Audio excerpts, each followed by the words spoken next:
Here you leave today and enter a world of Mickey Mouse! A world of princesses.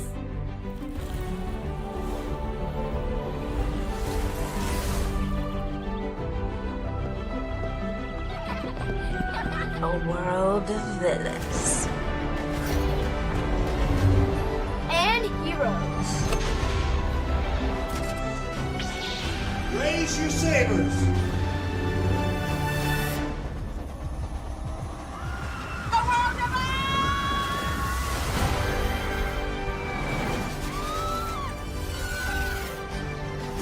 A world of other worlds.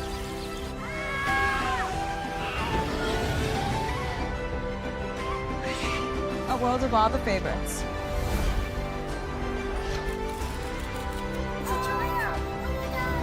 A world of throwbacks.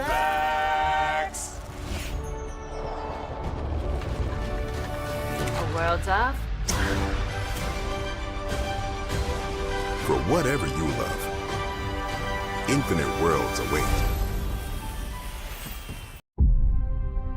Open your eyes. Think of the one place you've always wanted to see.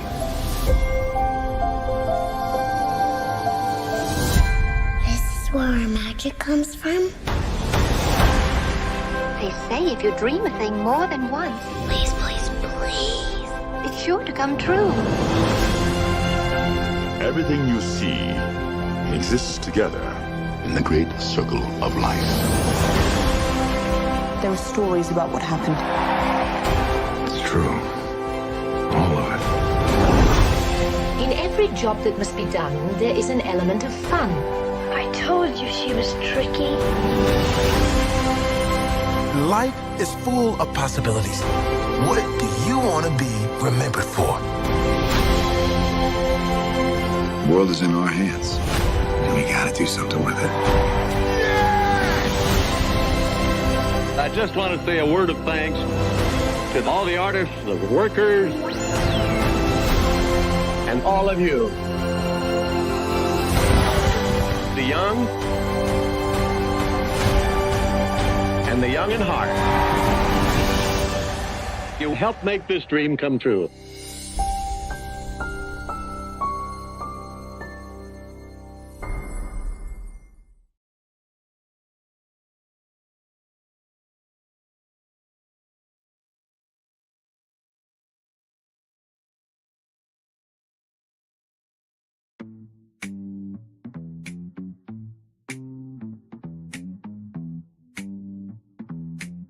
Hello, hello, hello, hello, hello. You hire is waiting, low is available, but either way, we gotta go on tour. Yes, indeed, we do. Let me take down this iconic intro here. You see the intro. Yes, indeed. You see that virtual tour background here, that virtual tour music. Yes, you do. And then there is, we are 1 minute out from the theme parks presentation. I got my Disney Plus up, okay? I got the subtitles on. We are 1 minute out, everybody. So here we go. Here we go, everybody. To all who come to this happy place, Welcome. Disneyland is your land. Ladies and gentlemen, they from yesterday was top tier energy. They understood the assignment of giving something new, but not forgetting their history. Now, the question is, can they translate that to the highest capacity for all of the fans through the parks? Let's find out right from this space, right here and right now, baby. Yes, indeed. Welcome in. We are live, everybody. Yes, indeed. I'm Braylon Lee. Warrenton's going to be here. Phil Mecker's going to be here. We're going to be breaking out every single theme park announcement. This is the Horizons. This is D23 Horizons. I'm so excited. D23 Horizons Disney Experiences Showcase. Yes, indeed. We are live on tour. Glad to have all of you here with us. Yes, indeed. I'm still getting this event is about to begin. So soon as it goes live, we will be here. This is a global event as Walt Disney World, Disneyland Paris, Tokyo Disneyland, Hong Kong Disneyland, and Disney Cruise Line join Disneyland in celebrating 50 years of magic, baby. The happiest celebration on earth. Disneyland is dedicated to the ideals and the dreams that have created America, with the hope that it will be a source of joy and inspiration to all the world. Thank you, Walt Disney. It never goes out of style, my good friend. We are just waiting now for the showcase to start. Hello, good sir. Let me bring my theme park brothers in Christ up here. And of course, you guys can broadcast this on your channels as well. The event is about to begin. I'm getting that from my Disney Plus. Now, if you do have Disney Plus, you can watch it on Disney Plus, okay? That's the only place you're going to be able to watch it. I don't even think they're streaming it on YouTube. This is the first time in all of D23 they finally decided to do it on Disney Plus. But hey, we got to give credit where credit is due for them trying, okay? Yes, indeed. BFP Imagineers in the building. Hello, good sir. How are you? You ready for this? Okay. I got me some rest. I did. Go ahead. I was just when he came on in. Yes, I came on like 5 minutes early just in case they start right at 10. You can hear me okay? Looks like it's loud and clear, good sir. Loud and clear. Okay. When I came on in, just right at the same time as I appeared, or just when you said, like at the end of the commercial, I was listening to some Disneyland souvenir, Disney park souvenir music, and they were playing the Tiki Room, and there was a gong noise, and there was like the chanted Tiki goddess saying, "Oh, here, Tiki Room begin," or something like that, and I'm on. Hey, 5 people welcome in, 3 people now. We are just waiting for the event to begin. I have my Disney Plus. I have my Disney Plus in the background. I can't show it to y'all because copyright. But soon as it goes live, we will be here. And of course, we have a let me see, D23 theme parks announcements here. 23 theme park live. I think that's a good enough title. So yes, indeed, make it do what it do.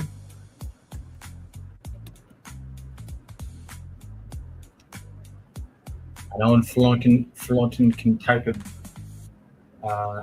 faster than me because he's the guy who told me like, I flew through typing class easily.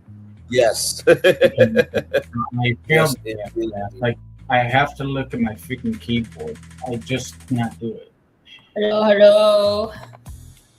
Welcome in. Of course, we have the Eyewitness News blog here. Robin loves to treat herself, but sometimes she needs extra. We got the Eyewitness News blog here. Disney Experiences Showcase starting soon. Sorry, y'all can't see it. My bad. There it is. Hi. Welcome to my channel. Welcome to Braylon's channel, and welcome to Fulton's channel. Hello, welcome. He's the B, and I'm the P, and he's the F. Absolutely. Very well done, good sir. Like I said, we are getting ready. That's why I went live right about 5 minutes early, just in case they start at 10. But hopefully, it won't be a 25-minute wait like last night because me and Fulton had to do some Disneying in the meantime, between time before the movies and TV presentation kicked off. But since the event is not live yet, we can talk a little bit. How are we feeling about this? Last night was the movies and TV showcase, or the entertainment showcase. Very good balance of things. 2027, 2028 launch dates.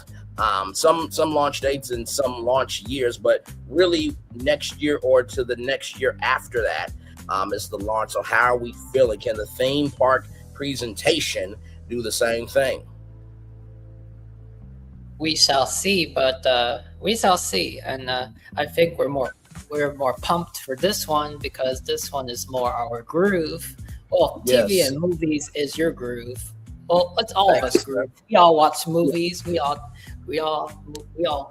enjoy movies and TV. So yes. And plus, it's our first D23 together, so we were going to cover everything. So. Of course, so we enjoy both coverage. But I will say, last night it was a difficult stream to stick around, stay out. We were yawning, and then even though I think perhaps that was due to the 25-minute wait that we waited, but then it picked up. So. And then I was waiting for that Frozen announcement, and then no, Star Wars is next. No, Mandalorian. No, that's next. Ahsoka is next. But I knew they were gonna save it for the very end. So. And you called it. You literally called it. Yeah. I mean, if I had called that Samantha was gonna happen and Olaf was gonna have a romance and Olaf had gonna have a love song, then I must be a psychic then. Yes, indeed. Yes, indeed. And we are so glad to have all of you here. Let me see here. I'm trying to see. Still nothing right now.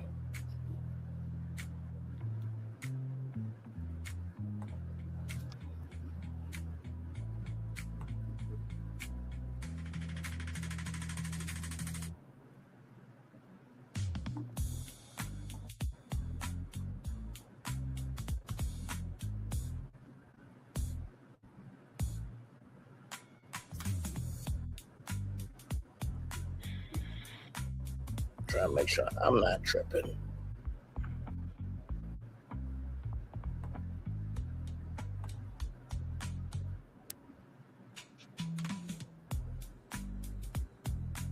Okay, y'all. We are up. We are up. We are up. We are up. The difference is for here, Brian is able to stream it. Yes, I'm not able to stream it live because y'all know how Disney is about. But you're able to see it, right? Yes, I'm able to see it. So, and of course, we have the live blog right here. So,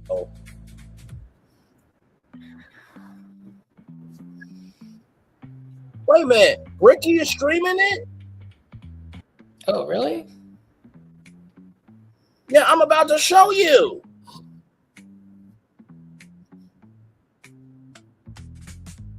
Presentation at the Honda Center. Right there. Now, I'm gonna stop sharing because I don't want Disney to really get on to me.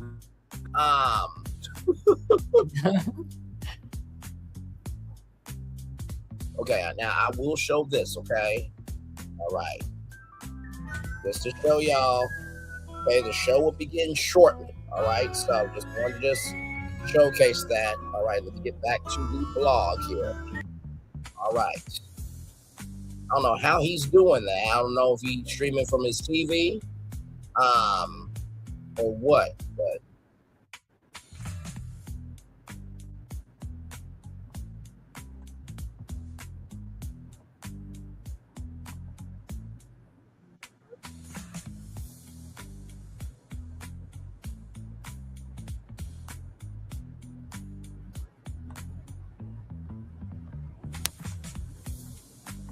hey, let me see if he says where he's doing it from.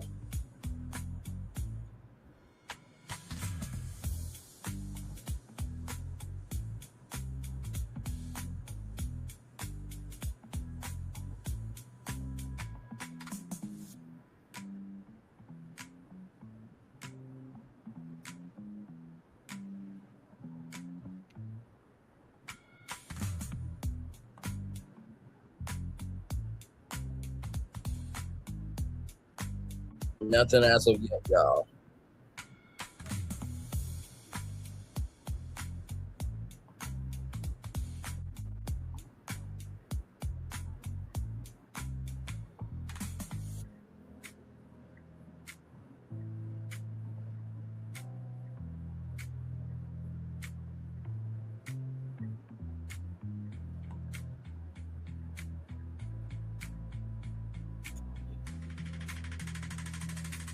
Apparently, I was muted while I've been talking. It happens.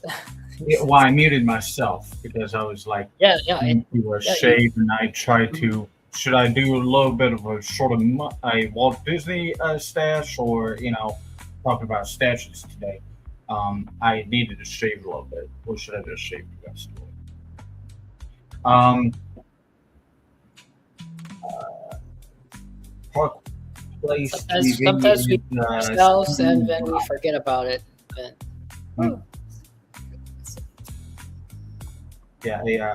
Park Place TV was streaming on his YouTube channel. He's got ground floor seats. Oh. Yeah. I can share that to you.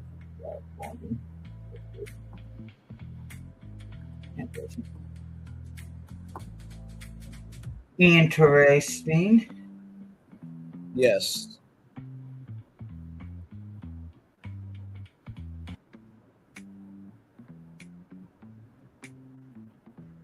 Shout out to that guy. You always see him walking through Walt Disney World by fall. Okay, so Chris, so it looks like Park Pass is just talking to his audience. Five Fires, I think, is inside. Maybe we'll see. Because what I don't want to do is I don't want to.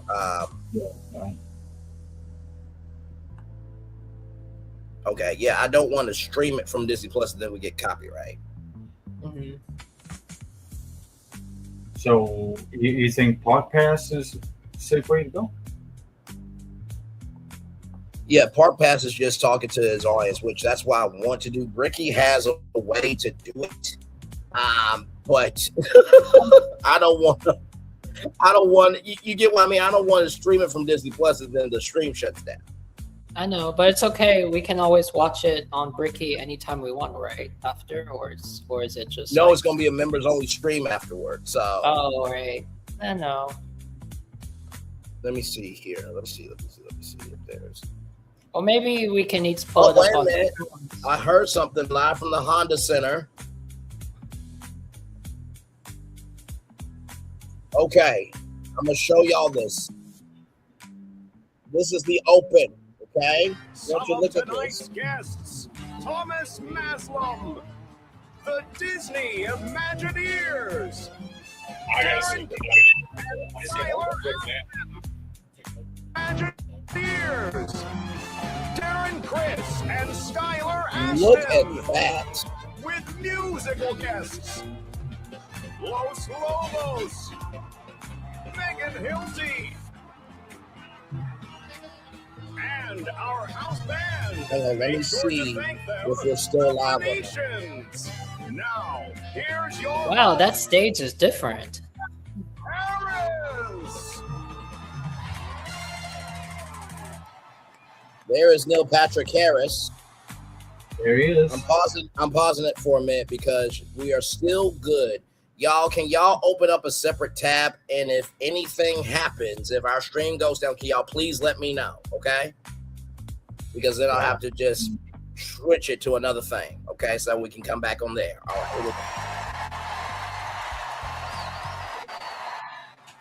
Hello, D23. Welcome. We're here. We're actually in the building. We made it past Fantastic Tuesday. We survived multiple Lorcana drops. We F5'd our way through 100 virtual queues and scored the hottest ticket in town, Horizons, a carousel of progress. Welcome. Are we still good, y'all? Are we still on the air? Yep. Here. You are officially the smartest, coolest, and now brokest Disney fans in the world. Wow. Brokest is crazy work. But it's worth it. You all look amazing, especially those watching on Disney Plus. Look at you. Cute fit. Tonight, I am Disney bounding as host extraordinaire Neil Patrick Harris. It's a pleasure. Oh, how about this band, the Phoenicians? Yes.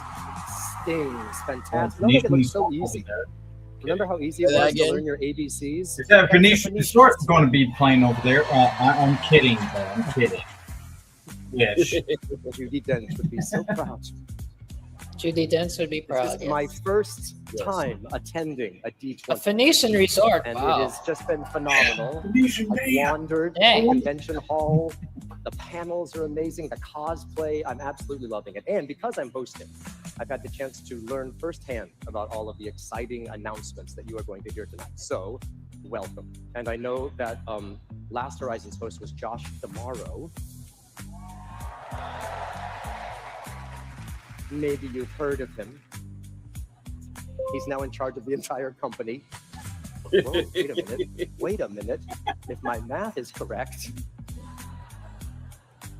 I am 24 months away from being CEO. Good Lord. And 48 months away from owning the Lakers. Nice Bob Iger reference.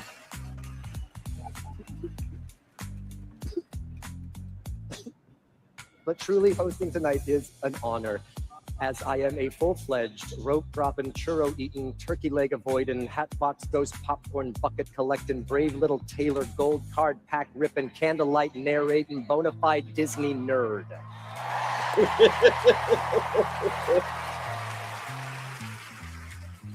And how much do we love our Disney cast members? Right? Are there cast members here tonight? Nice. Nice. Look at how packed that center is. My God. That's this. To wake up and put on that name tag and go make magic every single day. I love it. I bet everyone here has one special Disney role meant just for them. I heard a bell. In this great, big, beautiful world or land, there's a job that's waiting for me. Where the air is sweet and the sound pre-planned and admission is perpetually free. A role that lasts forever with no bad days whatsoever. Part of history. Wish I could be animatronic, where life is a ride, entertaining all day while air conditioned inside. Animatronic, where life is a breeze. I'd never feel my age because I'd have robotic knees. I'd spend all day greeting fans with guts made of gears while that same symphonic music plays on loop in my ears. By the way, shout out to the Afro, okay? All right, moving on. Be a Disney animatronic and live my life on a ride. What was that? Was that Right? Andrew Garfield? Can you imagine? It's perfect. Animatronic. I like the routine. Each day is the same, and every night I get cleaned. And since my job is iconic, and I never bore, just take it from an A1 model who's been here since 1964.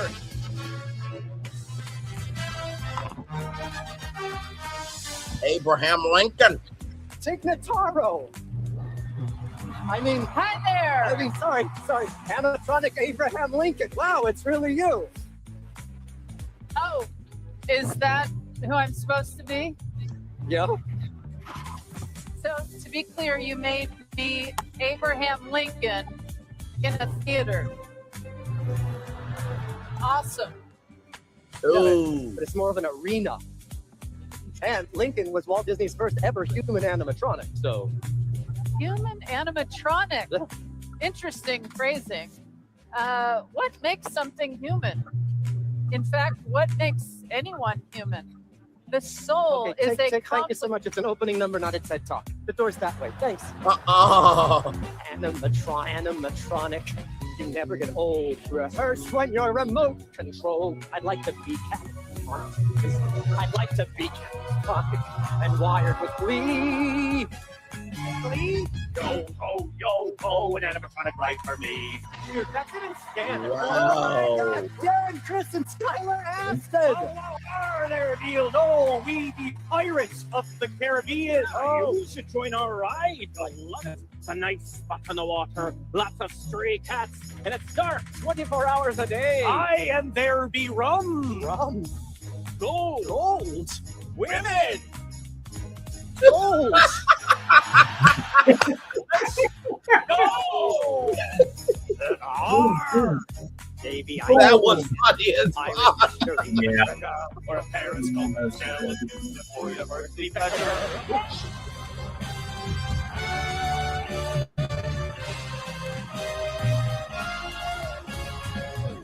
On a table, it's time to go off. Here's some sick bars from somewhere beyond. Megan Hilty. Madam Leota. I'm playing a cult classic, iconic female who lives forever. Oh, just like Death Becomes? Nothing like that becomes her. Serpents and spiders, tail of a rat. Call in the spirits wherever they're at. Goblins and ghouls, the souls who are trapped. I'm not actually animatronic, I'm projection napped. So are we. The hitchhiking ghost. We'll sing my Yeah. Seriously, Disney World. Hatbox goes after Leota, not before. Raleigh Trump would never. Got to Ronnie Trump getting some love there. Happy Hunts materialize.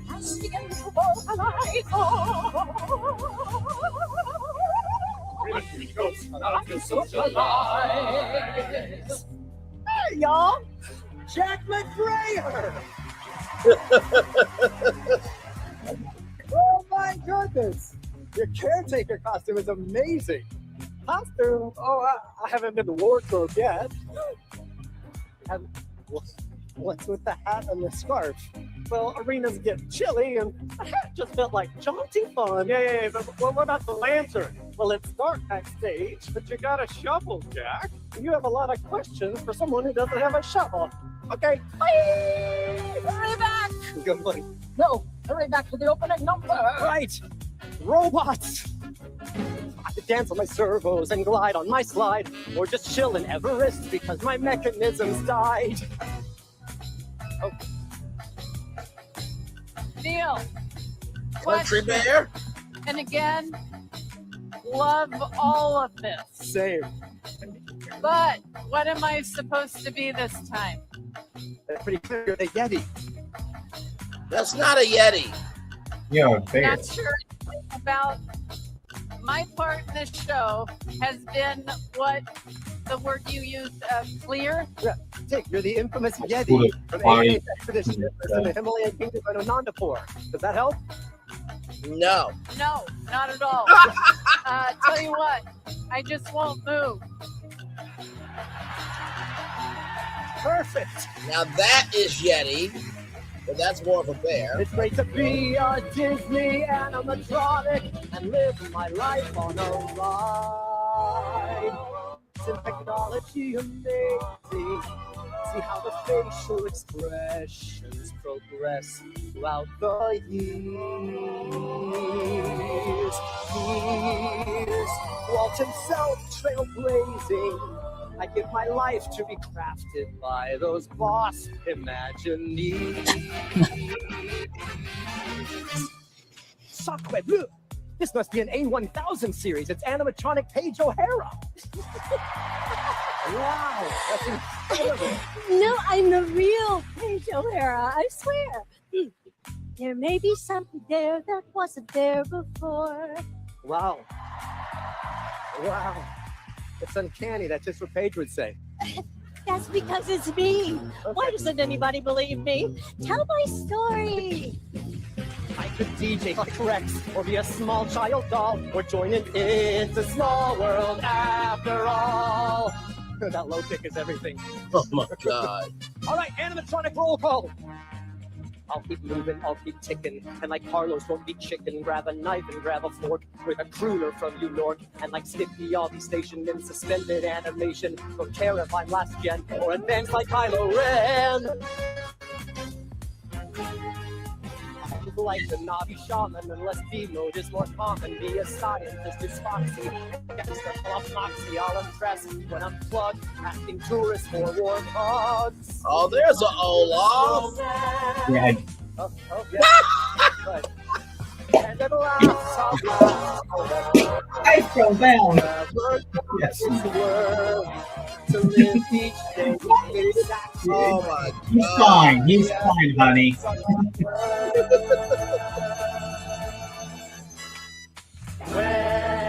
You got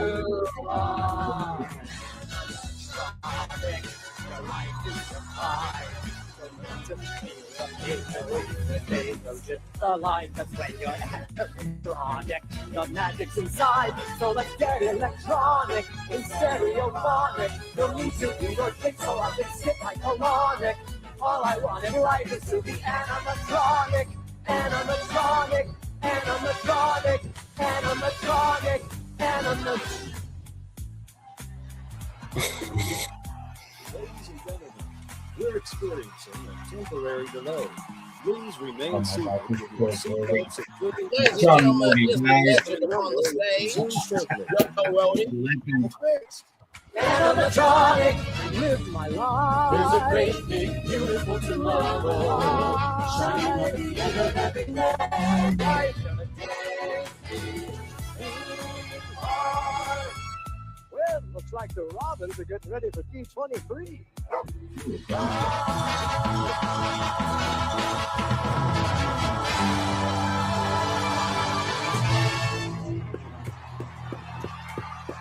Nice pull off. Nice pull. Okay, did y'all see the black girl with the Minnie Mouse? Very well done. Oh my God. Okay, first of all, what are we thinking? Okay, what are we thinking about that opening number? I think Disney might do Animatronic the musical on Broadway.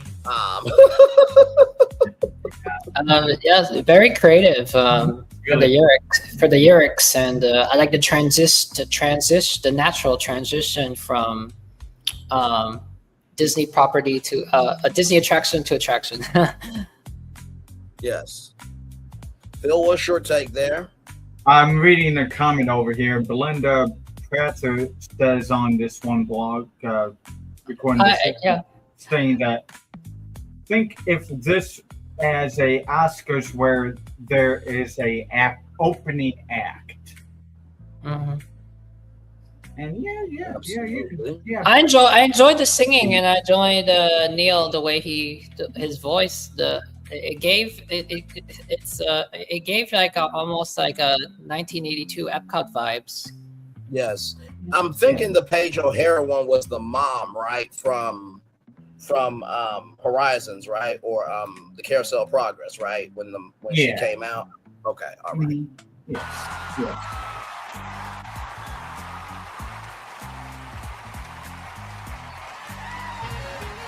Thank you so much. One more time for the animatronic dancers. Give it up for them. Hey, what do you say, Grandma? That's 2 out of 3? Okay, Scott, thanks so much. Anyone for pizza? Yay! Okay.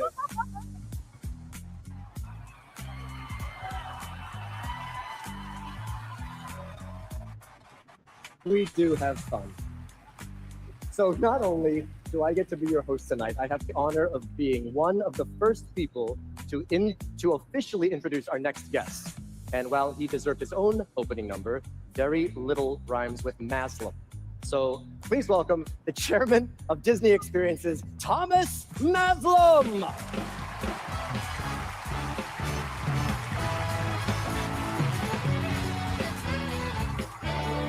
A smooth black suit never hurt nobody. All right now.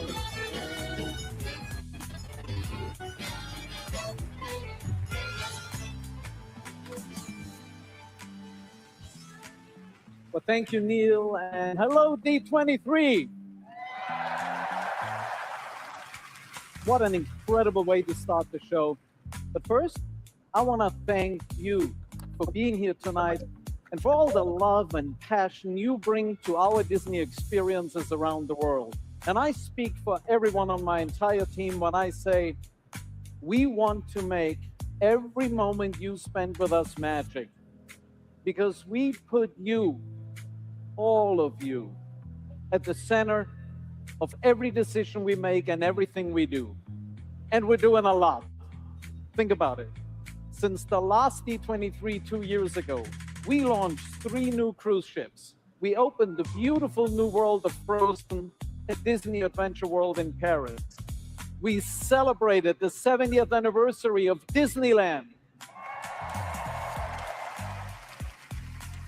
and the 20th anniversary of Hong Kong Disneyland. Earlier this summer was the 10th anniversary of Shanghai Disney Resort, and next year we're hitting the 25th anniversary of Tokyo Disney Sea.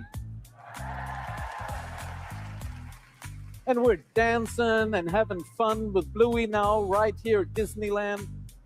We're flying the Millennium Falcon with Mando and Grogu.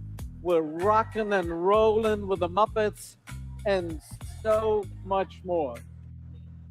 But right now, I really want to thank all our 185,000 Disney cast members for bringing these experiences to life.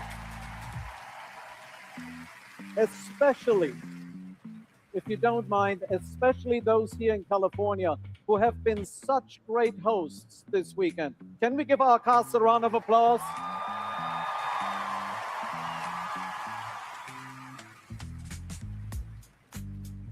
Right now, we're working on more projects at the same time than at any point in our history. New attractions, new lands, new shows, new ships, an entirely new theme park resort in Abu Dhabi, and all created in ways only Disney can. And that's because of our storytellers, the innovative minds at Walt Disney Imagineering. They have dreamed, they have designed, they have built Disney experiences across the globe. And everything we have to share with you tonight is a testament to their legacy. That's why I am so happy to welcome to the stage the President and Chief Creative Officer of Walt Disney Imagineering, Bruce Wong.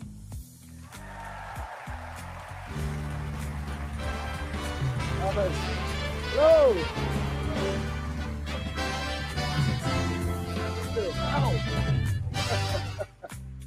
How about that opening number? Wow. Well, thank you, Thomas. You know, when Walt first dreamed of Disneyland, there was no blueprint for what he had in mind. So he turned to artists, designers, engineers, and storytellers, people who could imagine something that didn't exist yet, and then figure out how to build it. They became Imagineers. What began nearly 75 years ago with a small hand-picked team by Walt has grown into a creative community around the world. The disciplines have multiplied, the tools have changed, but the job really hasn't. Create places that make people feel something and remember it. And none of us does this alone. Every Imagineer inherits something from the people who came before us, an idea, a lesson, a standard, sometimes just a way of looking at a problem differently. And then it becomes our responsibility to carry that forward and hopefully leave something behind for the Imagineers who come next. Nearly 50 Imagineers have been named Disney Legends, and I'm incredibly honored that several of them are here with us tonight.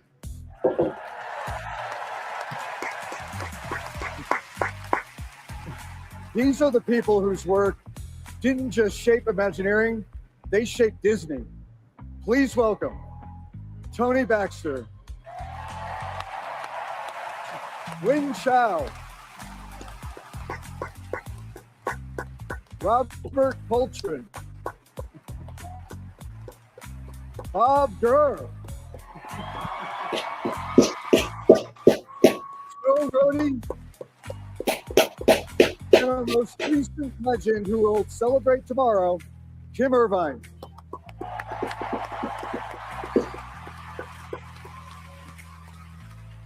Thank you for what you created and what you taught us, and for giving the rest of us something to live up to. Thank you all.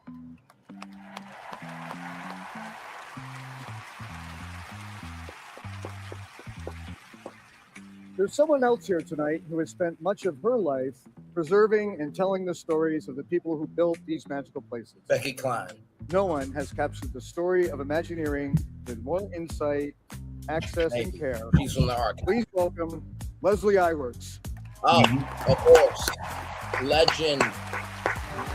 I'm in the future, right? Huh? I'm in the future, guys. I'm like a minute ahead, so I can't really use that.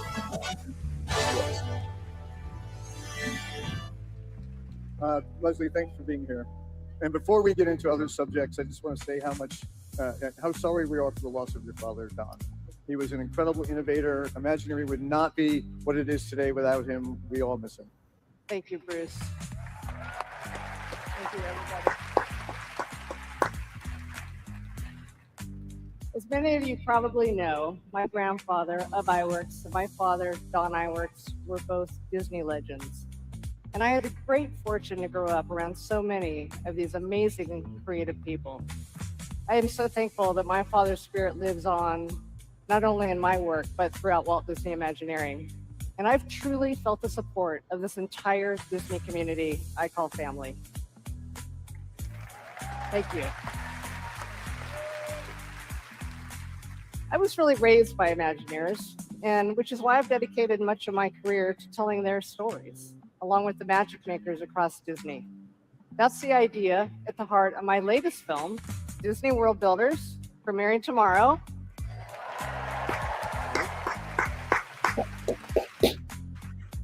Along with one of my favorite projects, the Imagineering story. One of the greatest of all time. And I had so much fun working on that series, Bruce. Yep. And thank you for greenlighting it. Oh, well, thank you, but I've made tougher decisions than that one, I can tell you. That was a no-brainer. Wasn't too hard. So a few years ago, when it was revealed that dozens of new projects were underway, you and I started talking about maybe there's some new chapters in this tale. And turns out there's quite a few. And so I'm thrilled to share with everyone here tonight that I am currently filming the second season of the Imagineering story. Yeah, baby! Oh, man, that's awesome. No one has ever told the Imagineering story with the depth and care that Leslie has. And this time, we've invited her in while the story is actually happening. She's been with our teams already as these projects take shape, with access to the creative process that we've simply never given anyone before, which, now that I've said it out loud, may have been a terrible idea, but it'll be great. That's because I know all the secrets now. And my goal is to bring you all in as if you're part of the journey with me, and I'm making great progress. Which is why I can announce that the initial episodes for the next installment of the Imagineering story will debut in early 2028. Now, Leslie, you know you can't come to D23, announce a new season of the Imagineering story, and not show us something, right? Fortunately, I think you have a reel. Yes. You all ready? Let's roll it. Okay, y'all. This is a premiere here. Here we go. Oh my God. We might be off the air for this, y'all, so y'all just keep me informed. Yeah, we'll just add some commentary. Yep.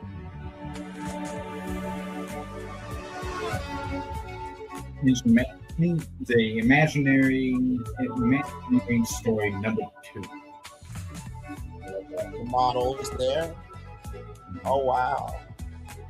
Canto Ride, Iron Man, animatronic. Oh, look at that. I think that was Mowgli. They'll probably have And Mowgli. I saw Mowgli. There was Lewis inside Space Mountain. I think I saw the hotel floor. Wally, but Oh. I think I saw Big Pants Crocodile somewhere in the field there. They recorded D23 as a part of the Imagineering story. Oh my God. How else are you going to do 70th this? anniversary. Woo! That looked good. Yep. You know, Leslie, I've been looking at this story every day, and somehow you always manage to show me something about Imagineering that I rather want next year in 2027, but we'll take what we can get. Right. Yeah. You tell us this time. Thank you. Well, I love working with you all, and now I'm excited to get back behind the camera. Yes. Okay. And to all of you out there, thank you for being here tonight, because ultimately, everything we imagine, everything we build, and every story we tell, we do it for you. Enjoy the show. I hope Angela Bassett is back too, y'all, as the narrator. I hope Angela Bassett is back. So, you did a great What job. do you think of that? I know Brian is pumped for this. Bruce and all of our Disney legends. This is a time of tremendous momentum at Disney Experiences. So tonight, we're turning this entire arena into our very own carousel of progress. We are taking you through 4 chapters of Disney stories, showing you how we're bringing them to life all around the world. We're celebrating our legacy along with experiences filled with adventure, exploration, and possibility. We are imagining an even greater, an even bigger, an even more beautiful tomorrow. I say, let's start dreaming, shall we?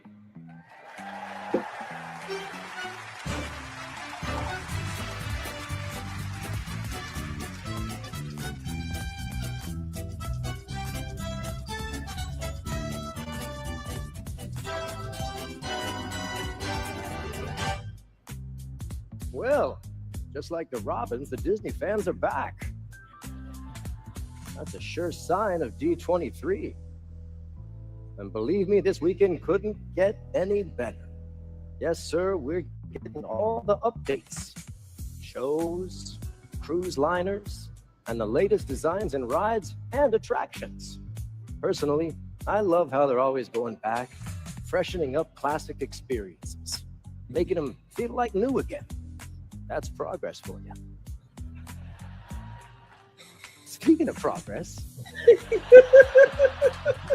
the Imagineers are starting with one of my personal favorites, Walt Disney's Carousel of Progress at Walt Disney World. Get back in the light! I'll stay here. They're updating the whole show. That's the fun with of all live new TV, stories. y'all. It's going to start in the 1960s and take us up to present day and beyond. Here is a first look at a new scene set in the 1980s, a decade near and dear to my heart. So, oh wow, awesome. Okay, so that's concept. Oh, check this out. I get to reveal some of the new stars of the show. You want to know who will be voicing Mother and Father? Well, they will be portrayed by 2 incredibly talented actors, Disney legend Jamie Lee Curtis. Whoa! All right. And award-winning Emmy actor Bryan Cranston. Whoa! Okay. Perfect casting. I can also share this with you. The new take on this classic attraction will debut late spring 2027. Okay, so it's coming. Just around the corner. I know the Phoenicians are psyched. Band, you good? Can I get you anything? No? Mickey bar? Dole Whip? Award wiener? Burger leg? It was No, sword? it's actually a I don't know why the Phoenicians are connected to carousel progress. I figured we are in Anaheim. There are so many things I love about a day at Disneyland, and the entertainment is a huge part of it, right? Especially the nighttime spectaculars and the parades. I have so many great memories under stars with my kids, and I wish that I could go back in time and relive them over and over again. I'm sure you guys feel the same way. Well, we are about to get that chance because I am happy to announce that in February, the Remember Dreams Come True Nighttime Spectacular will return to Disneyland. Refreshed just for you. That includes projections at the Rivers of America. Wait a minute. It's The a Small Remember World, and all Dreams the Come way True down presented to by Main Street, Honda? USA. And that's not all. Also, in February, across the Esplanade at Disney California Adventure, they will begin showing an updated work on the OG World of Color. Oh, wow. Whoa. Like other channel. Then, calling all dreamers, just in time for summer, Disneyland welcomes back the award-winning Magic Happens Parade. Many people, I think, many people wanted the OG World of Color to come back. Okay, let's turn our attention from the skies over Disneyland and go a bit further to outer space. Here to talk about Disneyland Paris and Tokyo Disneyland, please welcome our next guests, Imagineer Ali Rubenstein, along with former NASA engineer. Let me pause it for a second. So we got Remember Dreams Come True, you know, and ladies and gentlemen, boys and girls, in just a few moments, the Rivers of America will light up with Remember Dreams Come True, presented by Honda. And we don't have the guy here, so we gotta do what we can. I hope I did him justice. You did good. You did. Thank you, sir. The Magic Happens Parade is coming back, and then the OG, the one that started all, based on the wonderful world of color, is coming back to Disney's California Adventure. Those are some good announcements. Definitely the OG World of Color for the West Coast, because I listen on other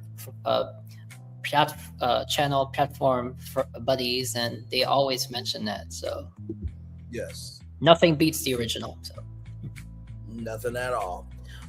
Let's go to overseas to Paris and Hong Kong. And YouTube sensation Mark Rober.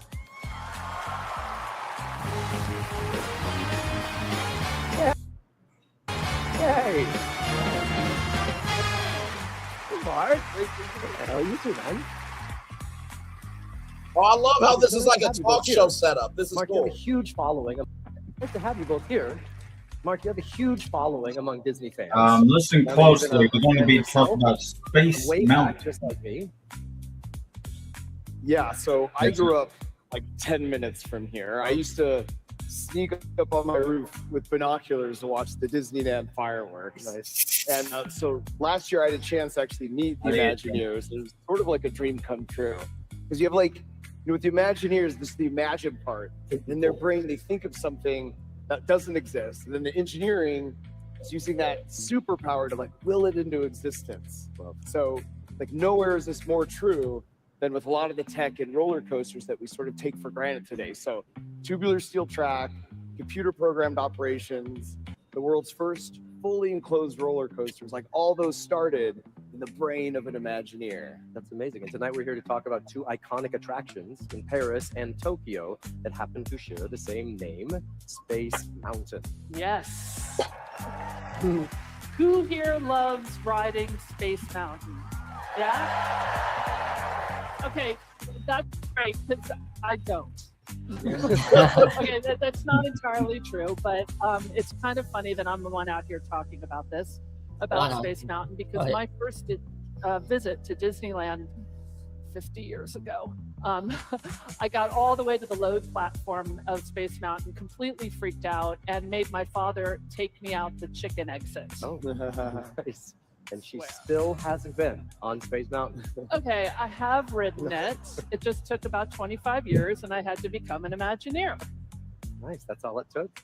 What do you think? Pretty good, right? Well, yeah, of course, now it's one of my all-time favorite attractions, and one of the best parts of being an Imagineer is occasionally I get to ride with the lights on.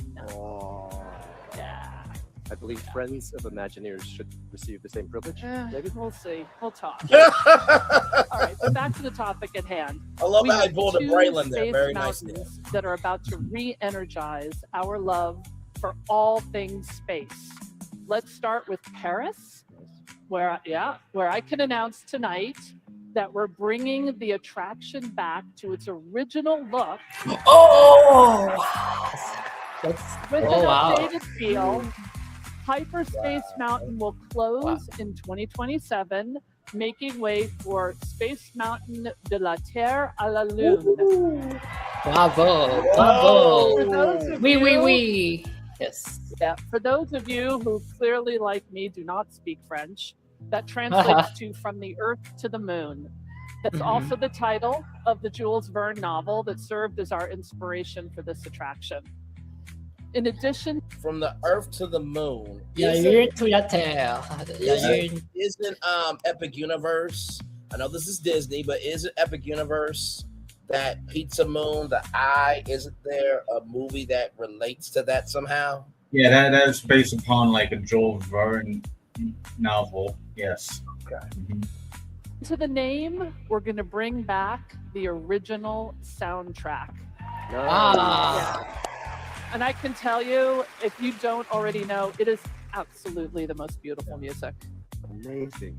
Mark, I have a feeling talking about Space Mountain is right up your alley.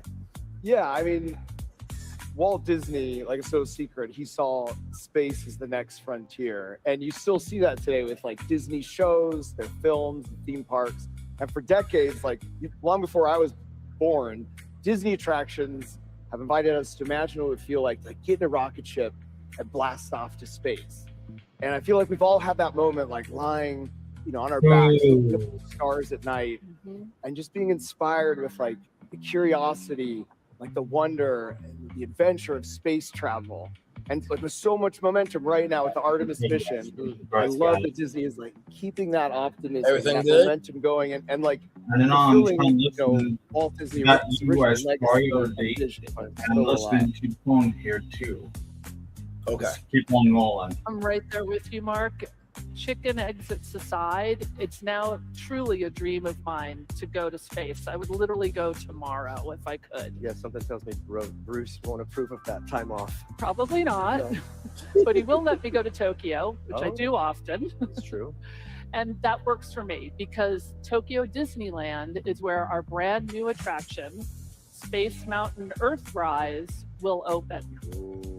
This has been This rumored is a for a bold while. new take on a classic attraction that will be an anchor of a reimagined Tomorrowland. What you're seeing now is some new drone footage captured very recently at the park. I can tell you the transformation will be absolutely breathtaking. It's really When you pretty. get I love it. inside the attraction, you'll board a rocket ship that literally blasts into space.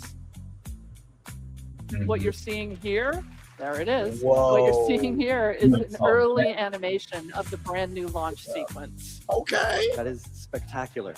Trust me, That costs it is truly $600 spectacular. million. You will not want to take the chicken exit. Earthrise is a celebration of what makes our planet so beautiful and special. It will give you a perspective you've never experienced before on any of our Space Mountain attractions.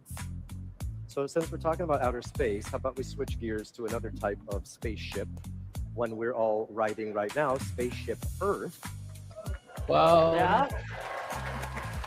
Now this has to be one of the most iconic attractions Disney has ever built. Yeah, it is a true marvel of engineering. It's a geodesic sphere, Yeah. a perfectly round No, structure supported in the air by three massive pillars. You still It good? stands 180 feet Okay. Still okay. They million moved cubic on feet to inside, the all with outro now. Wait, say that again. They moved out to. They moved to the outro of that scene now. Keep rolling. Okay. No interior support.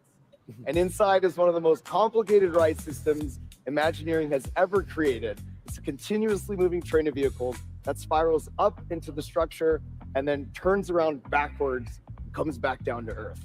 Spaceship Earth's story has been updated several times since it debuted in 1982, but it hasn't actually been touched in nearly 20 years. Yeah, and the world's changed a little bit since then. No? Just a little bit. Yeah, just a little. Tonight, though, I can share we're bringing this iconic attraction back into the present day and beyond. Today, Spaceship Earth focuses on the story of human communication. We're broadening that. Our new version of Spaceship Earth will be about human connection, which, as you all know better than anybody, is a theme that Epcot celebrates.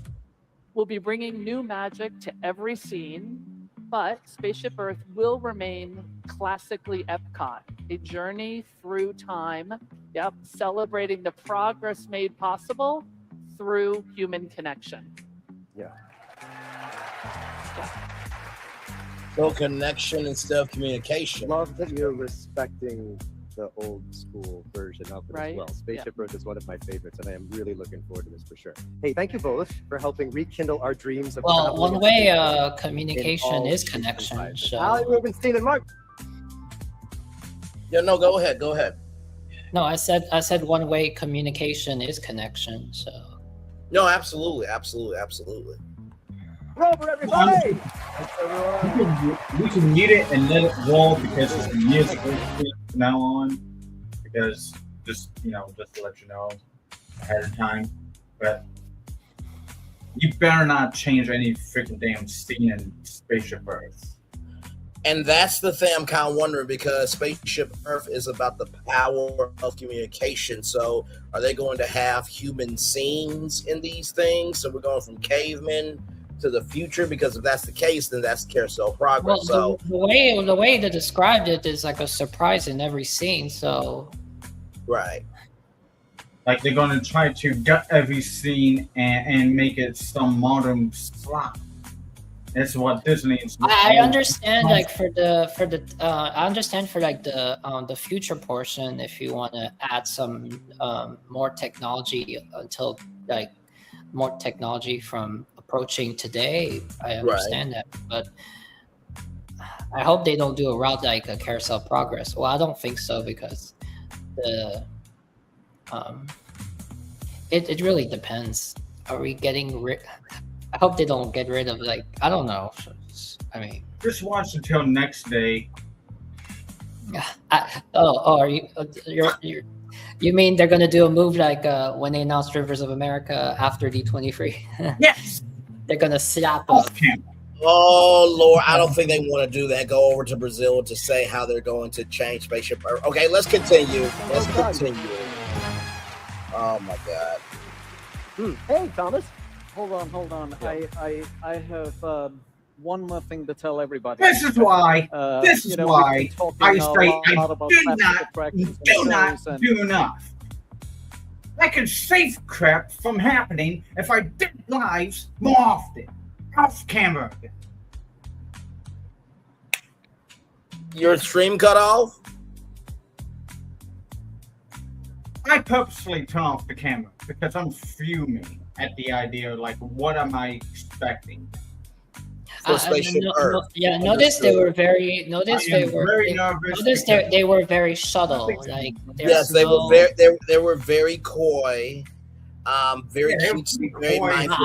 But I don't know if that's a good thing or not, because maybe they're subtle now, and then after that, and then they will reveal later. Let's see what this brother's got to say, because he says there's more. Well, I have one more piece of news that I just can't keep to myself any longer. Okay.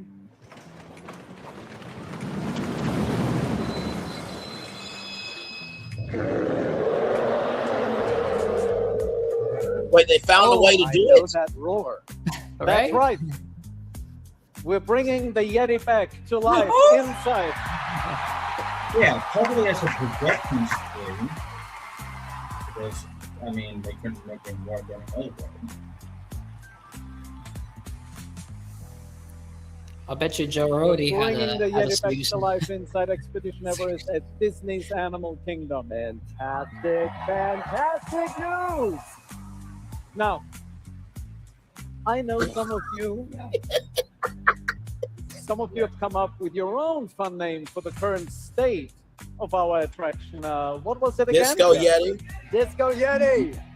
Right. That's it. So, you know what? In honor of that name, I brought someone very, very special to say goodbye to Disco Yeti. Oh, that explains our next musical guest. And the mirror ball and hot pants in your dressing room.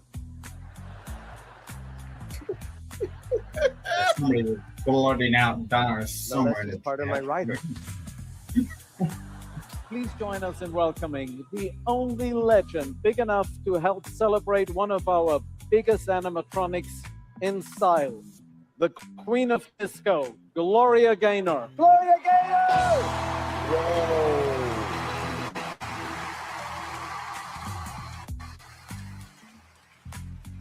First I was afraid.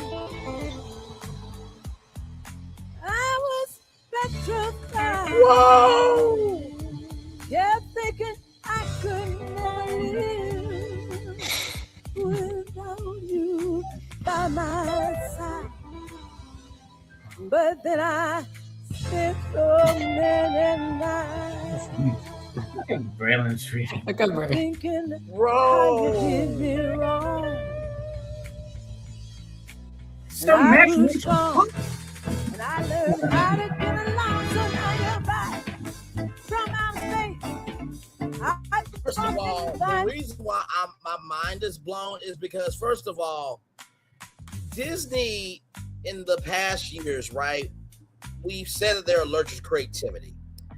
But for them to play the joke on themselves, to bring out one of the biggest disco legends of all time and play into it, like, I gotta give it to them. Like, this is okay, Disney, they're maybe all the harsh criticism has worked. Okay.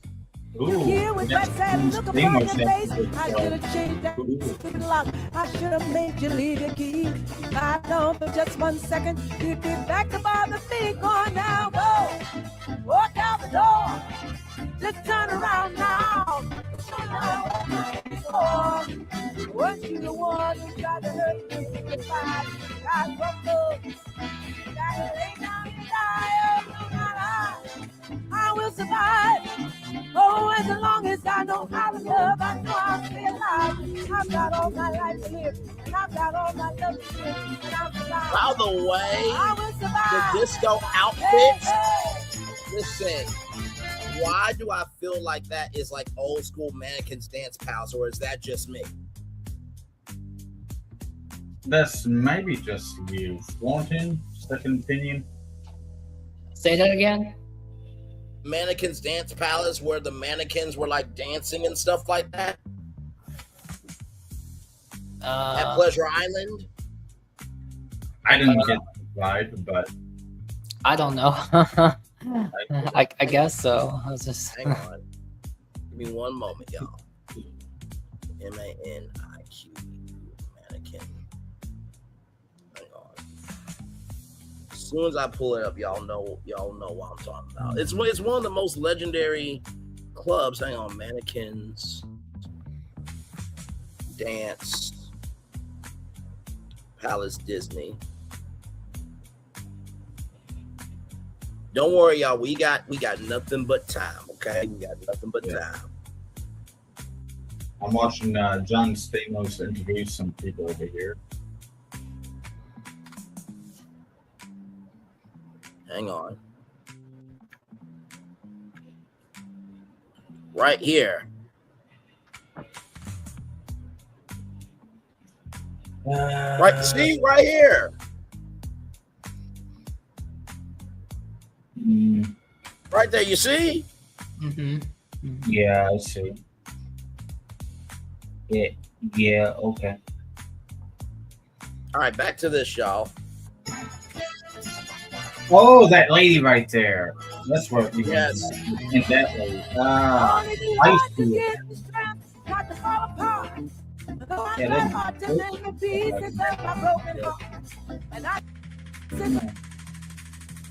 my broken heart. And I spent so many nights feeling sorry for myself.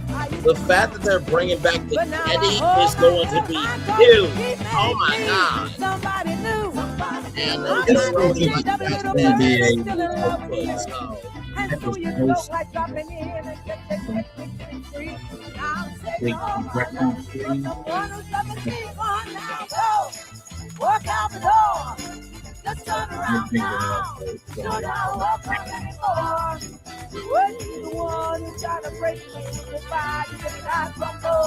You get you gotta lay down and die. Oh, no, not I will survive. Oh, as long as I know how to love. And this is all live, by the way, y'all. Okay, like this is just. And I'll survive. I will survive. Oh. Go now, go. Walk out the door. Let's turn around now. Don't want to welcome me anymore. When you're the one who tried to break me with the fire, you get the God come home. Oh, they brought out actual disco ball. Oh, as long as oh my God, bro. I mean, when you put the disco, you got the disco ball.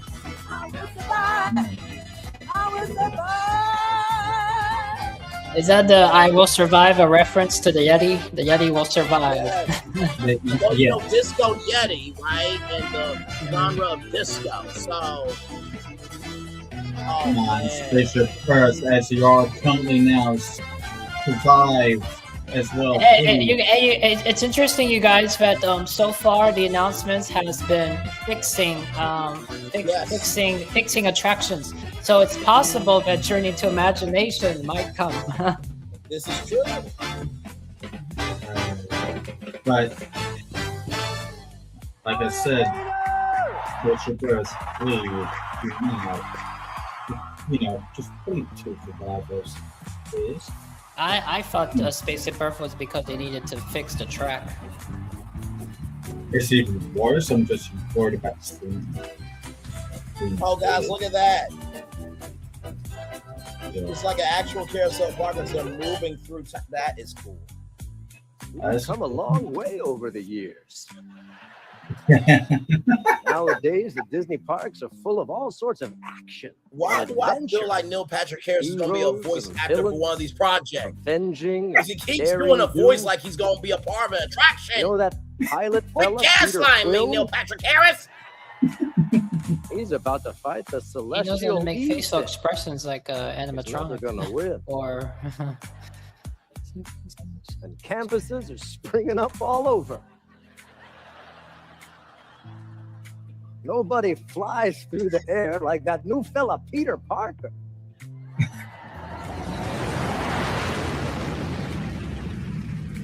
There goes that Tony Stark in his new suit. He sure loves that Mark 10. Thanks to the Avengers, we've got all this futuristic automation.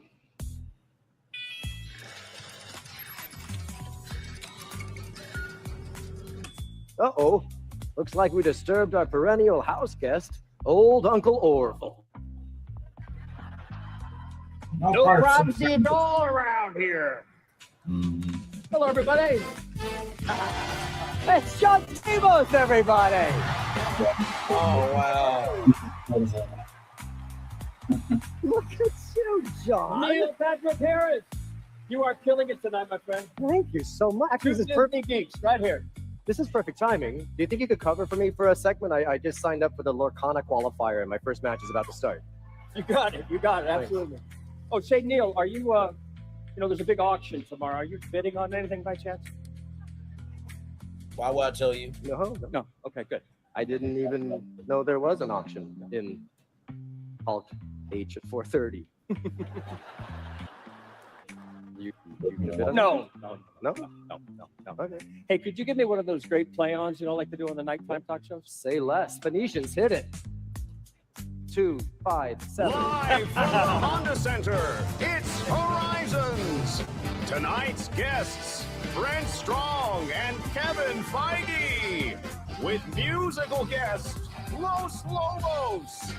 And now, here's your host, an internationally beloved star of television, film, Broadway, streaming, magazine covers, and several hundred-bedroom walls from the late 80s. Please welcome the enchanting John That was Stamos. good. Thank you so much. That was good. The announcer got all the stuff I asked him to say. Thank you so very much. Now, as Neil was saying, the Disney parks are full of action and adventure. And I don't know if you guys know this, but I do the voice I do Iron Man on Spidey and It's Amazing Friends. Oh, wow. Well, don't clap. I've been aged out. Now I do Howard Stark. You know, does he have a grandfather, Feige? All right, good, 'cause I'll play that next.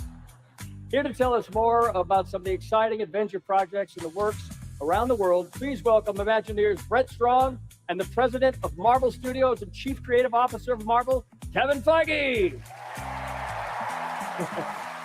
I love Great this to be talk here. show setup. I Guys, really do. so great to see you. It makes it more casual. Thank God for you. We just need you in this world, and you make the world a happier place. And God bless you both, because the world needs more heroes. Thank you. Now, I know you guys are both park guys. I'm a park guy. I grew up right down the street. I'm a local Orange County boy.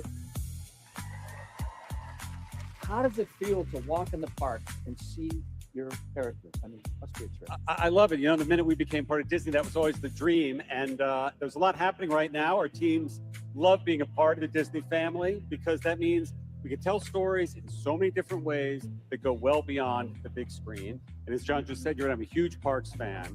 And it's so great to walk through the parks and see our characters in real life.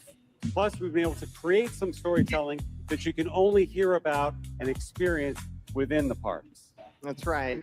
You know, what we always want to do is create experiences that invite all of you Look at to that find the hero teleprompter with right me. there. And I have to say, the Imagineering sometimes feels a little bit Like, like yes, the Avengers. teleprompter. We have this amazing, diverse Yeah, team you'll of see people here who again are in just each a bringing minute. different This skills to the little side table thing right here. and coming together to make the world a better place. There's And you jokes don't always have to say be like super to where be a the hero. teleprompters are in the middle and the far back. All right, let's Thank start with Hong Kong, where the new Avengers Pavilion will transform the skyline of Stark Expo in Tomorrowland. Brent, what can you tell us about that? Well, first of all, it's more than just a new attraction. This is actually part of a massive expansion coming to the Stark Expo in Hong Kong. Wow, look at that. This expansion includes a brand new Quinjet landing platform, which will be a great place to encounter all your favorite Avengers. And it's going to be a whole new part of the expo for you to explore and discover. That's cool. Kevin, what kind of stories can we expect? The new pavilion in Hong Kong is home to the Avengers Research Testing Labs, and it's full of really smart people working on new tech to help the Avengers. And one of those really smart people is Peter Parker. Now, whenever you have powerful new tech, that's bound to draw the interest of some evil forces too, and that's where the adventure really takes off. That's right. This experience is unlike any story we've told before. In fact, here we have a rendering of inside of the pavilion. We are using more than 100 FYI to the audience out there, that is our character. to travel across realms. We're going to go to Asgard. We're going to go to Wakanda. We're going to travel by Sling Ring. It's going to be incredible. All for you guys. That's incredible. Incredible. Let's talk about Asia, can we? Yeah.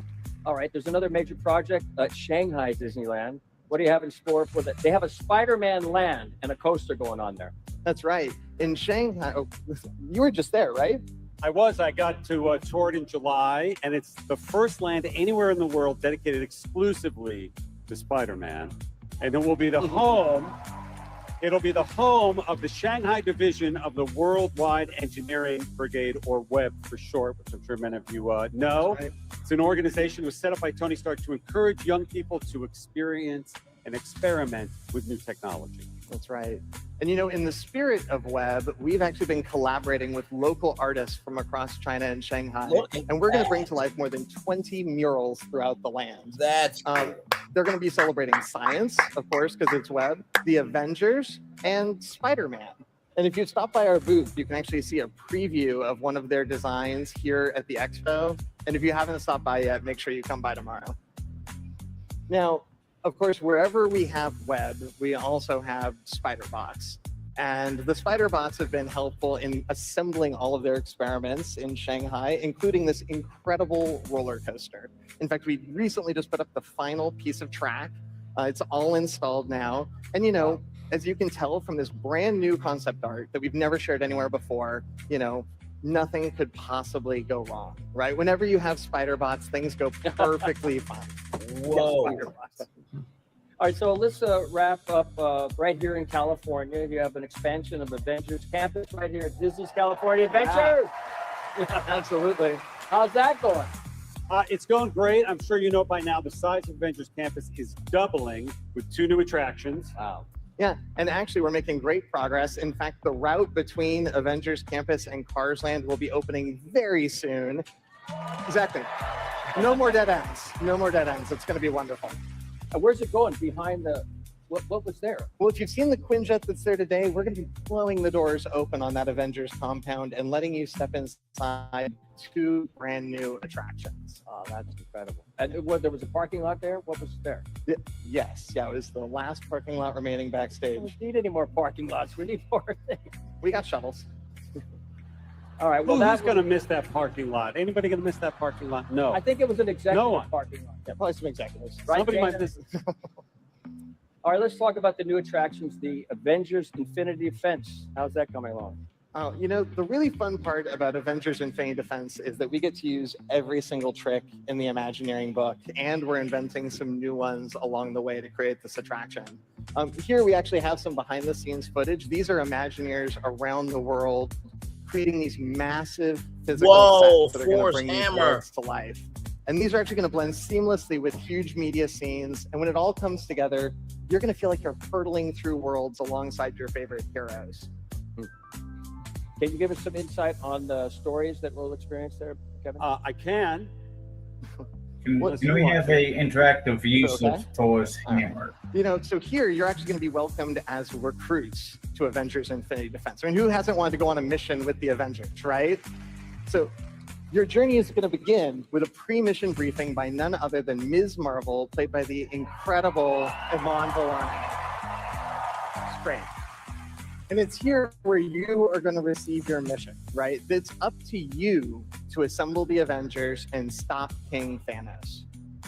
And I'm very happy to share, for the first time, that some of our favorite on-screen heroes are reprising their roles for this attraction, including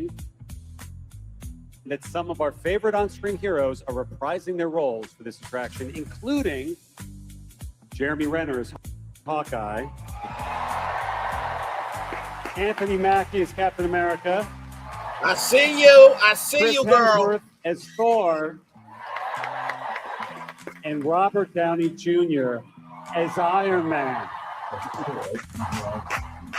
We've got a special clip that the team was able to capture while we were on set of Avengers Doomsday in London. Check this out. Welcome to Avengers Campus. We built this place to recruit, inspire, and train the next generation. You're a big part of that mission. Rolling, here we go. It's showtime, Jarvis. There you are. Let's go.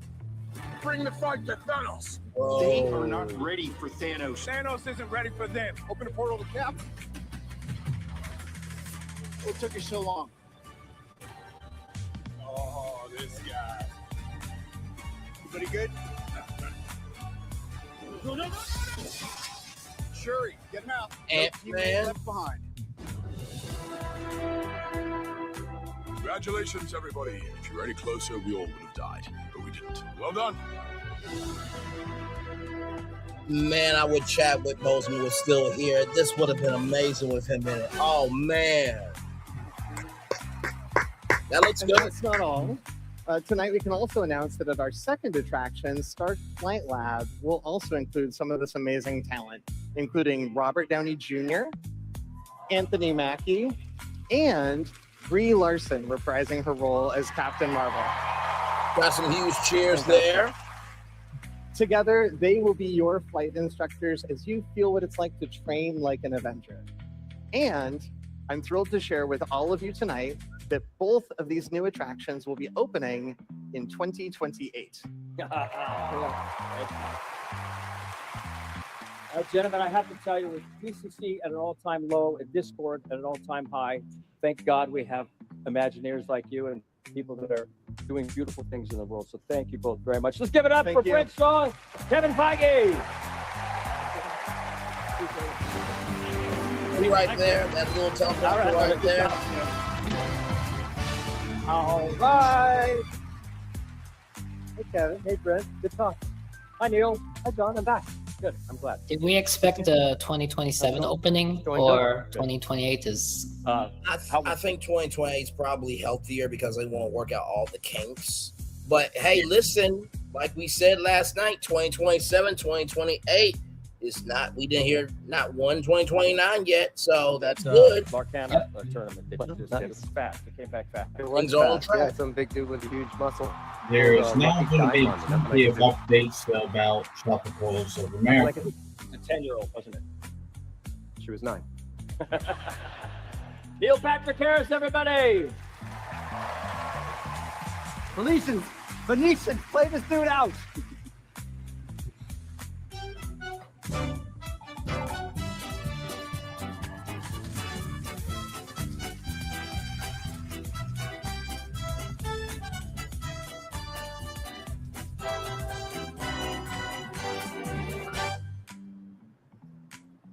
Well, another turn of the carousel here at the Horizons. And we're exploring in ways we never could have dreamed possible.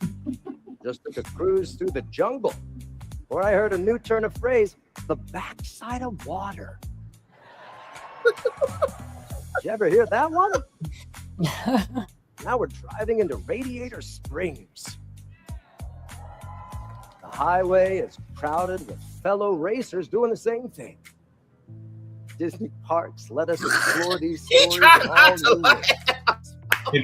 As I always say, if you're gonna go exploring, make sure you're led by the best that's ever been. Hello, D23. Thanks for coming along on all of Indy's adventures. Soon it will be time for his next ride, and I'm pleased to share that for the first time ever, I'm the actual model of the Indiana Jones animatronic. Whoa! Snakes included. I'm excited for you to see his next epic adventure, and I'm coming to Walt Disney World soon. That's going to be cool. Here to talk about the new Indiana Jones attraction coming to Disney's Animal Kingdom, please welcome Imagineers Michael Hungen and Chris Beatty. Are you set? How are you? Good? Welcome, guys. Thank you so much for being here. Right there, you see that? Let me see if I can zoom in here. Right there, where Neil's name is, and that white text, that is a teleprompter, ladies and gentlemen. Just a little behind the scenes for you there. Yeah. So that way Neil will have to just look back at the big teleprompter. So we are so excited to be here with you and the greatest Disney fans in the world. It's great to see you guys.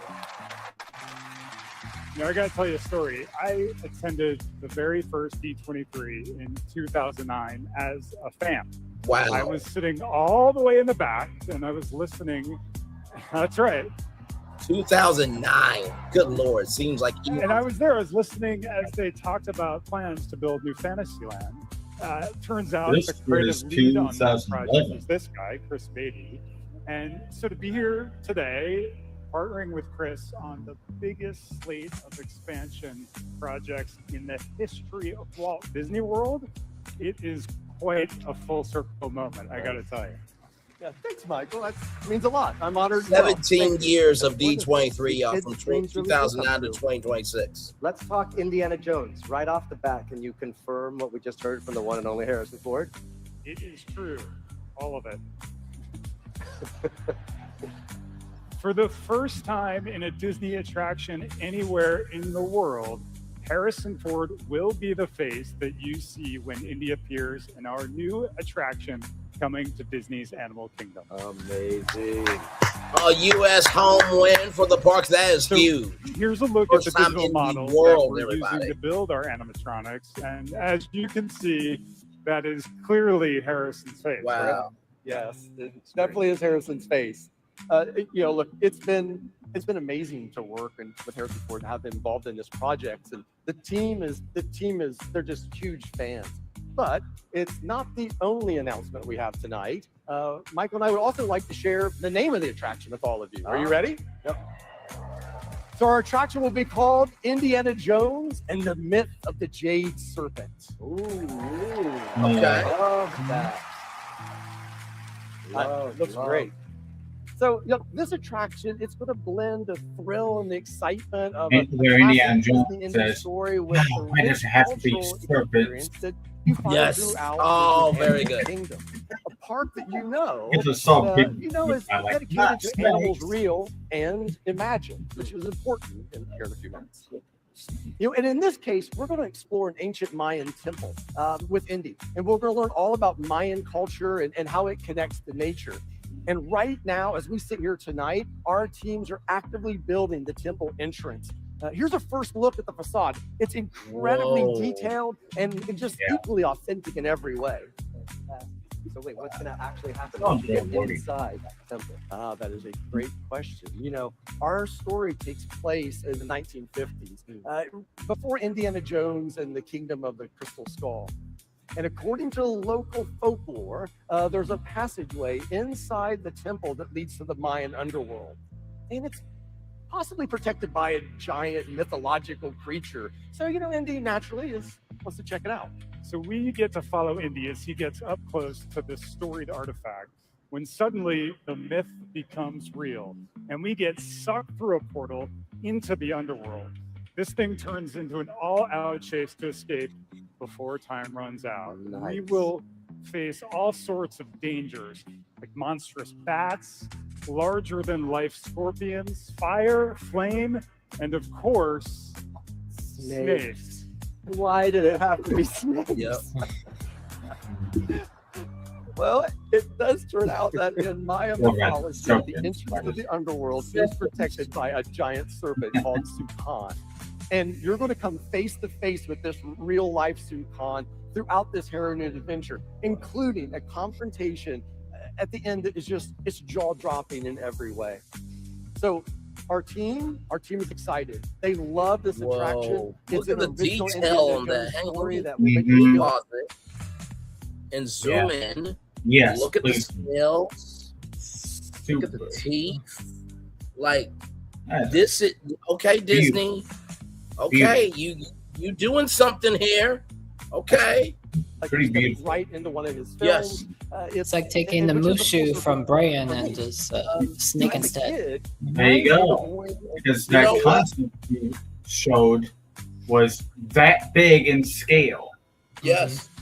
Mm-hmm. I was like, holy smokes, because you got Mushu compared to the ride vehicles that the guests were on, and the ride vehicle that's compared to the Mushu was 1:5 scale. That's huge. That's it there. Yes. Gentlemen, I will take the win for what I can get. Thank you both so much. And Disney, beautiful job with that. A touring show for Indiana Jones and the Temple of Doom through Lucasfilm. And the models and the artwork and all that craftsmanship, what inspired me to start becoming an Imagineer. And now, I'm here with Michael and the team, and we're actually building an Indiana Jones attraction for Walt Disney World. That's fantastic. Okay, well, that's a lovely story, Chris, but your ride does sound a little scary. Do you guys have any sunnier news to share with us? Well, I can tell you that we are thrilled with the construction of the Tropical America's land. Nice. It's really starting to take shape, as you can see here. And inside the land, we'll have a brand new there is carousel progress. that features hand-carved animals from some beloved Disney and Pixar stories. Some of you hopefully saw some of the Carousel. this weekend, yeah? Carousel of the animation. I'm excited Or- to share that The Elementals. Elementals. By the way, isn't it interesting how there's a carousel just down the road? A little place, I'm being facetious, of course, it's not little at all, called Epic Universe, with a constellation carousel with animals that there's a constellation on the ground and above and on the ride vehicles. And then there's another carousel with animals. How interesting. Let's continue. We actually Not have surprised, 22 unique animals on this Oh, carousel. wait a minute. Let's zoom in here. Now, today on display, they had a Eeyore on the floor. So it was like, oh, cool. Okay. So let me see if I can remember some of these. We got Scuttle, we got Simba, we got Timon, we got the animal from Tangle there. Is that the of course, turtle from Nemo? Yes, Squirrel. Yeah. We got Cusco, we got Bambi, we got Timon, we got Bug's Life is represented in there, so Moana. that is huge. Moana's in here.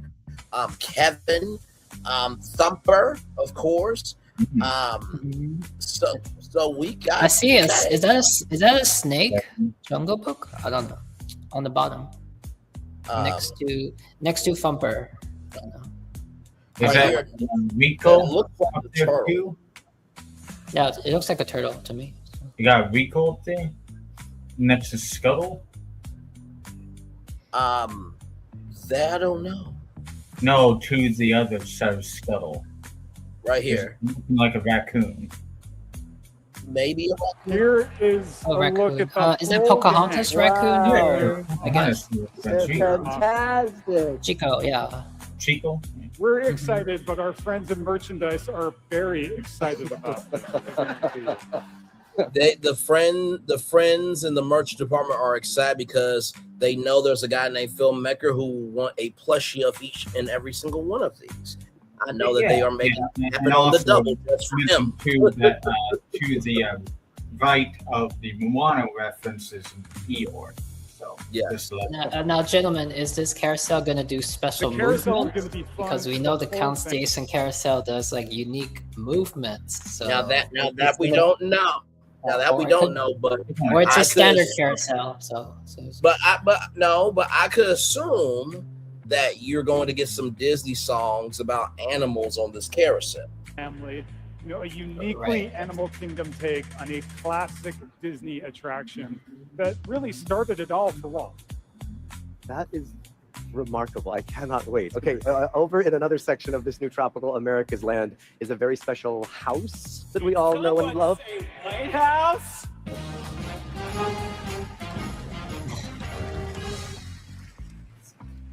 Skylar, what are you doing? What are you doing? You promised that I could come out as do a number and as one of my favorite animatronics, and I clearly got the chops. Hey, thank you, Phoenicians. Please don't encourage him. I forgot to promise you that. One too many old congaluches at Trader Sam's. Okay.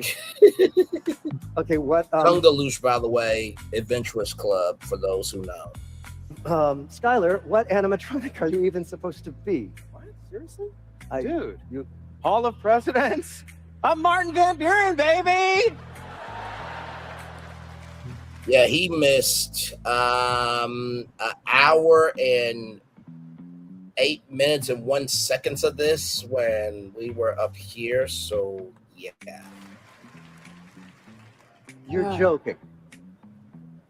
You're joking, Skylar. It's Martin. It's not. And I jest not, sir. Okay, yeah, we're in the middle of a The segment. audience I've is got Chris and Michael.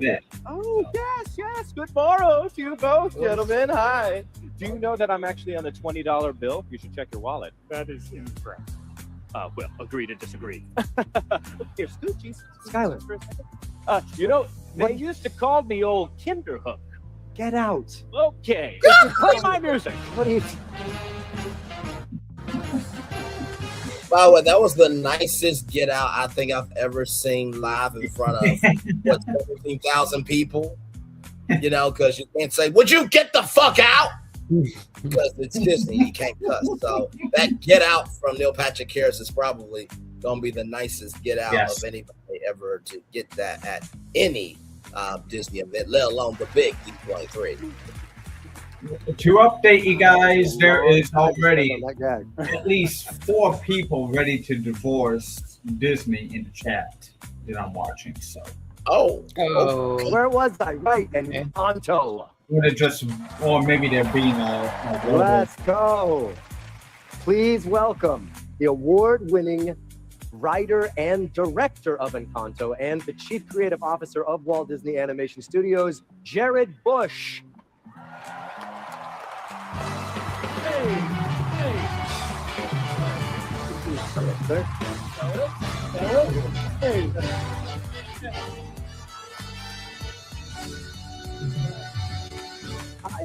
I cannot believe you guys got King Candy. That's so cool. That's funny. Yes. But I will say the whole setup with the couches is cozy. Yes, you know what? When we get done with this, because it's supposed to be from 10 p.m. to 12 a.m., we'll have a whole after show to talk about the format, because I do agree with you. This is definitely more conversational, more relaxed. It feels like a very, like you said, a very intimate conversation, but a very big flair for D23. Night 2 of D23. Heard you had a great time last night. Who was here last night? Anybody? Yeah, I had the best time. We had a sneak peek of all of our upcoming films. Next, that's out this year, a little movie called Frozen 3.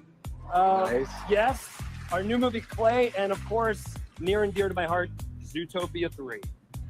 Yeah, and I got to share them all with the best fans in the world. So thank you guys so much. So, what's it like working with the Imagineers to turn those films into theme park experiences? I mean, honestly, it's like a dream beyond a dream to be able to step into a world that you helped imagine with characters that you helped create. It's emotional and wildly exciting, and I think it's part of Walt's hope for Disneyland, bringing films off the screen and into the real world. And this new Encanto ride is part of that legacy. Just picture the most quintessential classic Disney attraction, and this is it. Nice. And it is my great pleasure to reveal the name, which is Antonio's Fiesta de Encanto. Love it. Yeah. And the cherry on top is that all of the original actors of La Familia Madrigal are back. Yes. Oh, wow. And we had the best time returning to life in Casita. And I believe we have a clip of them in the booth. Should we show it? You want to see it? Let's see it. No pressure. Okay. Look, please, don't clap. Hey, Casita. These guests need you to take them to the party. Go party! I'll see you at the party. I am in the studio at Walt Disney Imagineering recording for Antonio's Fiesta de Encanto, coming soon to Disney's Animal Kingdom. If you're late, blame it on Mirabel. I think it's so cool that there is an actual physical place where people can experience the story. But FYI, it's not folks, about me. I'm That was showing weird, the but live hold on. to the exercise. Does anybody know whose donkey this is in the bathroom? On it. It's sort of a perfect film to take all of these colors and excitement out of and allow audiences to immerse themselves within it. A lot of butterflies in here. Oh, aren't they beautiful? On behalf of the family Madrigal, we hope you had a great time. Adios, familia. Bye. Wow. Yeah. Exciting. Let's talk about the attraction itself. Jared, what's the story with this one? Okay, so first you are literally in Casita, which is a living house. And this day is Antonio's gift day, which is a very special moment in the life of the Madrigals. It's the day that they are given their special magical talent. And Antonio's gift is communicating with animals, which is perfect for Animal Kingdom. I've seen somebody there trying to talk to the monkeys, so you know who I'm talking about right now. But we are invited into Casita to celebrate Antonio with all of his family and now his extended animal family. And one of my favorite parts was working with the Imagineers to explore the house, to ride through Casita, hearing the music of Encanto, seeing the family using their gifts, getting to celebrate with Antonio in his room. So that's the animal from Encanto that's going to be on the I carousel. think one of the things I'm most excited about is Yes. the ride vehicle. So, what's great about this attraction is Casita has assembled all these different pieces of furniture, sofas and chairs, and even a piano, and combined them to take us through the house. Look And at it's going to that. feel alive. It's kind of It's going to react like different a model character of a to ride existence vehicle. itself Okay. as we go from room to room, and really express everything that's happening around you. And here is a first look at a new piece of concept art that will really give you a sense of what it's like to journey through Casita. Here you can see how Casita is using this amazing vehicle. We're going to find our way upstairs into Antonio's room, which has transformed into this incredible rainforest. And it's going to be filled with animals of all shapes and sizes. I'm wondering how they are going to do this. Is this going to be projection mapping, you guys thinking of the butterflies? I mean, this looks amazing, but we also have had concept deceit before, so I don't want to put too much stock in it, but it looks really good. Yeah, the ride vehicle is giving Mickey's Runaway Railway, but it's going to be more like smooth dancing because Encanto. But for the butterfly effect, I don't know how that's going to turn out. I feel like that's going to have to be projection mapping. They say maybe the vehicles can hold 60 per person. It's a bit as if you combine Mickey's Runaway Railway of ride vehicles with Frozen Ever After, but it's not really screens. 5, 6, 7. It looks like it's going to be 8 people to a vehicle because I count 1, 2, 3, 4, 5, 6, 7, 8 people there. Well, somebody was saying The scale of something. Antonio's room is incredible. Say that again. I'm just thinking one of the vehicles had mentioned about having 60 per vehicle, but maybe it's. And there are more than Gotcha. 50 animals throughout the entire attraction. Awesome. Here's a first look at some of them in action. I don't know what he's doing to the capybara, but that's okay. They're so cute. It's cute. All right. So look, we partnered with our Parks Animal Sciences team to make sure that all of these figures are accurate to Colombia. And we're excited to share another piece of news, Michael, that there's no height requirement for this attraction. So it's going to be a great experience for the entire family. That's great. That is huge, by the way. If you're a family, no height requirement. Really exciting, like an old school classic ride for the whole family. It sounds awesome. I can't help but notice you didn't talk about Bruno.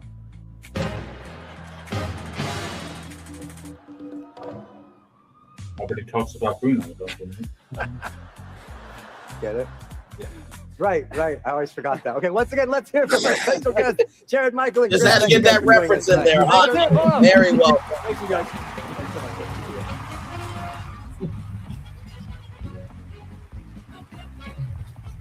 All right, now it is time to travel from an enchanted family in Colombia to a magical family in Mexico. And to celebrate, here to perform La Llorona from Coco. Give it up for our next musical guests, iconic Grammy-winning artist, Los Lobos. There's the prompter right there, ladies and gentlemen.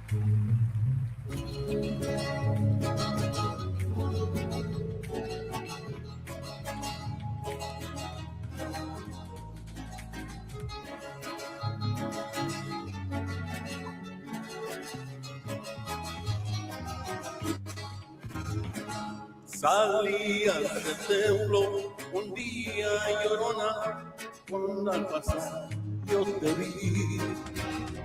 Salí al templo un día llorona, cuando al pasar yo te vi. Tan lindo y vil llevabas, llorona, que la Virgen te creí. Tan lindo y vil llevabas, llorona, que la Virgen te creí. Ay de mi llorona, llorona de azul celeste.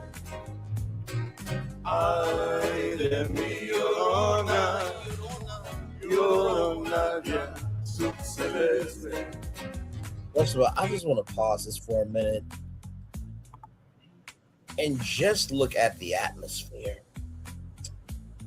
and how they are using the center stage as an accent stage to magnify the majesty of how everybody can be a part of it. Wow, just. Y aunque la vida me cueste, llorona, no dejaré de quererte. Y aunque la vida me cueste, llorona, no dejaré de quererte. Ay de mi llorona, llorona de azul celeste. Ay de mi llorona, llorona, llorona de azul celeste.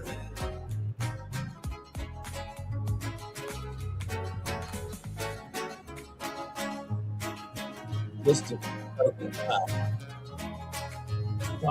Counted a bit, very counted.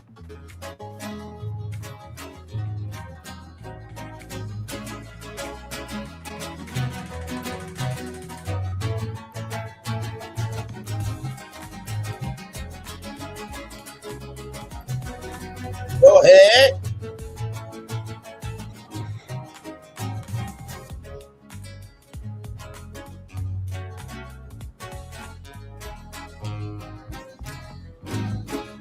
Todos me dicen el negro, llorona, negro, pero cariñoso.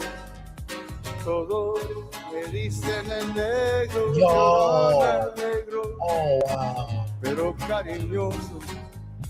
Yo soy como el chile, llorona, no dejaré de quererte. Yo soy como el chile. Just saw a video of Car. Pero sabroso, ay de mi llorona, llorona de azul celeste. Ay de mi llorona, llorona, llorona de azul celeste.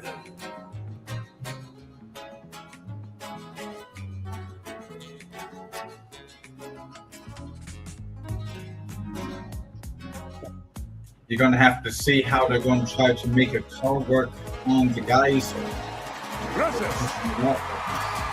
Understood. Beautiful. Applause, everybody! Very That beautiful. was great. That's very beautiful. That's very beautiful.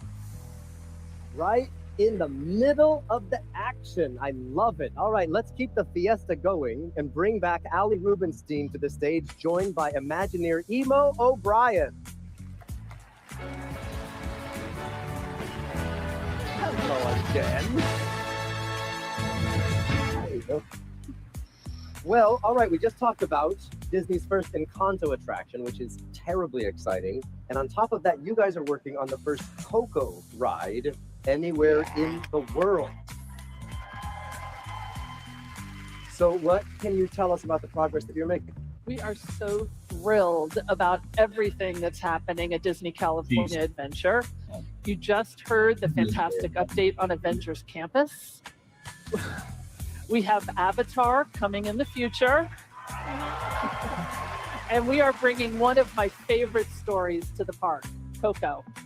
Like you just heard about with Encanto, this will be another classic Disney attraction for the whole family. Nice. That's right. And so last night we heard Coco 2 is well underway. So of course we are working closely with Pixar to ensure that our attraction fits in well with both the original film and the new one. Yeah, that makes perfect sense. Yeah. So, Coco what people love about it is full of the color and texture that are core to the vibrancy of the culture of Mexico. That really pulls everybody in. Completely. And then further, it's really the music of the story that connects us all in an emotional experience. Yeah, that's true. You know, I don't know about all of you, but the first time I saw Coco, I was literally a puddle of tears. When Mama Coco began to sing Remember Me, I thought I was going to crumble and melt into my seat. And I'm not really sure how I got out of the theater. And I don't even really cry. No, she really does not. I am. I cry all the time. I cry to Coco. I get it.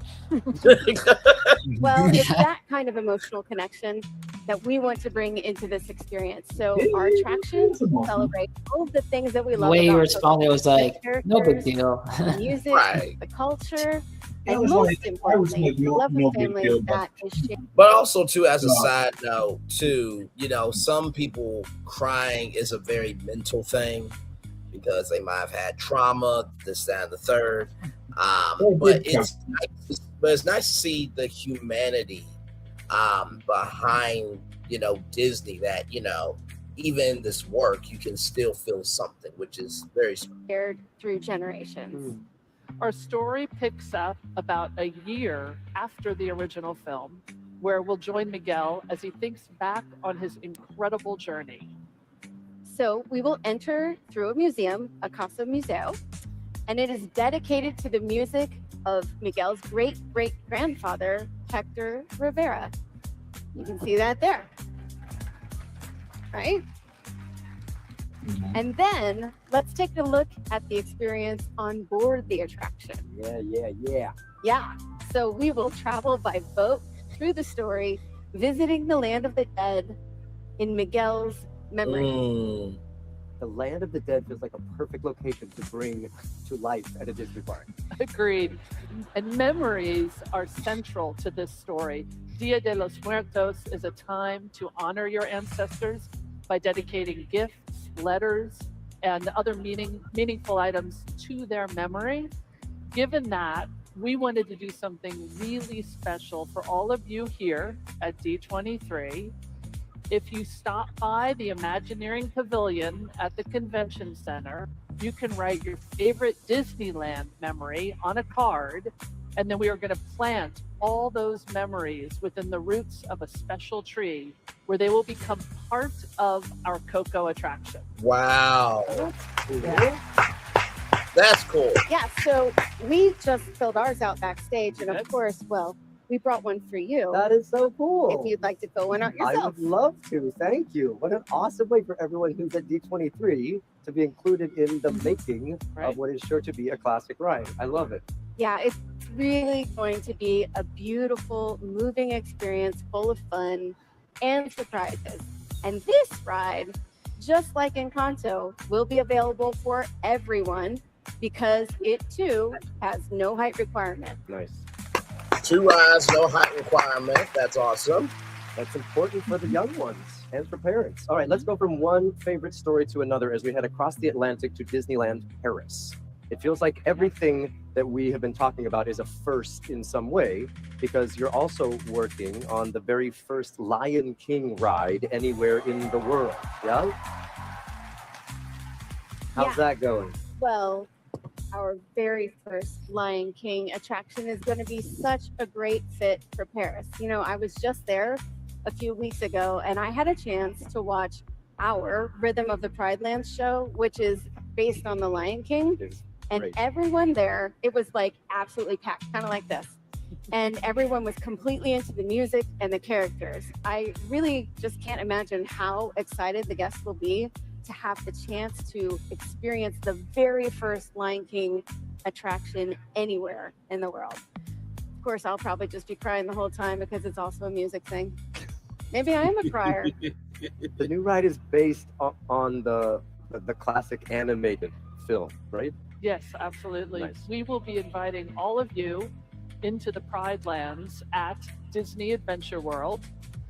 This new attraction is a retelling of Simba's journey from cub to king, the happy times and the not so happy times. And that includes Simba's final confrontation with Scar. Oh, This is a brand new take on that scene, look at which we're that. showing here for the very first time. That looks amazing. Yeah, imagine stars. The Lion King is one of my favorite all-time favorites too. I'm really looking forward to this one. I know that a lot of the people in the U.S. they feel a way about this, but also too is a great reason to fly to Paris. But I have a my guess is We really that appreciate you sharing all this great info maybe with us. eventually afterwards it might come. That's true. Thank you. For now, I'll bid you adieu. With us being BFP Imagineers, we can do that. Sorry, folks. Or we can get Jungle Book instead. Tech booth, is everything okay? Or Grayland's issue added to Animal Kingdom. Sorry, guys. Give it a second.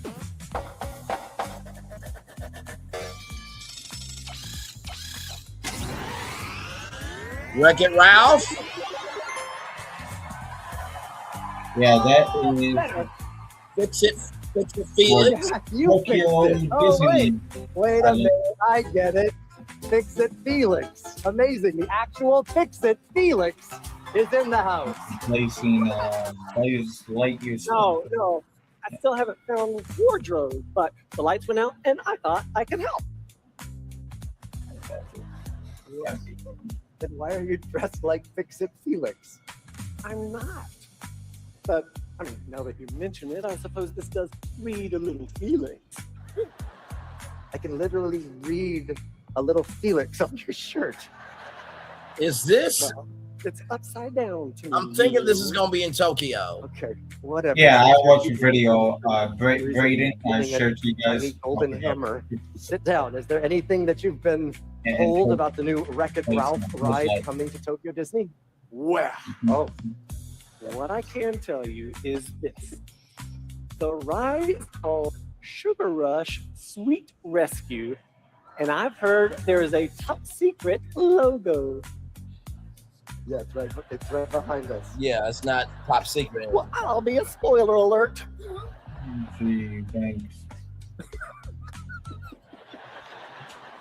I'm a grown-up. Than every Disney adult ever.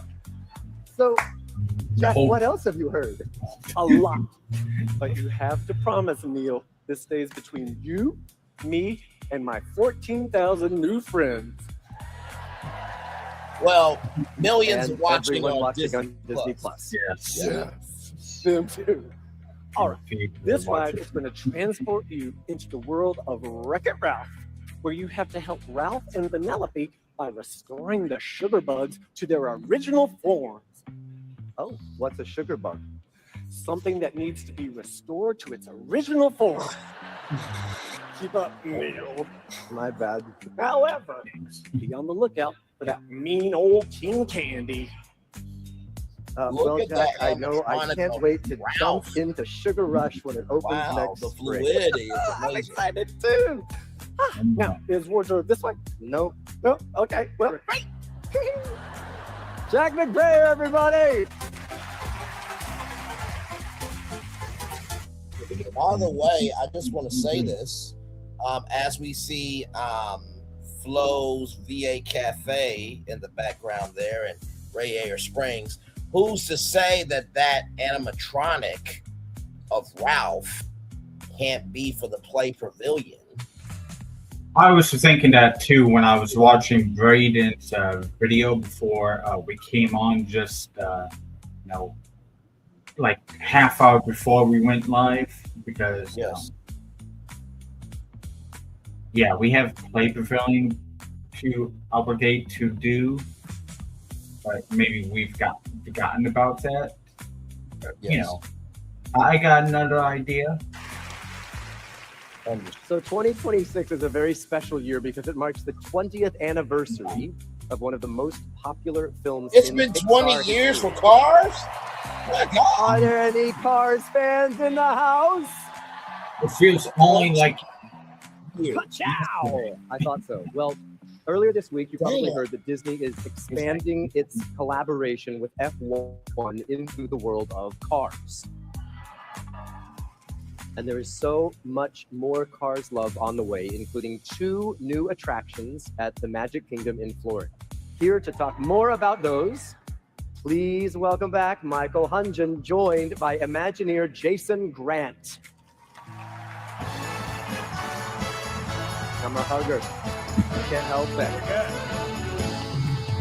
All right.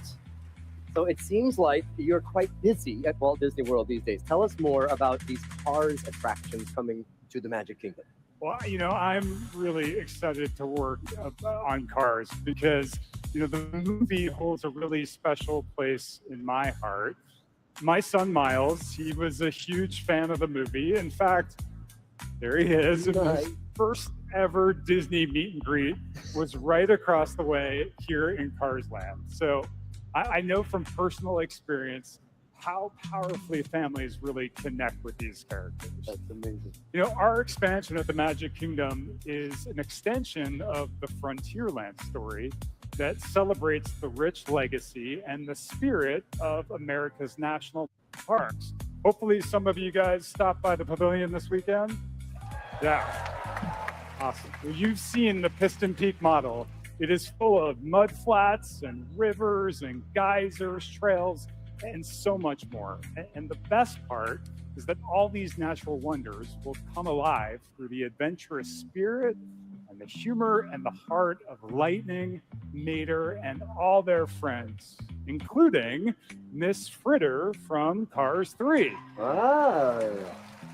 Well, this is your first look at a new piece of concept art for one of the 2 attractions in Piston Peak.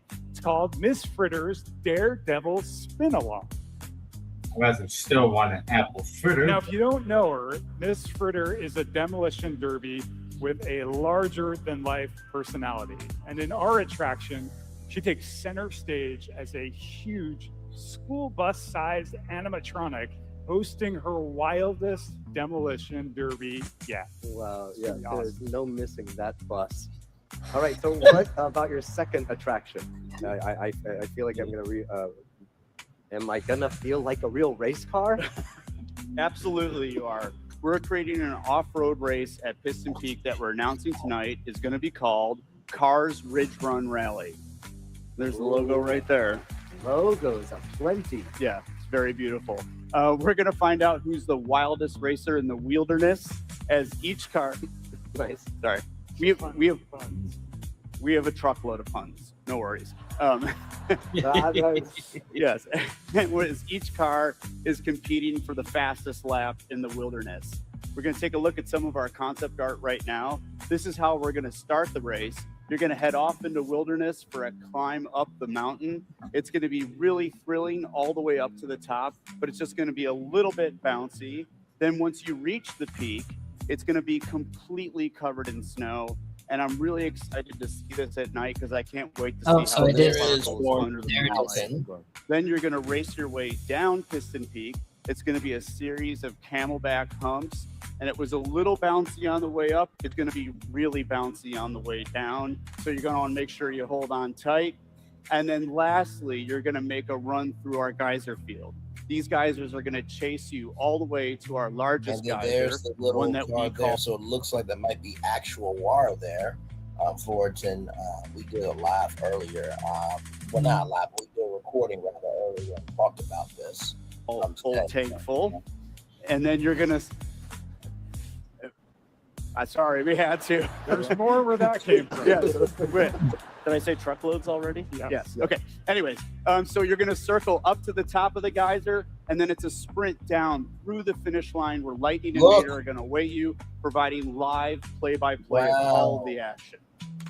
So Brian, were you right? That is the real geyser with the cars. Construction is fully underway. Yes. Not that anybody here has noticed from the Big Thunder Mountain queue. That's my favorite seat. You know, theater in the round. We call this Imagineering in the round. Nice. We're working with our friends at Pixar to bring this fun and wild Cars that world is to life cool. The fact in that all be new able to ways. do that And when with we're real finished, guys. This will be a new Yes. type of racing experience, Yeah, unlike really anything fun. we've ever done anywhere else in the world. We are so thrilled. I'm so thrilled and can't wait to see it. Michael, Jason, thank you for all these new details and reminding us why we love cars so much. I still can't believe Now, before we leave the racing world tonight, we have one more special surprise as we celebrate all things cars. There is a new show coming to Disney Plus and Disney Junior called Cars Lightning Racers. The series has been created especially for younger fans, and it follows Lightning McQueen as he gears up for all new adventures in Radiator Springs with Mater and their friends. Tonight, I am thrilled to share with you that this series will feature a new original song from an artist who's been a part of the Cars family from the very Rascal first Flatts? Green Flag 2 decades ago. Here to perform Built to Last, It wasn't her new bad. song from the show. Please welcome Grammy-winning artist Sheryl Crow. Was she a part of the soundtrack at the beginning? Yes, yes. The Yeah. first movie. Interesting. Okay. Really cool. I did not know that. My bad. No disrespect to Sheryl Crow. No, they both were, so you're not wrong. We're getting ready to go out on the road. We got places to see. We're almost to the end, y'all. Find out, then let's get on with the show. Take time to make time. That's what friends are for. Got you and got you. Let's put the letter to And the by the floor. way, y'all, in case YouTube takes this down, just in case, StreamYard has it, but just in case YouTube takes us down, we have a game plan to come back and break down each and every announcement, okay? Because I hope I'm not going to be the reason for it because I shared it on X.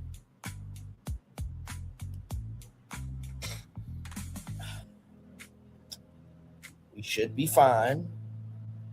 Just in case, we will come back and do this thing because we have been giving commentary all night long, Disney, okay? So don't knock us, all right? Gonna make it. Good time and lightning fast. I gotta say, Resilience, yeah, we were built to last.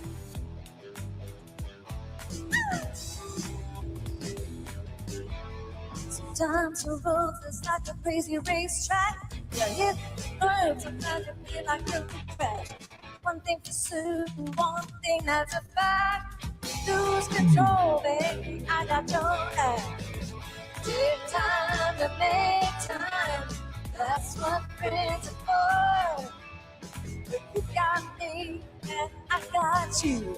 Let's put the matter to the floor. Come on now. How we gonna make it? Reach up and I make fast. I gotta say, yeah, we were built to last. And by the way, this was not announced last night at the Movies and TV Showcase, by the way, like, in case you did not know that. Right?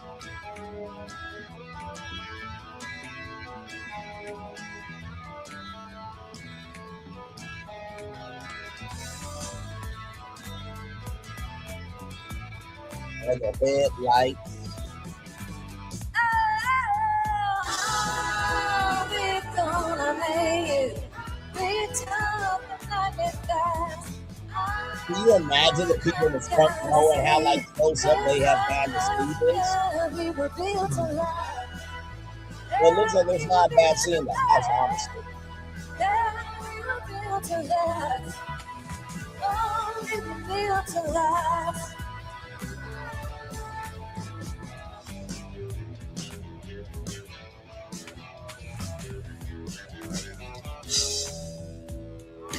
Sheryl P. Crow, everybody.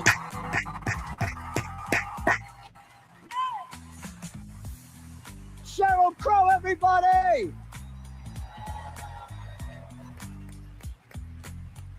Hi, Sheryl. Well done. Hello, D23. I cannot believe it's been 20 years since Lightning McQueen first pulled into Radiator Springs. Can y'all believe that?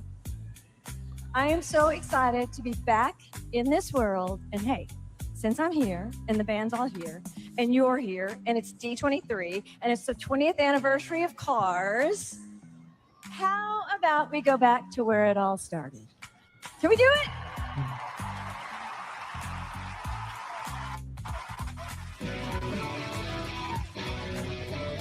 Real Gone, of course, of course, of course, of course. I'm American made by the light of Chevrolet. I'm all the top and on the ride. I was born in the South, sometimes I have a big mouth, and I see something I don't like. Oh, I gotta say it. You can drive in this road for a flat no time, paying your mind to the side. But the neighborhood's changed, it's not being rearranged. We left the road so very high.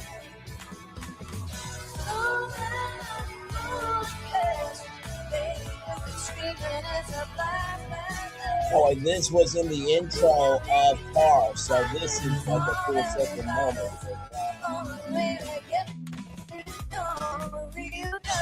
That was the very beginning of Cars 1. Yes.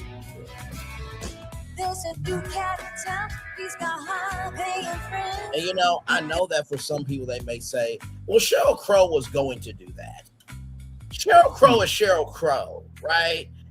And yes, it is one thing for anniversary, but the fact that she said because it's D23 and because it's the 20th anniversary, why not bring it home? That would be like if Rascal Flatts was backstage ready to sing Life is a Highway at D23. Don't know if that's going to happen, but let's keep watching. Yeah.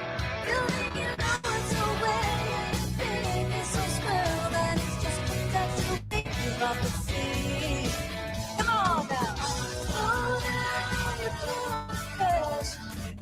You screaming in the night. You take your mind and all and you find it. Gonna really get you down, you down. Real gone. Real gone. Real gone. Oh. Hey, man, come on, I'm a cook. Be mad at it. That's a real skill, by the way, y'all. You can say what you want, but you can't say it around here. Cause I've got you and give you a weapon. But I believe I was wrong when I said you were wrong. You didn't like the sound of that, now did you? Wait, did one of y'all play harmonica just now?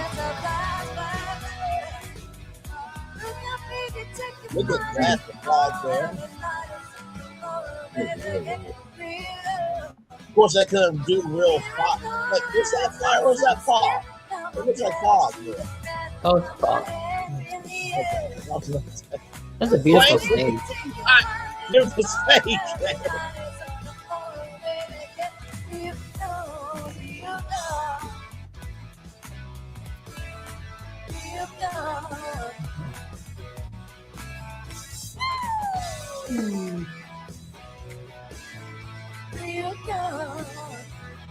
I wonder if, you know, that fog could be for a new Car Stage show. That would be kind of cool.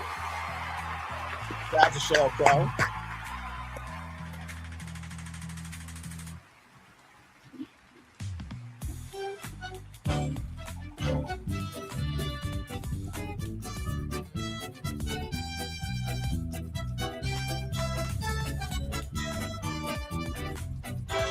Oh, of course. It's time to go beyond the As we make the final spin on our carousel of progress this evening, the present meets our future, and possibilities become realities. So let's set our ovens to 975 and our course towards the horizon. Here to talk about the future of Disney Cruise Line, please welcome Imagineer I love Claire how Neil has made Weiss. fun of himself all night long with his voice. He's really done a good job hosting it. Claire, Hi, I'm great. welcome to D23. Thank you. So it seems Excited like to you guys be have here. been pretty busy lately. Oh my gosh, very busy. So we are continuing to expand our fleet, and we're going to be to 13 ships by late 2030. Whoa. I know. Wow. And just since our last D23, we've already launched 3 new ships. The Treasure, I know. The Destiny, and just this year, our first ever ship in Asia, the Disney Adventure. Nice. And as all of you know, we love the West Coast at Disney Cruise Line. So we are excited to announce we are doubling the number of cruises sailing here from Southern California. Hello. I know, right out of the port of San Diego. Nice. So that means all of you will have access to one of our beautiful ships for years to come. Now, I'm not saying that everybody there should get a free 7-day, 7-night Disney cruise because it's D23, but you own the fucking company. Rolling on.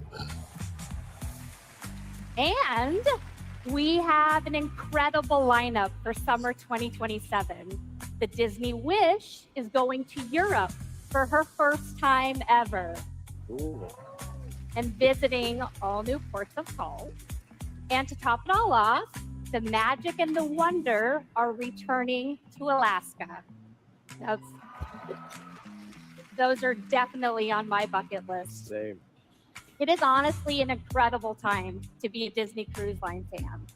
So that brings us to our to the next year's edition, the Disney Believe. Yes. We've heard some things, but what can you tell us about this ship? So, the Disney Believe is the 4th ship in our Wish class, and she's really going to bring to life her own signature identity. This ship celebrates belief in magic, in family, the power of nature, and believing in yourself. And all of the stories we'll tell on board are really tied together by this core Disney belief of believing in something fantastical, which includes the character adorning our bow, who I am excited to announce will be Tinkerbell. Nice, love it. Love it. That's gonna And be then cool. onto the stern. Drum roll. Woody and Buzz. Cool. After all this time, We're going, of course, to infinity and beyond with Woody and Buzz. And they're actually drawing Believe on the back of the ship. And they're using crayons because, of course, they're toys. Of course. And then finally into the grand hall. Wait a minute, Claire. Yeah? I've heard we have a special guest who knows a thing or two about the high seas to help with this big announcement. Captain Give Jack it up Sparrow. Wow. for Captain Jack. Oh.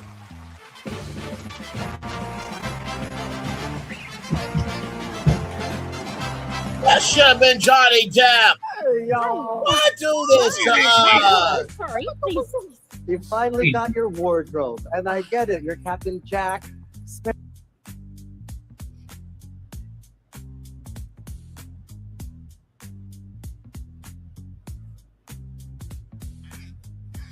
Well, I'm in way out in the future. They're talking about villains, and they got Cruella de Vil right now. No, why are you doing this? Are you gonna? Right, cool. We're gonna get there. We're behind a I know, little right? bit, but we're almost there. Sorry. Oh my goodness, it's actually getting close. Looking forward to that. We're doing this again. Action. This is what Oh my Neil, God. Jack, stop. You're 100% dressed like Captain Jack Sparrow. Neil. A fella can't wear an elongated vest and a tricorn hat without being accused of piracy? No. But the compass? Well, I'm easily lost, hence my never-ending search for the wardrobe department. Why do you have a sword? I had a coupon. Like Johnny Depp was just in San Diego. I missed the Like, really, big come on. announcement. But what about Moana being the new grandpa icon? Oh, You know, no, we haven't said that yet. Good. Mum's the word. Nope. You can trust me, Claire. Well, up to find Wardrobe department. Yes, we That's know. Right. No. North. Nope.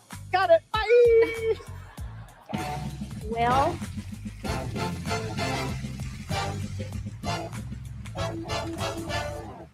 I am so sorry, Claire.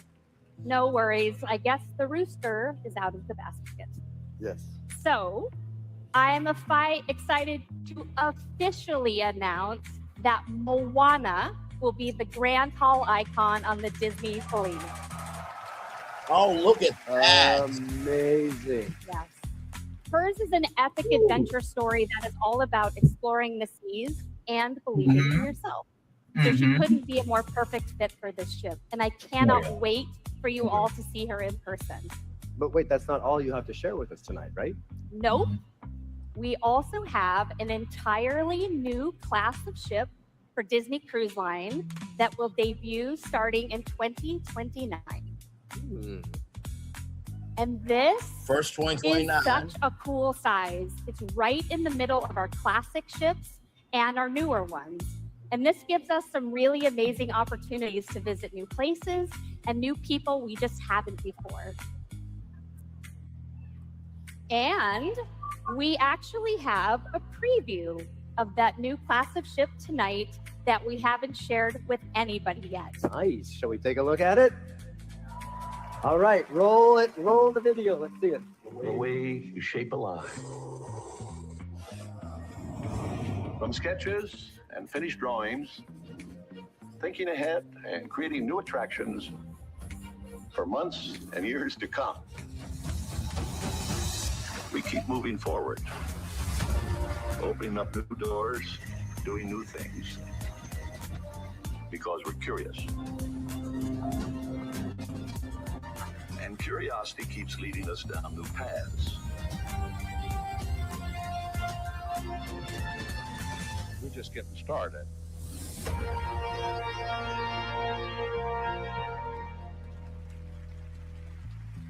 So cool. So cool, right? Yeah, that was one of those teasers. The I see teaser. how you do. Mhm. All right, Claire, thank you for being with us tonight. Best of luck to you as you create the Believe and beyond. Let's give it up for Claire Wise, everybody. Thank you. Thank you. Can't wait. Thank you so much. Well done. He was like, I see how you Okay. do. Yes.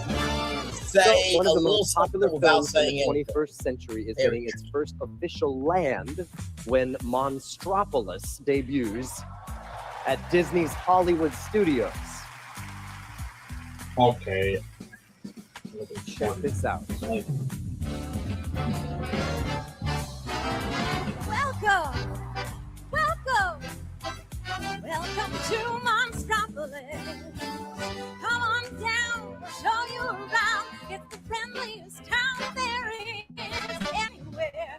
Friendliest? That sounds How it used cool. to be. We were scary and mean. Sorry, folks, it's true. Look at us now, and you will see we're the sweetest monsters in world history. Okay, boys, come through. You don't believe me, I see it in your eyes. You think this little monster must be telling me lies, but we don't lie here. Monsters never do. Just give us a chance, we'll show it all to you. You'll love Monstropolis.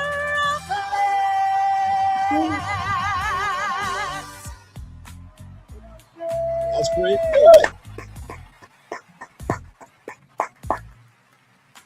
Monstropolis and D23. Okay, listen, I love you too. saw that. Okay, very well done. Okay, listen, I saw Girl. that. Very well done. Oh, hey, Michael and Chris are back to talk some monsters. Hey, I really like that song. Can you tell us a little bit about that? It's really good, right? Well, what you just heard is Welcome to Monstropolis. It's a brand new song. It was written by the one and only Randy Newman. Fantastic. It is the first song Randy has ever written specifically for a Disney theme park. How cool is that? Oh, wow. And we asked Randy to write this song because, well, Welcome to Monstropolis is also the name of our new theater show inside the Monsters, Inc. land. So wait a minute. I want to claim a victory lap here. Because remember what I said, Thornton asked, is Welcome to Monstropolis with Mike and Sully, the actual show. And there it is, Monstropolis, the city frightful. This new signature show, the monsters they've graciously invited us humans into their world to show us that, you know what, we're kind of more alike than you might think. Now, Mike and Sully, well, they're our hosts. And, Sully has been working on a small, very homespun show. But then there's Mike, who, as you all know, he is ever the showman. And he has a few surprises up his sleeves. And hopefully this doesn't bring down the house, which is kind of what he's hoping for. And with the monsters opening up their doors to humans, everyone is really excited to welcome us. Well, almost everyone. Humans, we look forward to welcoming you to Monstropolis, which we might regret. Stop saying that. Humans aren't toxic. D2319 in progress. A D2319 is not a thing. You can ignore that. That was great. That's a good one. That doesn't seem like it's going to end well. No, But maybe it's just me. No, it will. We promise everything will be just fine. And that's just one piece of the Monstropolis experience. This land is alive with all kinds of dynamic movements that you'd expect from a world where Mike, Sully, and all the monsters live and work. The team is incredible. They're moving really, really fast. Chris, should we show them that sneak peek behind the construction walls? Yeah, sure, absolutely. So, all right, here we go. Let's take a look at this land. News about Disneyland Mall. That's the Glob Theater there on the right. And So that this is the coming. home of our Okay, new good, show good, that we good. just talked about. And as we move down the street, you'll see Archie Scare Pig Pizza, along with the Monsters University Alumni Club. Now, inside the Alumni Club is the Elite Scarers Club, and it's where we honor the legendary scarers from years past. Next door is the Scareporium. So if you're visiting Monstropolis, you want to grab that human or that great souvenir to remember your trip to Monstropolis, well, that's going to be the place to go. And then we have an experience we know that all of you in this room have been looking forward to for 25 years. It is Harryhausen's restaurant. Whoa, look at that. This is the iconic location of Mike and Celia's ill-fated date from Monsters, Inc. And of course, Sushi Chef, he's going to be there in person. What you're seeing is an early look at him in action inside our figure shop. Look at that. It's Look going good. to feature a menu unlike anything else that we offer at Walt Disney World. It's going to be I thought that was just animation. Wow. Yeah, no, that that's a real romantic meal. animatronic. I cannot wait. I love it. Real. All right, so that brings us Okay. to something that we are extremely excited about. And it's been a long time in the making. Let's go inside the Monsters, Inc. factory and door vault coaster building. Yes. We were just with the team the other day and they showed us this amazing work in progress animatic. And Michael said, look, we've got to take it with us to D23. Of course, right? It's incredible. It's truly incredible. You are going to be lifted 40 feet in the air in 4 seconds and then launched into the vault. This is going to be mind-blowing. It's just incredible. And while the door coaster, well, we're still working through and prepping it for human ridership, the rest of the land is looking really, really good. And so we were thinking, well, why don't we just open it early? Like, say, next year. Nice. Off screen. I just saw something. Well, I I can't wait just to welcome you into Monstropolis. So open your closet doors and make your way in. Let me just spray them again. What? No. Humans aren't toxic, remember? Right. Not toxic. See you soon in Monstropolis. I have a feeling those guys are gonna be walking around Monstropolis.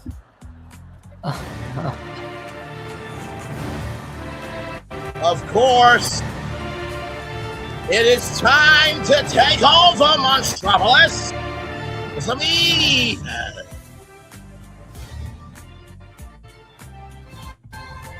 wondering That's how right, ladies and gentlemen. maybe it's a transition to villains here. I don't know. 2 years since my decree of a land shrouded in miasm. So I have summoned a new presence. Come forth and speak, Thomas Maslam. I'm here, Mira. I'm here. But please, do not worry. We could never forget about you.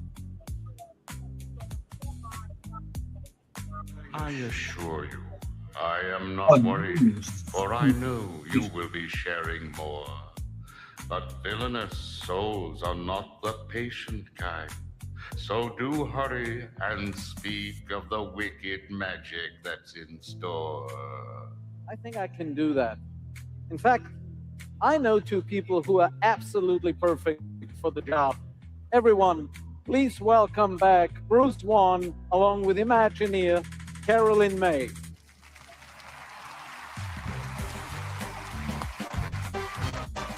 Woo!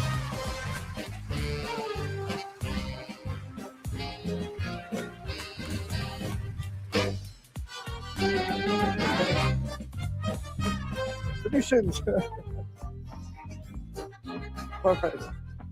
All right. Well, I know I speak for all of Imagineering when I say our villains expansion at the Magic Kingdom is one of the most anticipated projects any of us has ever worked on. Now, there have been a lot of rumors about this land flying around. Shocking, I know. Caroline, how about we put some of those to rest? First off, I believe we have decided on a name. Yes, we have a name. Okay. Even though this land will be full of mischief and darkness, we wanted it to feel like it belongs in the Magic Kingdom. And since most of the lands at the Magic Kingdom have land right there in the title, we figured, why mess with a good thing? Exactly. I mean, let's face it. What else were we going to call it? Sometimes. Well, I mean, shout out to Epic Universe and them calling it Darkmoor, but you know, just. That's what's my prediction. That's what my prediction. So I win this. Yes, no, for sure, my friend. It's the right one. But while the name may be obvious, the story is anything but. We're creating an entirely new story for these characters and a new way of seeing them. These aren't villains hiding in the shadows. They're powerful, sophisticated, elegant, and they have impeccable taste, which I find is very dangerous. Here are some initial character studies that help define a new vision for our villains and establish an elevated, elegant tone for the land. These characters and so many more are the foundation for an entire... Wait, I'm gonna take a win here. Remember the Disney Action Museum?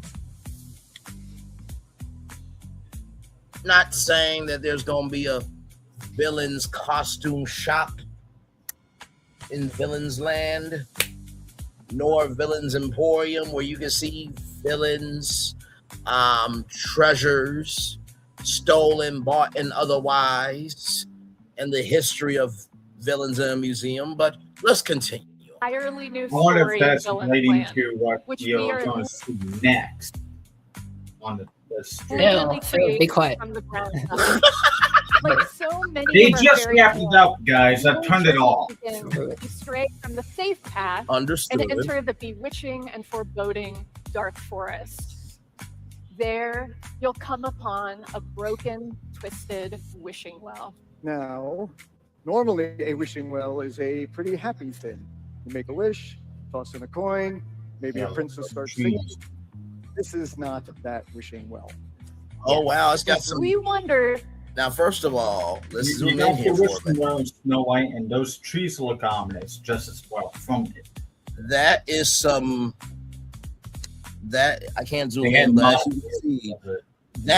that. Remember how that rap article said it was going to be family friendly? That's not family friendly. What if a mysterious person made an evil wish? And what if that wish was so evil that it corrupted the well, broke it open, and infused the forest around it with the power of the well's poison magic? Dark magic. I kind of alluded to that yesterday or today. We talked about what was it, the dead redwood or something? Oh my god, what was it? Shit. Redwood. I was thinking Evil Queen from Snow White. No, hang on. Let me go to Instagram because I think I sent it to Phil. I think Phil said Redwood. Did he? Did I say Redwood? I was talking about like an evil queen who has a lab of potions and spells. Hang on. Because I know I see there. Like, okay, this. Yeah. The well's broken, spills over the. Hang on. It's corrupting the trees. Maybe I'm reading. Oh no, heartwood. Sapwood that has become dysfunctional as a part of the natural aging process. So it opens up and everything becomes dysfunctional, blending with the natural aging process. See? For grabs, I can definitely see villains wanting to be drawn to that. Exactly. And one by one, they have come here to claim it. Several of your favorite villains, including Cruella, the Evil Queen, and Dr. Facilier, who you saw earlier, have used this land's cursed magic to conjure the perfect new layers for themselves. Everything they could wish for. The architecture reflects the style, humor, and fiendish personality of the villain that owns it. And whether it's by promising treats, treasures, or wishes come true, you can bet the villains will use everything in their power to tempt you. Well, I'm sure they will. And frankly, I'm looking forward to seeing them try. Villain's Land is one of the most ambitious lands we've ever created. It's huge, on the scale of Star Wars Galaxy's Edge, and completely immersive. Everywhere you look, the villains have taken over. The architecture, the food, the shops, even the landscape itself. And that's before we get to the attractions. You may have heard there are two major ones. And would you like to hear what they are? I think it's about time. Well, our first attraction is going to be a thrilling coaster experience.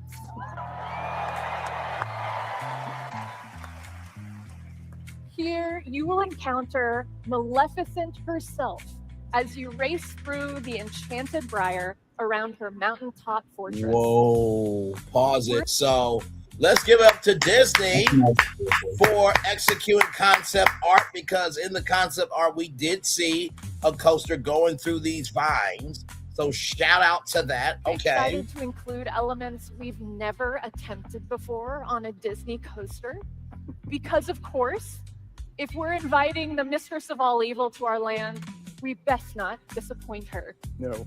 And if Maleficent's mountaintop isn't dark enough for you, our second attraction takes you in the opposite direction, down, into the catacombs beneath the Evil Queen's palace. Here, you'll come face to face with the magic mirror as he calls you to see things from his unique perspective on the... Braylon can retire now, guys. Well. Oh, and it's a boat ride too, right? Mm-hmm. Well. The person who called it about a year ago that the magic mirror could be a very central character. I said Hall of Mirrors. And then shout out to Probably at Disney for talking about a new ride vehicle. I'm going to say right from this space, right from this place. Wait, what do I always say? Right from this space, right here, right now, to gather my words together. This is a blackout of creativity that one of our predictions has crossed over into real life. Wouldn't y'all agree?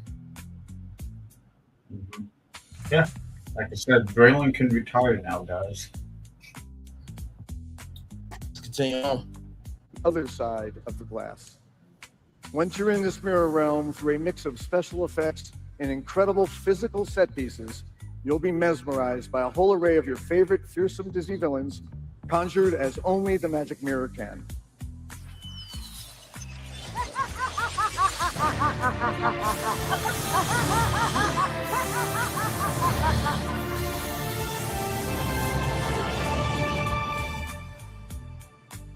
Hey, Bruce. Hey, Caroline. Is that Cruella DeVille? Hey, yeah, the mirror summoned her. Lucky us, right, Tig? Yeah, that has been a real treat. Yeah, real treat. What are you waiting for, you sycophant? Introduce me, you morons! Yeah. Hey, Caroline, Bruce, meet the lovely Cruella DeVille.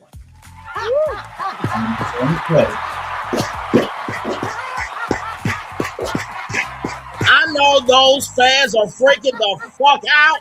Oh my god!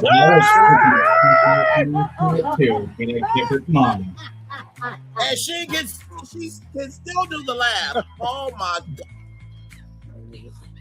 Caroline, darling, gray isn't your color. You must. And you must be Brutus. It's actually Bruce, but it's a pleasure to meet you. Well, such a sweet thought. I wish I could reciprocate.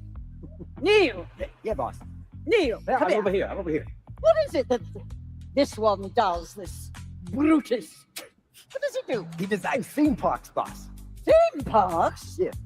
Those horrible noisy things that families are always doodling off to? Someone actually designs them? What a senseless thing to do with your life. And suddenly Brutus doesn't sound so bad. How can we help you, Mr. Bill? Well, I was minding my own business, admiring my outfit in the mirror, when I heard, oh, thank you. Thank you. My darlings. You all could do a change, you know, you need a little fur. This business of my outfit in the mirror, and when I heard the most irritating sound. What sound? That sound coming out of your mouth. And I swear I heard it say, what was it again, you? I'm over here now, boss. Yes. That Maleficent was going to get her own ride. Good boy. Now stand somewhere until I need you. Yes, boss, yeah. Well, when I heard that overstuffed purple handbag was getting her own ride, I thought to myself, surely that can't be. I mean, dragon skin? Heavens no. Leather is just so passé. There isn't a woman in all this wretched world who wouldn't rather have fur, darling. Well, I mean, a third we already attraction. just announced the. Oh, poor little thing. I'm going to cut you off before you say something you'll People regret. think so in the chat. Wait. Yeah, boss. Now, let's go and leave these two to work on the opening of my ride.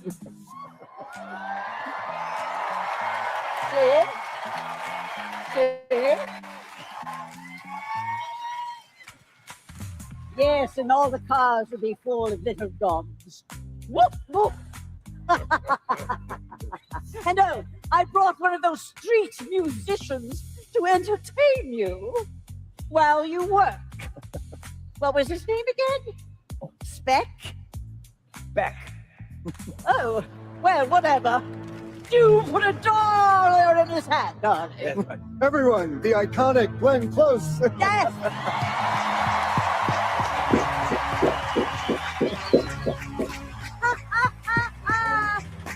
Yeah, everyone in the chat was convinced that she is going to get a ride.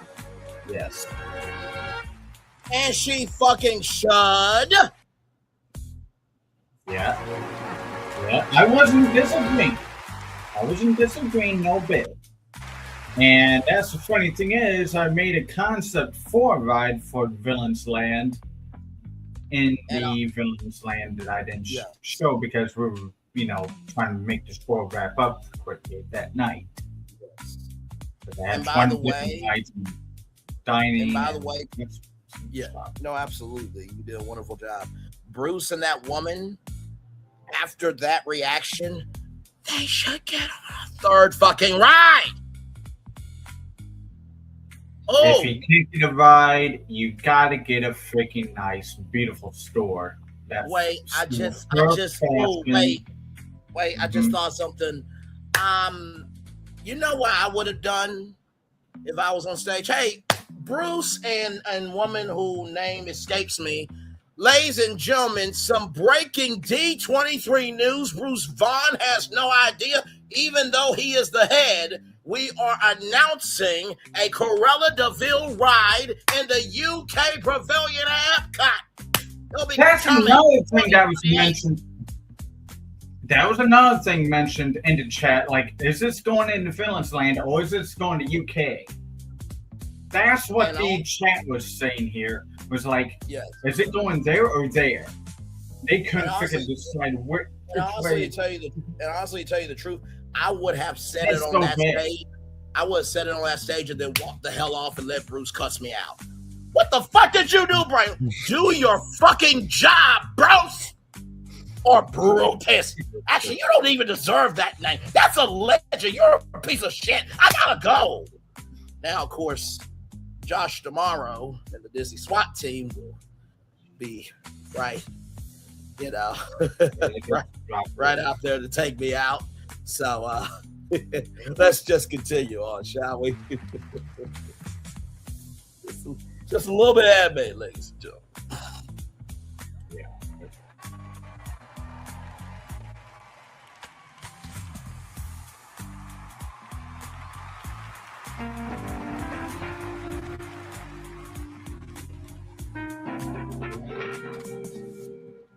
Cruella de Vil. Cruella de Vil, Cruella de Vil. She doesn't scare you, no evil thing will. To see her is to take a sudden chill. Cruella, Cruella de Vil. The curl in her lips, the ice in her stare. The innocent children had better beware. She's like a slider waiting for the kill. Look out for Cruella de Vil.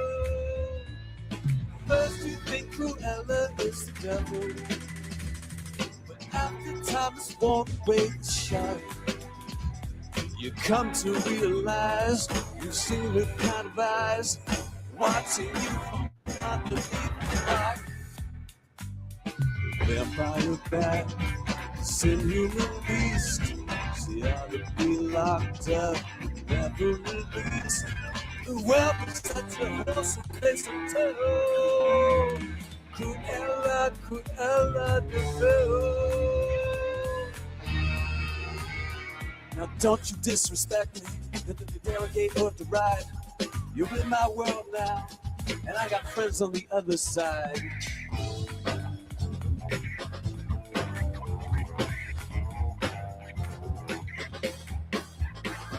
Sit down at my table and put your mind at ease.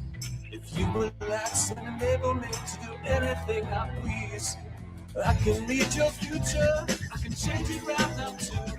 I look deep into your soul. You do have a soul now, don't you? Make your wildest dreams come true. I got voodoo, I got hoodoo, I got friends who you even try. I got friends on the other side. Dr. Facilier. So it's a melody of all the village songs there.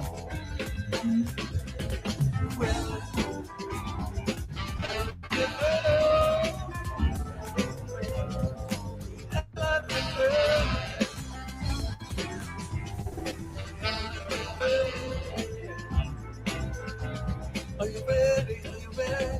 She's like a spider waiting for the killer. Look out for Cruella.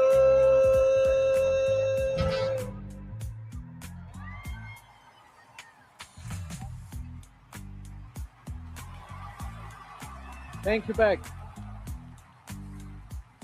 I feel like I should have been like, look goodbye out for tonight, Corella. I want to bring us back to where all of this started. Our very first Disney experience, Disneyland. You all know Disneyland is a promise. As that famous flag on the front of the park reads, "Here you leave today and enter a world of yesterday, tomorrow, and fantasy." And over the past 7 decades, this promise has taken many forms, from early expansion to the Disney decade, from a second park to new hotels, to the recent additions of new stories, immersive lands, and new shows. And as we approach Disneyland's 75th anniversary, with an eye towards the horizon and the park's centennial, I think it's time to renew that promise once There's again some feet behind in a there. way that deeply honors the original and imagines the future with optimism. And that starts with Tomorrowland.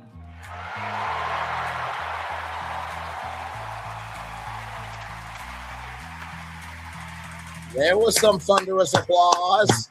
Oh, look at that couple there hugging each other, some Tomorrowland fans. Now, I'm going to guess a People Mover announcement is on the hashtag horizon for Offhand Disney. Let's continue. Right, yes. Soon, we will begin reimagining Tomorrowland with optimism you all have been longing for. Returning to a vista into a world of wondrous ideas, just as Walt described it. New attractions, more open spaces, new places for you to dream about the future. You all know Walt said Disneyland would never be completed, and those words continue to echo down through time. Since he first opened the gates on July 17, 1955, we've invited more than 1 billion guests to experience the happiest place on earth, cementing Disneyland as a global icon. And now, we are entering Disneyland's next great chapter, where new generations will continue to relive fond memories of the past and savor the challenge and promises of the future. And it all begins with Tomorrowland.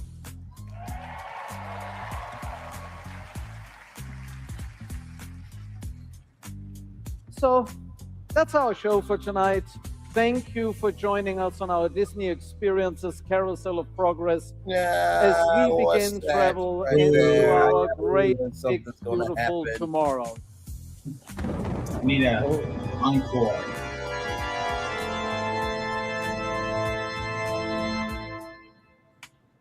False unbeliever. You made me a promise. You swore if I were to host this show, you would restore my favorite animatronic character of all time to his former glory. Behold!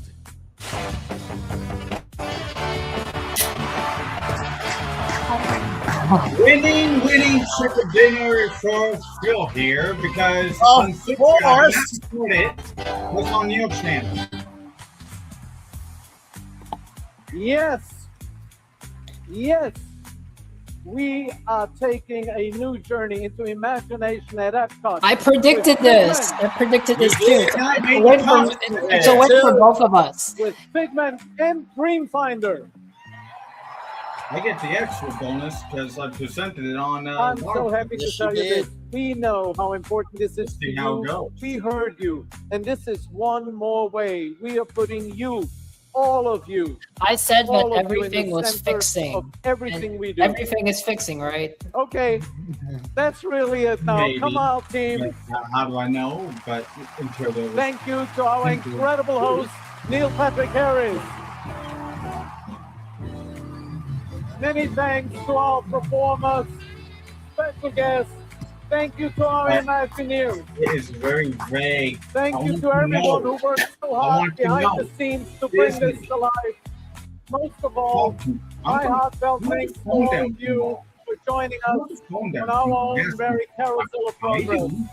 We have so much happening right now. And remember, everything we do is all for you. Thank you for joining us. And here is back one more time. Good night, everyone. Now, if you saw me, if you remember 30 minutes ago, that was my reaction when he appeared on stage and stuff like that. Oh. Remember 30 minutes ago, I was off camera reacting to something. That was it. Yes. Oh, I thought that was a reaction to Spaceship Earth. No, that was like reaction to this. Oh, okay. Yes. Because I understood your sentiment if it was Spaceship Earth. So because let the three of us take a victory lap, because dare I say, why give away the biggest thing that people are asking for at the beginning, hold it on to the end? Two turntables and a microphone. Two turntables and a microphone. No, you guys get a win for the concept, but I think I am the prediction king for the show. I don't know.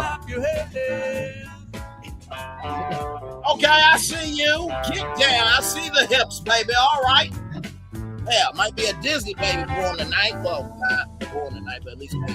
There's a destination, little up the road from the habitation to the towns we know. Low to moderate, 15 to 25%.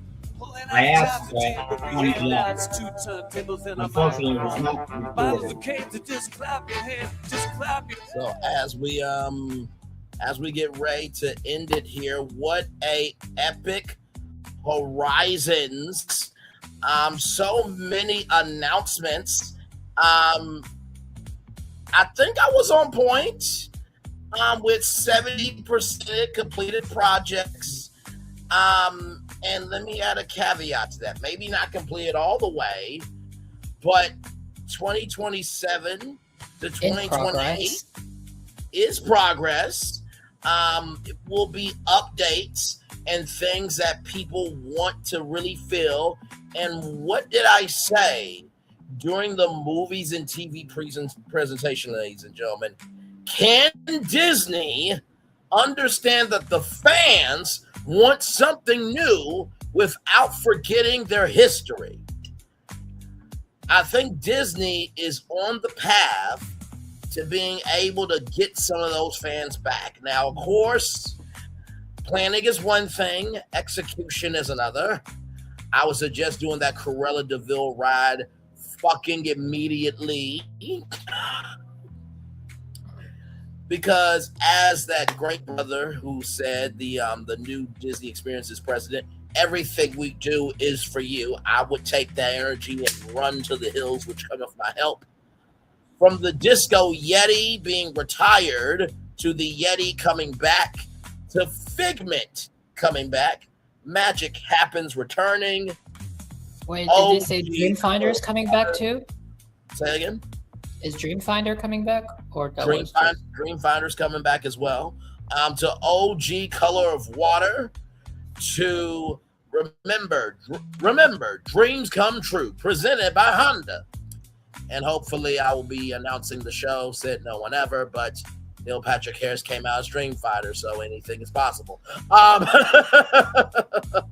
And yes, I would be sitting down in that chair as well. Oh, dang. Hey, guys, I could share Gemini concepts onto a post on X. Who knew?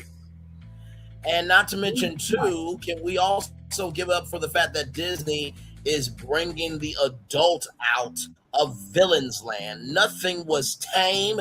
Everything was grown as fuck. Not to mention, I think we all got a win tonight. Like I said, the Magic Mirror coming to life after predicting it a whole year ago. Ladies and gentlemen, Phil presented the concept of the one, the only Dreamfinder and Figment. You know what I mean? And of course, Florentin had a prediction as well. The fact that tomorrow. I predicted. Oh, go ahead. No, as I just said, I predicted at the beginning of the show the same way I predicted yesterday.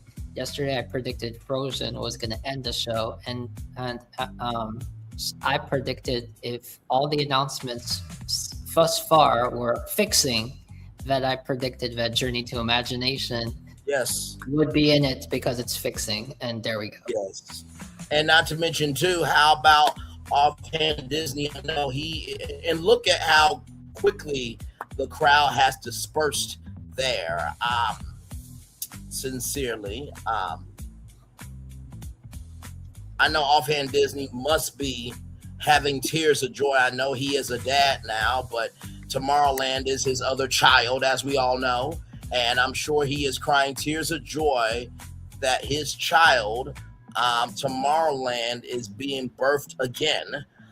What a epic horizons. What are we thinking here, guys, after all this? And Glenn Close coming back into the world of Cruella de Vil, still got it like that as well. And you know what? Glenn Close could be in Princess Diaries 3 as, you know, Julie Andrews' sister. Just thought about that because Julie Andrews. Oh, yes. I was thinking about that, actually. Yes. Yeah. So, I mean, just the overseas announcements was big. The cruise line wasn't too heavy. Like, we really got to see a balance of things. And how cool was it that what we asked for last night actually came through in the theme parks presentation? And then to just say, you know what, guys, instead of just waiting for Monstropolis, how about we open up next year? What the fuck?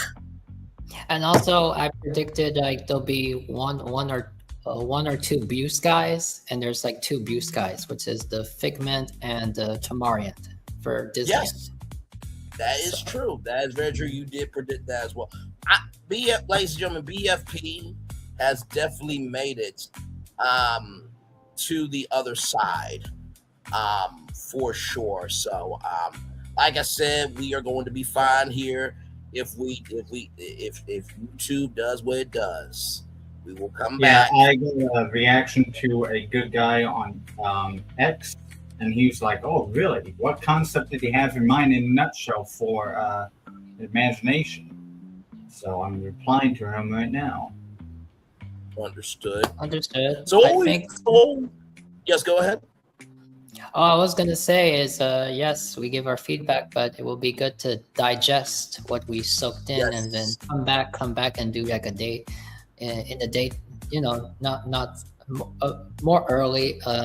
Just come back and just rehash it. No, I'm good. But also, too, can we also give it up for the host, Neil Patrick Harris, for keeping up the energy all night long. Shout out to Lionel Richie, because I will tell you, this theme parks presentation had a lot more energy than the movies and TV showcase. I mean, sure, it was a little bit of a wait, but it went right off to the races. And also, too, let's talk about the format, too.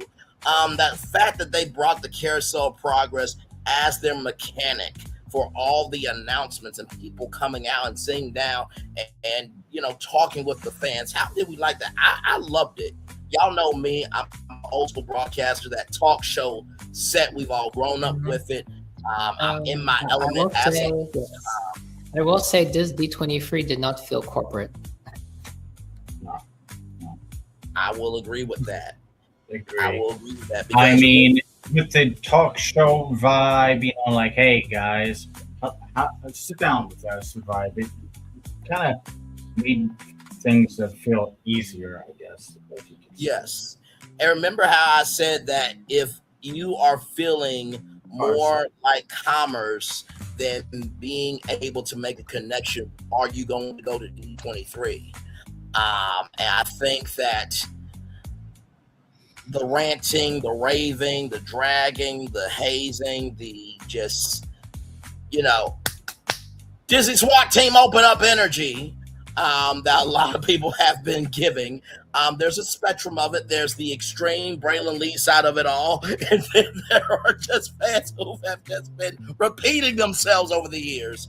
I think that a lot of people were seen, heard, and embraced that. You know what? I'm gonna give this probably a B+. What would your guys' grade be?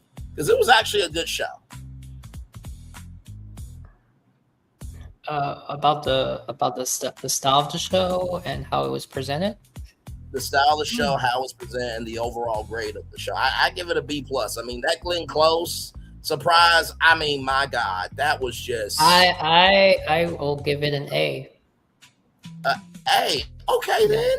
Because the music, even the music, the music style and the performances. Yes. And it was very. You know what? I'm gonna be right there, which I'm gonna upgrade to an A too. That was good. That it was a really well done show. It deserves an A, I think. Yeah. Yeah, the presentation was a or A-. Maybe I could give it a B+ because I'm really nervous to or B. I would give it an A-. I set my mind on like Spaceship Earth. I'm like, yeah, that's the only negative thing I can come to think of with the presentation, other than that unfortunately the Hong Kong people would be losing their Tower of Terror. But you know.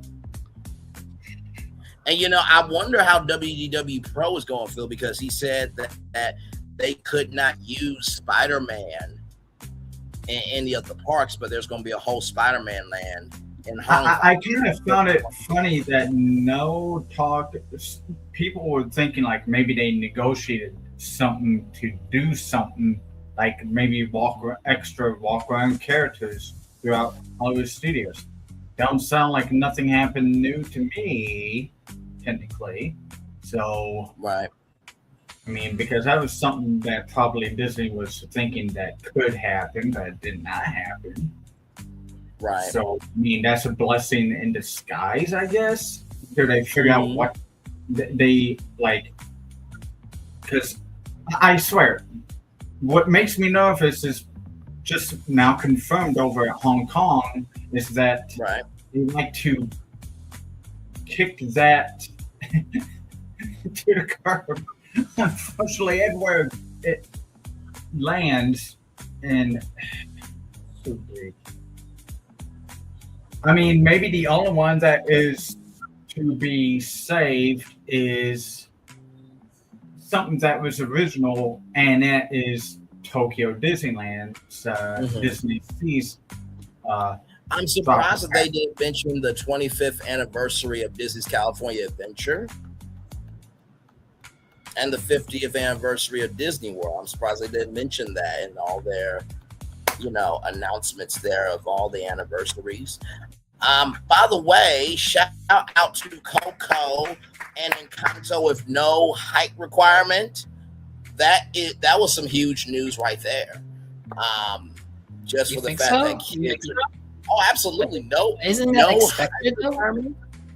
No. Most rides have a height requirement. This is no height requirement whatsoever. So it's been a while that Disney has not had a new attraction that has no height requirement. From what I can remember, I mean, Phil, unless I'm off, let me know. But that was some news. Can you go back a few seconds? What did you say? What was the news again? I'm talking about Encanto and Coco not having a height requirement for those two rides. Yeah, that's a little bit. It sounds very family friendly, not so thrilling. It sounds like a family ride. Meanwhile, Indiana Jones still is a thrill ride. And not to mention, Yeah, too, and Harrison also- Ford is yes. going to be the first time ever that his face is in any park anywhere. And you think about how long Indiana Jones has been around for. So yeah, that going back to Epcot. Imagine that animatronic in the sushi restaurant in Monsters Inc. That was incredible. I hope that actually happens. For immersion, yes. You go to a restaurant to see an animatronic. It's not an attraction. Look at him. Don't. I mean, you have to control. You have to have this thing functioning on all 8 tentacles to make it all work. I mean, you have to really find really good people to do that because you cannot hire this.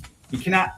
I won't ever trust the same people who built Keanu's Broccoli Mountain to do the movements of that.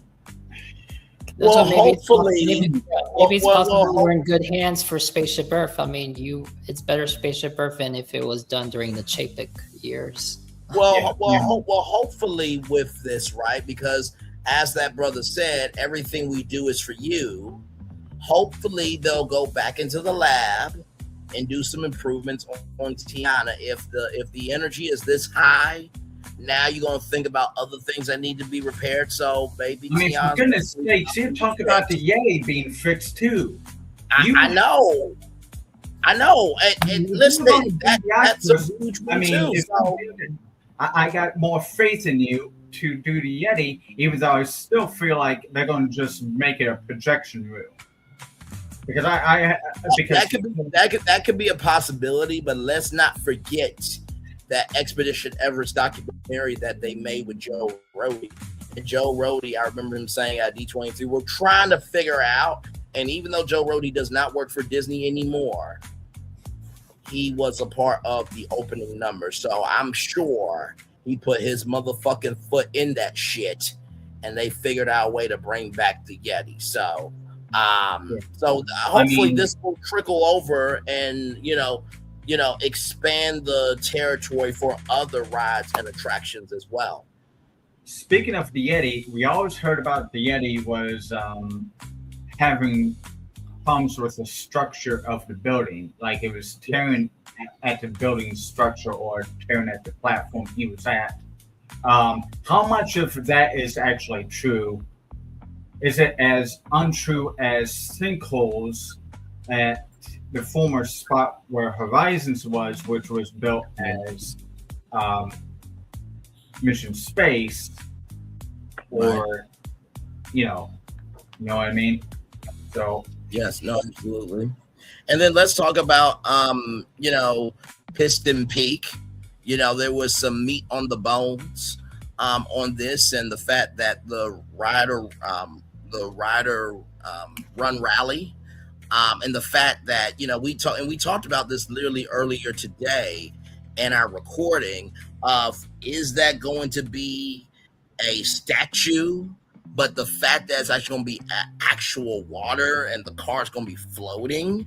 I see where they're going with this, because you got to think about ATVs and off-roading, and that is a part of the vehicle culture, right? So is it still ATV or not? Because on the model is a track. Well, no, I mean I agree with you. It's not ATV, but the energy of off-roading and racing through mountains and everything else, it does have a very frontier energy, because they did racing through different terrain, right? That was NASCAR before NASCAR. So yeah, Yeah, I'm seeing where they're going. I think the Demolition Derby, it's there. I don't think it's gonna be big. I think that the rally's gonna be bigger than that, personally. But you know, this one was a good one, Disney. You did your job. I know Josh Shamar was like, okay, Brain, will you please shut the fuck up now? All right, we're working. All right. And I think for all the West Coasters, all the content creator, the channels, the West Coast, the friends we have that I know, they're gonna have such a party, and their dreams come true, because as even offhand Disney, because how many times do I hear from OG55 or the other the West Coast, the Hail Girado or theme park conductor? They always mention original World of Color is the best. They always they're happy for Disney World, but they always say that they want something big too, and they have to wait so long time. So to know that Tomorrowland is coming at Tomorrowland for help for caring about that, and also the biggest announcement was and Avatar is still coming, of course. Yes. And what was the big announcement for the West Coast besides the World of Color? I think it'll come back. I think they talked about Coco. They talked about. Did they talk about? Yeah, Coco's gonna be at Disney's California Adventure. Oh, Avengers: Affinity Defense. The progress. The Tomorrowland is the big one. Yes. Oh, absolutely. And I remember OG55 saying, I think it's going to be Disney World's year.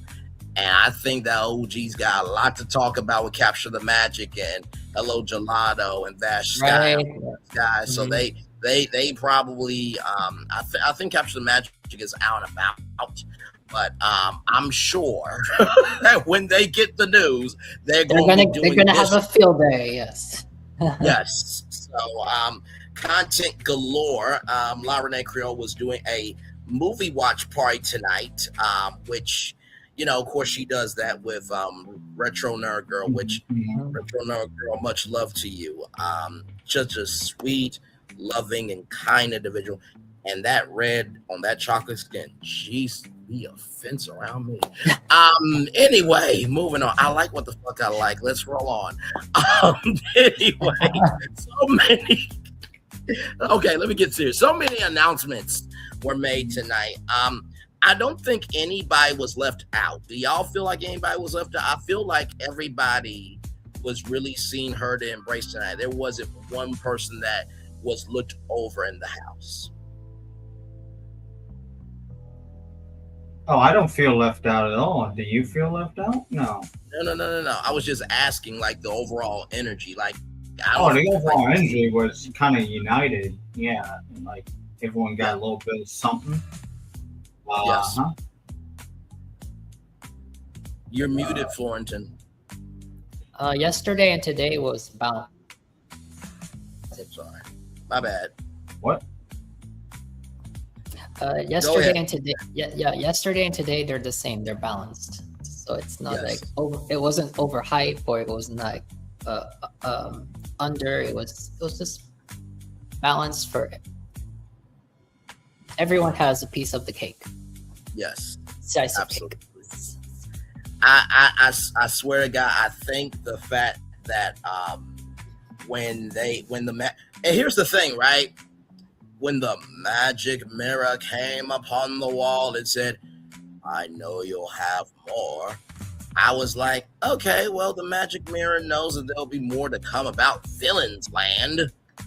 I mean, and for the record, y'all, when people give predictions, it rarely happens that it's that smooth. Okay, I just want that to be on the motherfucking ass record. Because when he said that, I was thinking, it's going to be another ride. Didn't know that Glenn Close was going to come out as Cruella DeVille, which, by the way, Bruce Vaughn, get on that fucking ride in the UK expeditiously like your life depends on it, motherfucker. With that said... Do you guys think that is a tease that they're gonna tease to get if enough feedback and response, then maybe it will be the next D23 for the attraction. Yes, and honestly, to tell you the truth, I think they can make that announcement at Destination D23. I think they can get underway that now and then give an update. Or better yet, how about y'all start? I don't think that performance was for nothing. No, you're not going to drag. You're not. And when I say drag, don't take it disrespectfully, but y'all know what I mean. I don't think you're going to call the Glenn Close to come out and do that character that people remember incinerated in their brains from childhood. For her to say, I should have my own ride, and then everybody gets excited, and then you don't do shit with it. No. Come on now. You're dealing with a branding expert here. You're dealing with a media guy that says the quiet part out loud all the damn time. But to that point, though, like I was saying about the magic mirror, that a prediction like that is usually never that smooth. I want y'all to get that. Because when the magic mirror said, oh, there will be more, who would have thought that? No one knew what Disney was going to pitch. No one. So just, oh my God. You know what? I'm thinking to myself, be that maybe I'm going to receive What a wonderful world. I don't know if I'm going to get a reply back right now, maybe in the morning, hopefully, fingers crossed. Maybe I'll have to do a victory show about the Imagination Pavilion, and so that nobody has to go traversing for something that I hadn't recorded on my YouTube channel, and they don't have to wait like 2.5 hours to get to. Cheers. I mean, you up for that, Thornton? I am up for that, definitely. How about all of you? I mean, victory laps for all. I mean, yeah, I think this D23 is allowed to celebrate And I think we need to also celebrate our wild card show, because in one way, that wild card show that we did, all those concepts, those 12 concepts, it was as if we did our own D23. That is very true. That is the BFP. That is the BFP D23. Well put, Thornton, because that was exactly what I've been thinking in my head when he first pitched the idea of this, that we did a few days ago about the wild card segment that we had recorded, which was, yeah, it was completely different than the episode that I did. I did an episode with just saying what my wild card would be for different parts of Disney World, and even I did the West Coast. But what we did was really different. So yeah,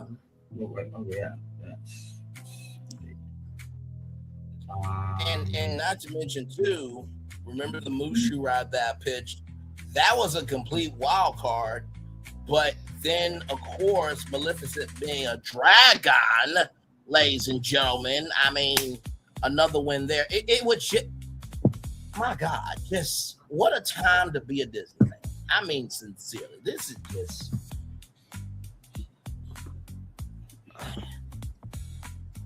Right. And by the way, y'all, let me tell y'all how much I am on the ball with this, and I don't mind being this transparent with y'all. I really, really don't. Let me just show this here as it loads up. So, just to show y'all right here, right? This is my stream, y'all. Let me pull it up. Because I prepared for this stream right here. I'm going to show you. Because I only get a certain amount to clip a month. And I knew this was on the way. I knew this was on the way. I knew this was on the motherfucking way. So I waited until this stream, because I got 4 out of 6 AI clips to generate. So as soon as this is done, clips will be generated. I saved it for the stream because I just had a feeling that our commentary, along with whatever was going to be presented, it was going to go viral. I just had a feeling. So I'm glad to have all 6 just filled up. So, oh man. Well, good job, sir. Reaction to Cruella going to Villain's Land. I asked chat. Ask this one guy on X. He replies, "Yeah, when she joked about returning the ride, I was like, no, maybe a show in the land, in her house. Don't know." Potentially, that's a good idea. By the way, I do have a concept of what that land, what a ride of the 101 Dalmatians would have been like. Despite the imagery is not the greatest, but let me you talk amongst yourselves as I pull this out of Villain's Land. You know why I would have done close. There's an after party with Cruella DeVille at Disneyland tonight, darlings. And just walk across. Oh man, I would want to go there. I want to go there. I would love to have that. I think the word you're looking for is you. I just do not want to say despicable because I just don't want to admit that it's despicable. That's a brilliant idea and it shouldn't be happening. Come on, Disney. And honestly, to tell you the truth, maybe yes. Sunday is Disney Legends. Yes. Comes back out. Hello, darlings. Follow me to Disneyland and we party. Yes. Or you know what? If I'm Glenn Close, like you said, the Disney Legends thing is tomorrow. Hang on, let me get myself on the big screen for a minute. So, darling, since the last time I saw you and talked to you about a ride, I have some news to make as a Disney legend. They are working now on bringing Cruella DeVille to Walt Disney World, my darlings. I will see you soon. I think that could happen. Very easy. Yeah, that's the way to blow the socks to people tomorrow. Yeah. They're like, there was and, more tomorrow. There's more news. And Glenn Close, you're Glenn Close. I would just go to the thing. I would just go to the Disney Legends thing, just bust in there during a down period, say the shit is live on Disney Plus, and then walk the fuck out. Let them deal with the aftermath. That's exactly what I would do. I don't know why I'm talking like I'm Barbara Streisand's grandson right now. Get off your tuckuses and do some shit. Black Yinta, for God's sakes. Anyway, you blame Fran Drescher and Mr. Sheffield for that. And Yetta, everybody over there.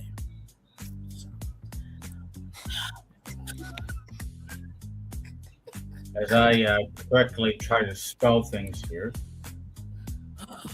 Well, I can pull out one thing. Okay.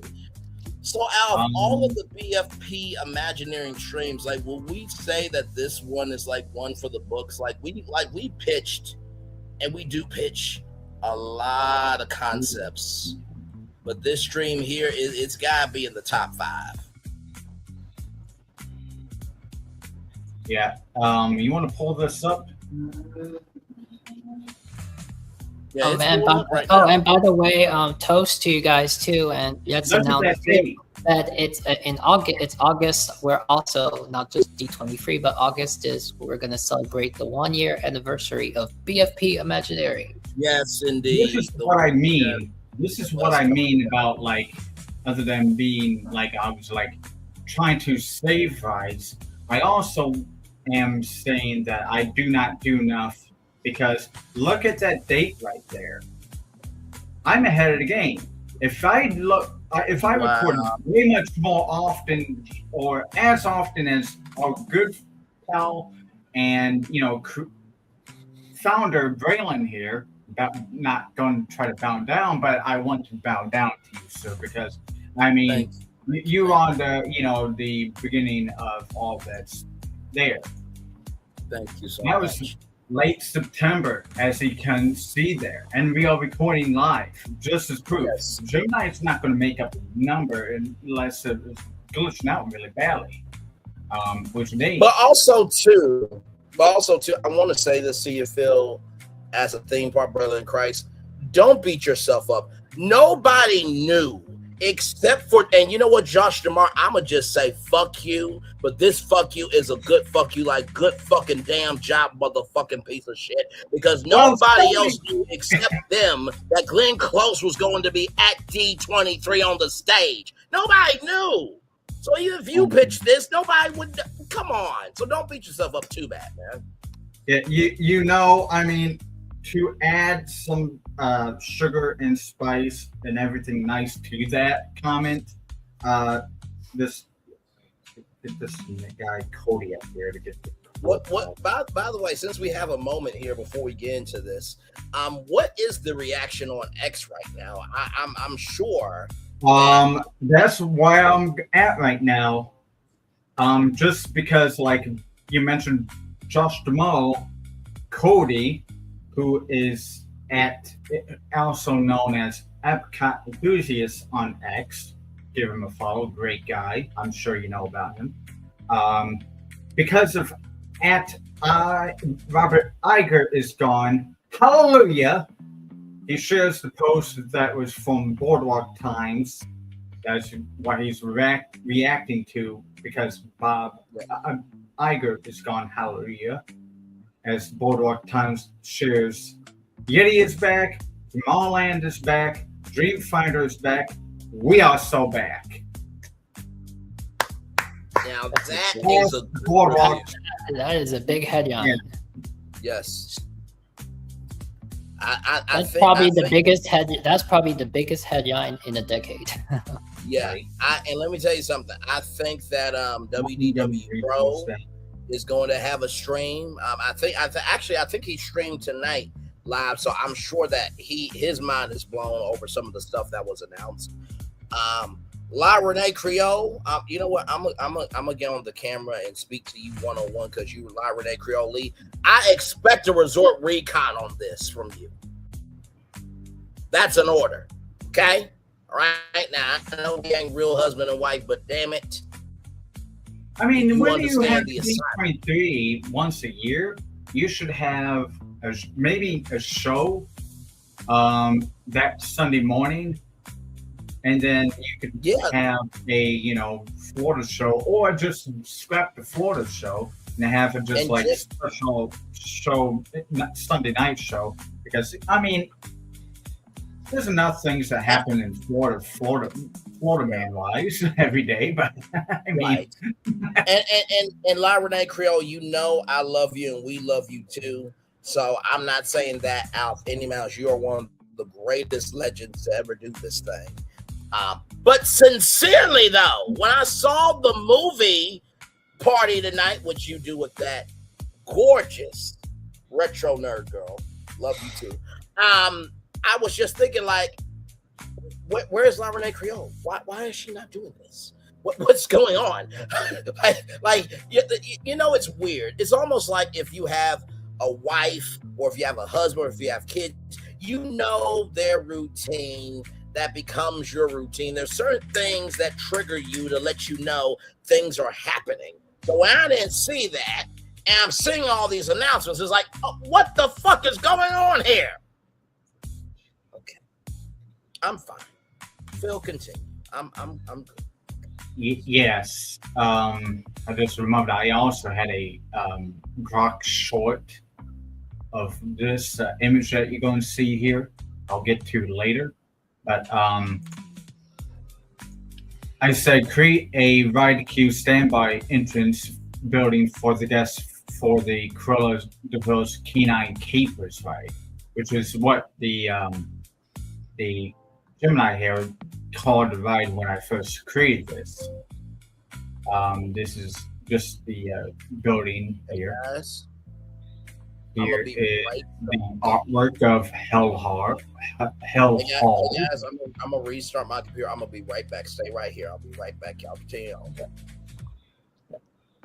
You just don't listen to the artwork, and that's to throw in the car in front of the queue entrance. Yeah. Okay, we are still recording. That was amazing. You did that ride vehicle. No. I pulled it off of the online here. Can't access images you uploaded. However, now this is back in September before third party was a real problem, probably. The question you based on the text refers to a VIDE queue standby line, entrance building. It sounds like you're asking for a theme park ride. I need to find out Cruella Canine Capers ride is a real ride, and what is it like? Based on my search, there is no theme park ride called Cruella Canine Capers. The phrase canine caper is a term used to describe a plot of the story 101 Dalmatians, which involves Cruella de Vil trying to steal puppies. The name appears in descriptions of various stage musicals and productions based on the story. While Disney theme parks do have a character experiences and cavalcades featuring Cruella and her car, and there are attractions that feature her car as a villain, like Sorcerers of the Magic Kingdom at Magic Kingdom. Well, okay, maybe films. I don't. Okay. There is no specific ride by that name you provided, despite that slip of attraction side. Here's the one image of that.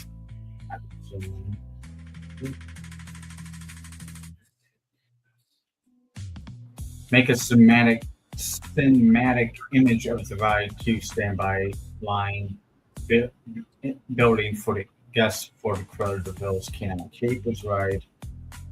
Well, I did not understand that part. Okay, so what part did I miss?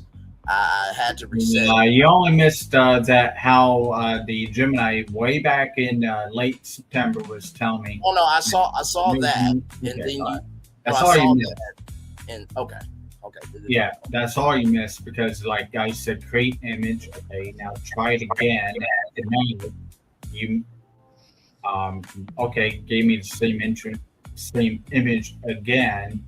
So semantic realism image for the ride queue standby entrance building for guests for the Cruella de Vil's Canine Capers, and voila. Oh man, Ain't that good? Now I will have to look for the short 10-second video on. I don't think I shared it to Instagram. I'll have to check. It would be nice if I had. Maybe it's on X, but I know for sure it's on Grok because this was made on video of this in action. Was pretty nice. I mean, imagine seeing this video in action because it's real. Oh, absolutely. And not to mention too, Bruce Vaughn, we heard what you said about Villains Land, the shops, the restaurants. Those have not been announced, good sir. We're on to you. We know you said just enough to hold people over. And we are expecting during October, which is coming up, for some exclusive Villains Land announcements about at least some of the bars and restaurants and some of the atmosphere, okay? All right. Expect a Cruella de Vil update by the end of the year. All right. That's an order to you. All right. I know you're out partying right now because y'all proved the fans wrong.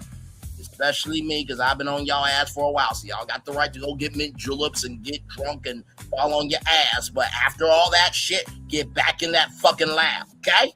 All right? Moving on. My friend Florentin right now is like, okay, Disney, I have nothing to do with that man's behavior up there. That's all him. He's yelling at y'all, not me, not Phil. So next D23, just let us in. We don't know him. but he's also a passionate guy. But yeah, we didn't move him. Because Horton is he's just so smooth with his smile, just like, oh, here we go. No, it's all good. It's all good, my brother. Mm-hmm. Oh my goodness, it's almost 2. I know, right? I had. But we're good. But we're good this time because I mean the energy. The by the time is weird because by the time by the time I got to 1 a.m., Thornton fell off, but he predicted the end of the show for the movies and TV. I'm up. I'm good. Before I figure out where before I figure out what the heck it is, I will see. Oh, I made an escape room before I find you the ride way back on that time as well.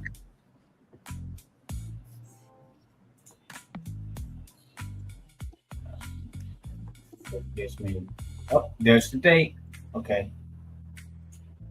This may be slightly off topic, but also on topic of the 101 Dalmatians, villains, of the film. Pull up if you can.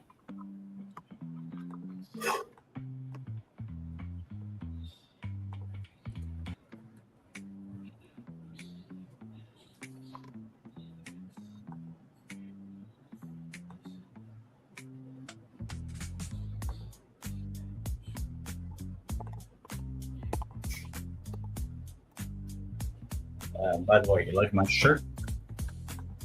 Absolutely. My good luck shirt. It must be my good luck shirt, guys. Absolutely loving that. Thank you for that, good sir. So, as you can see on this one, it's dated early September and last interacted in mid-September. Yes, indeed. Very good. And this time it was a Cruella de Vil escape room. Now up here is, escaping Jafar and Agrabah and what's not, in the Cave of Wonders in this one. But Disney Villains Cruella de Vil escape room, I mean, I don't have to read all of this per se, but I mean, escape room, you got a puzzle of the fur coat, and you got a second puzzle of the stone sketchbook. Then you end up in the dog napper's den. Puzzle is a puppy portrait wall. And puzzle 4 is a sound of freedom. In the trunk, you'll find a small rusty music box and a series of audio tapes. Each tape has a different sound, from a dog barking to a car engine revving. Final escape. Once you've solved the last puzzle, the door swings open to reveal a hidden passage. You must grab the puppies, represented by stuffed Dalmatians, and escape the mansion. Now, I mean, I'm not going to read all that, but dang well, if you slow this down to 25 speed, I'm going to talk very slowly, you can catch all this. Or just pause it when, pause it at the right moment. Making the audience know that they can pause it and go, and pause it and go. Look at that. Yeah, that's one of the escape rooms. This is... So wait, will Cruella de Vil be in the actual room with you, or is that a mannequin of Cruella? That may be I don't know. I really don't know. It would be interesting if there was a mannequin, a moving mannequin, I guess, or could be, or better yet, a actor in there.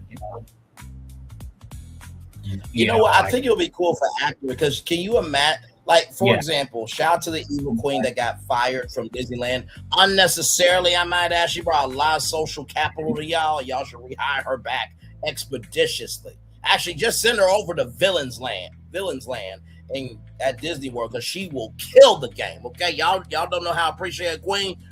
East Coast will. But with that said, though, can you imagine with all of the viral character interactions? Like there was one time where somebody was wearing a Chia Girl shirt, and somebody asked, "Mickey, are you a Chia Girls fan?" So can you imagine the viral reaction? Corell, will you shut the hell up, darling? You don't tell me to shut the hell up. I tell you to shut the hell up, and you only have about 5 minutes left before I handle you disrespectfully. Oh my God. So here's Disney Films Cruella Mansion Escape Room. Escape from Cruella DeVille Mansion. Welcome, Dawnland, to the manor of the one and only Cruella DeVille. And your team have been captured and locked in her lavish yet menacing drawing room, aka Dog Napper's Den, as it was referred above earlier. Cruella has a busy schedule of fashion shows and puppy napping, but she's left you with a series of sinister puzzles that you have 1 hour to find your way out before she returns and turn you into her next fashion statement. So that's that Dog Napper's Den, or aka the drawing room. This image. That's something. That's yeah. Well, gentlemen, I'm gonna be heading on out. I appreciate this has been incredible. It has exceeded my expectations, and sketches, shoe collection, and a grand fireplace and a secret wall. Much love, Florentine. Great job, Yes. brother. You did a great job.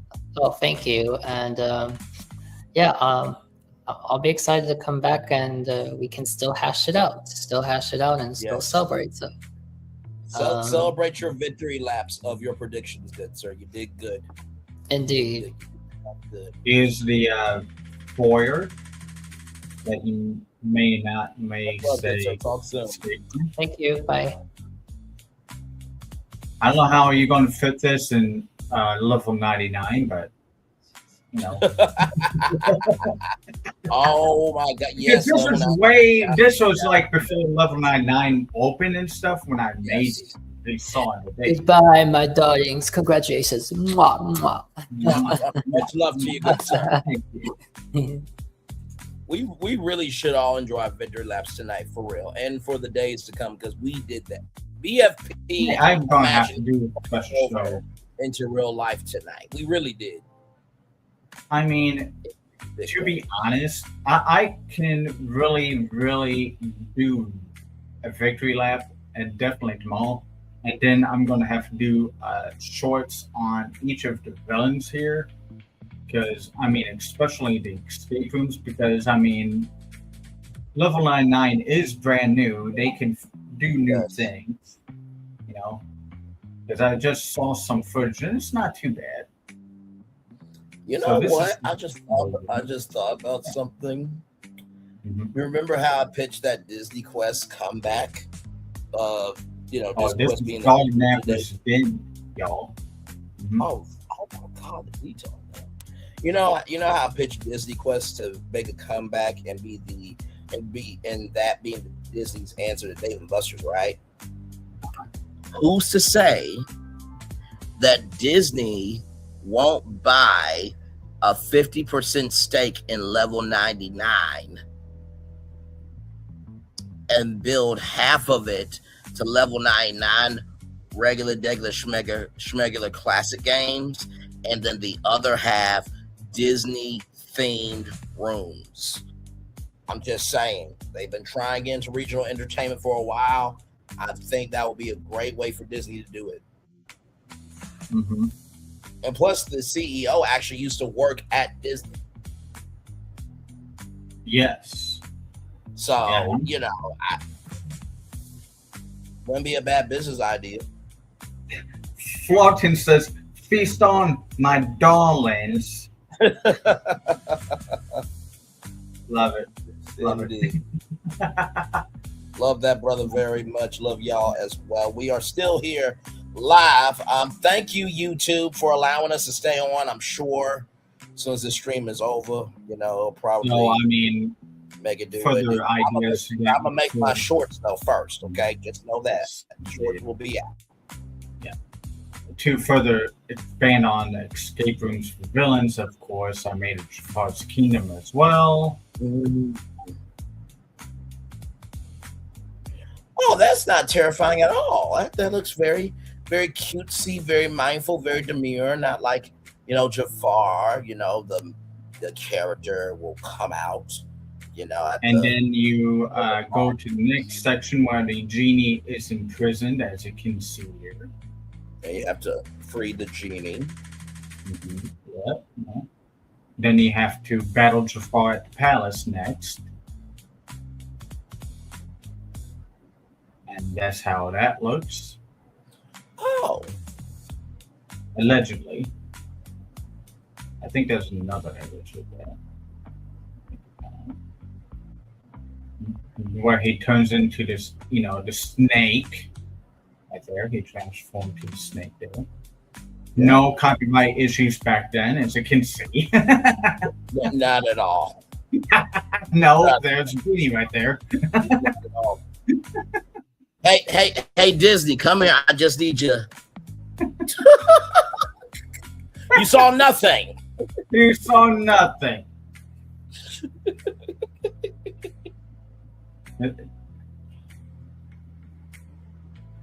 The final wish, he found smartened Jafar by defeating his serpent form.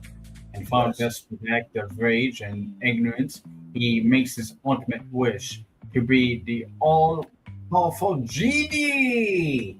Yes. And that's it. No copyright here either. No, nothing. Nothing here you can see except for I can't recognize any of those. And then you got Disney over here. Ignore her either too. Yeah. Nothing to see. You know what? That's wait. Go back. I'm gonna tell you all the characters. Go back up. I'm gonna tell you all the characters. That guy is Jordan next to Jordan. Kalina. So that's Jordan. That's Kalina. That is Wowzer right there, the big guy. That's Wowzer, and then that is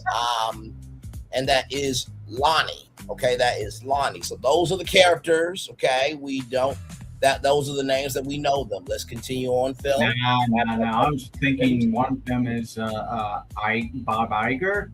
The big guy is Bob. No, wait a minute. No, maybe not. You're right. You're right.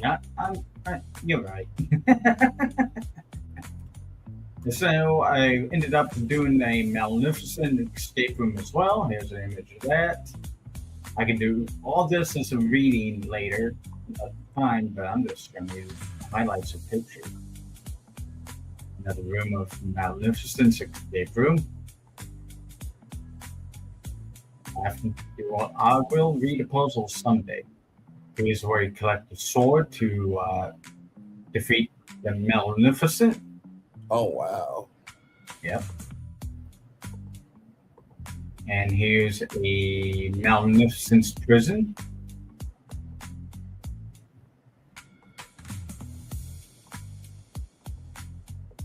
And here's where you confront Maleficent in her final form. I don't know how we're going to fill all that in Level 99 or just build another building. You have to build another building. Let's do it. Okay. So here's another image of that. Snow White's Evil Queen.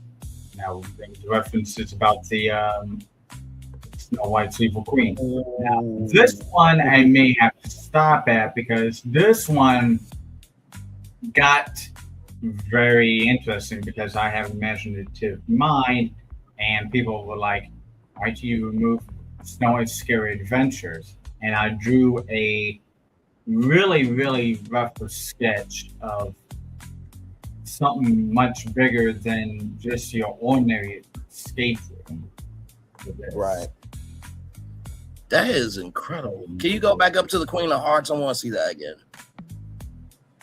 that just the thing about Phil, he is great with logistics, but he also has a great detail for the style of storytelling.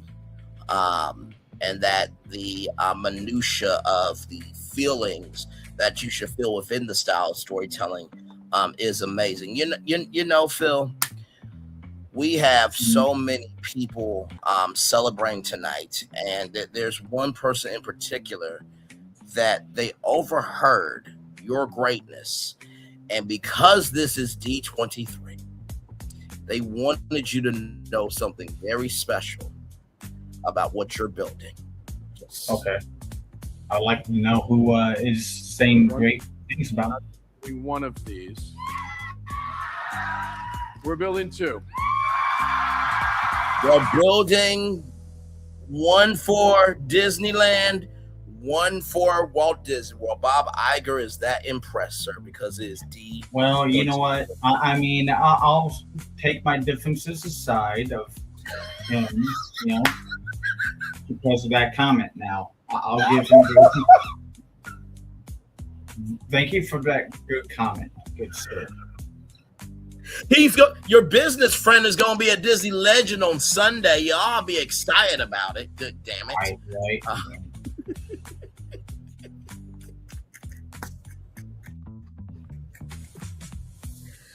Oh my God, I love Phil so much, man. He's a good sport.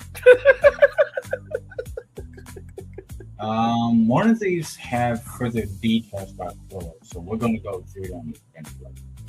Back to that one. That one. Okay, back to that one. Okay, I'm looking at that one.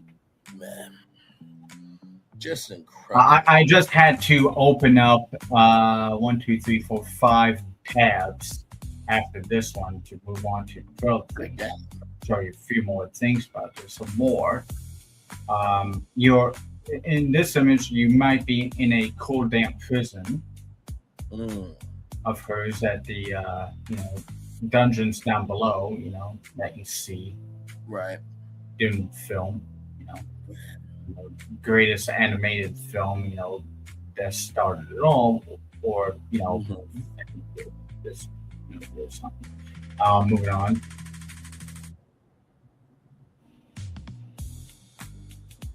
Here's like a concept of the lab. Wow. Now, I had done many images of the lab here as detail. I'll go to another image of what that could be. Another image of what it could be.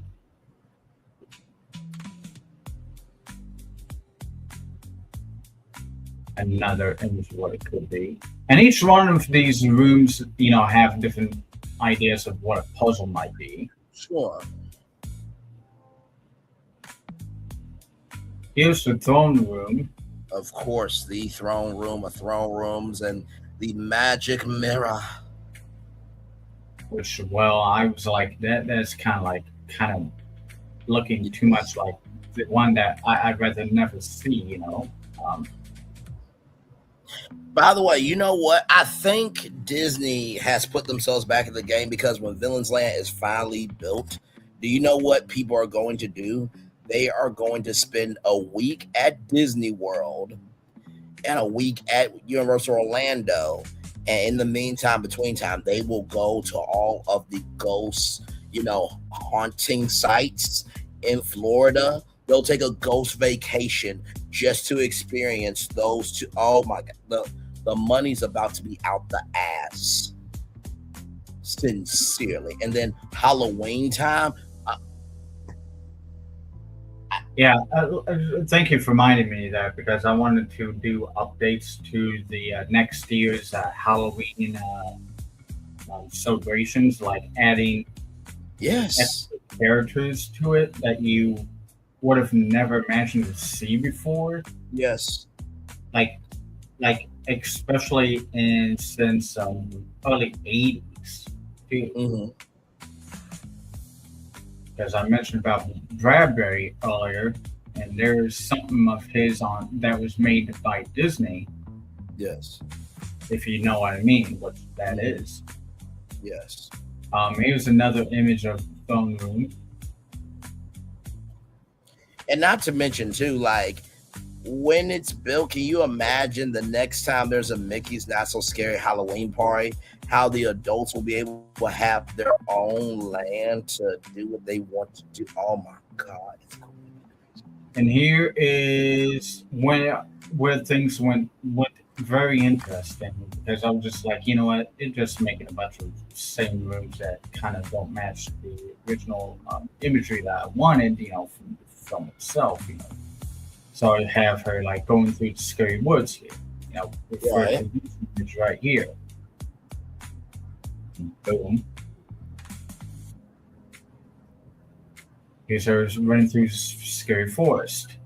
No copyright here, folks. Look No. away.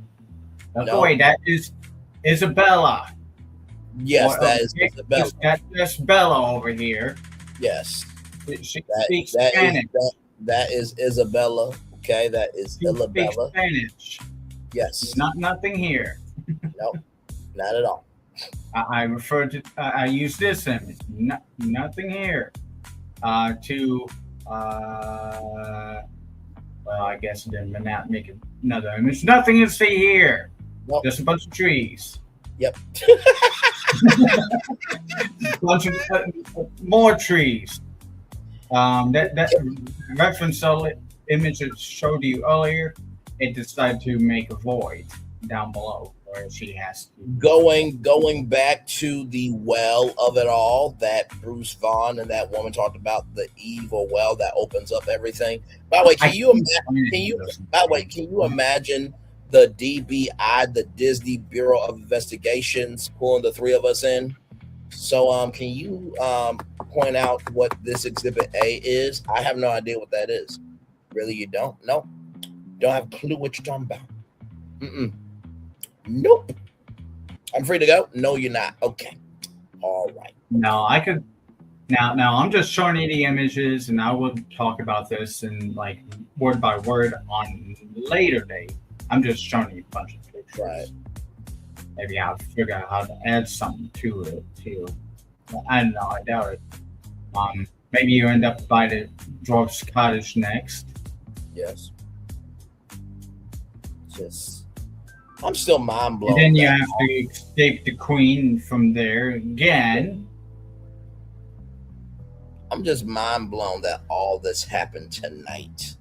Like, And then you have to keep on escaping her, and that's all. And another image of scary trees. that looks like Dune, but in the forest. Yeah. I will have to read this all a little bit later. Oh, that's when it ended up being doubling with Pleasure Island inside. Yes. Disney was something. That's what things went. Oh, then I added. You had the canoe in it. So that's all I need to show you, because there's a lot of things that I need to get to on that one. No, that's okay. That's not the one.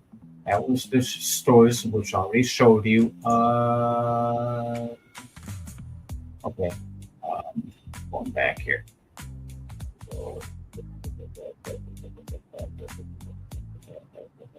Man,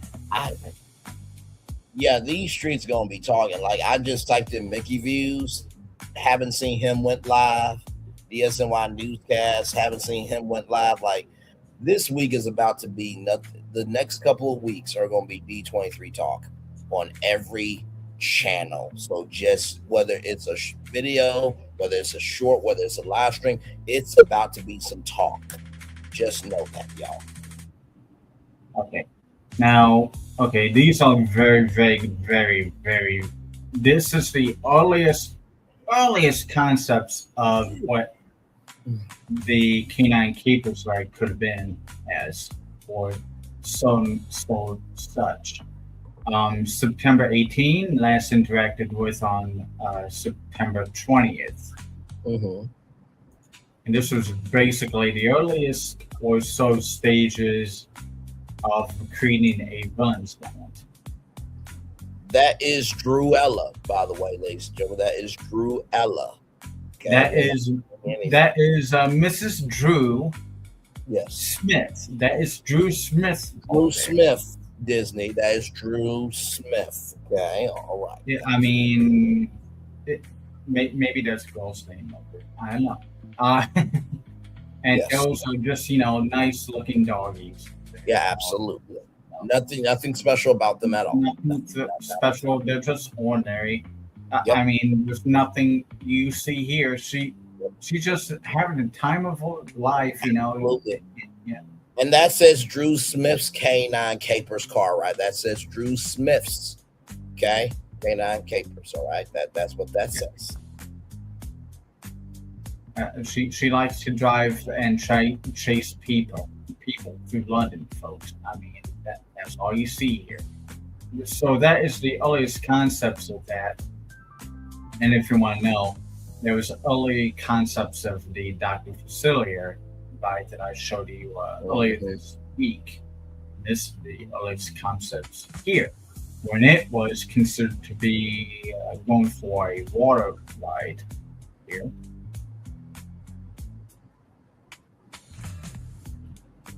And some sort of form, or making a bunch of images that make no sense. Oh, wait a minute. Go back down. Was that Mardi Gras? That was Mardi Gras. Oh my God. That's amazing. Yeah, I would not mind those ride vehicles here. Not at all. That would be so cool. That'd be so great. Okay. And then I also made a Ursula ride in the final concept that was right after where we ended the live, because this one got actually a lot better. As you can see, Zilla over here is, being, Zilla. in a grotto, and then you got the Queen of Mazes over here.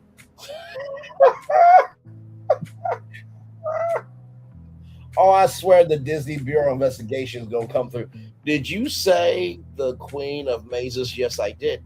Yeah, you can't get me. You know that's not her name, right? That is exactly her name, the Queen That's of Mazes. exactly her name. What are you trying to do? Frame me?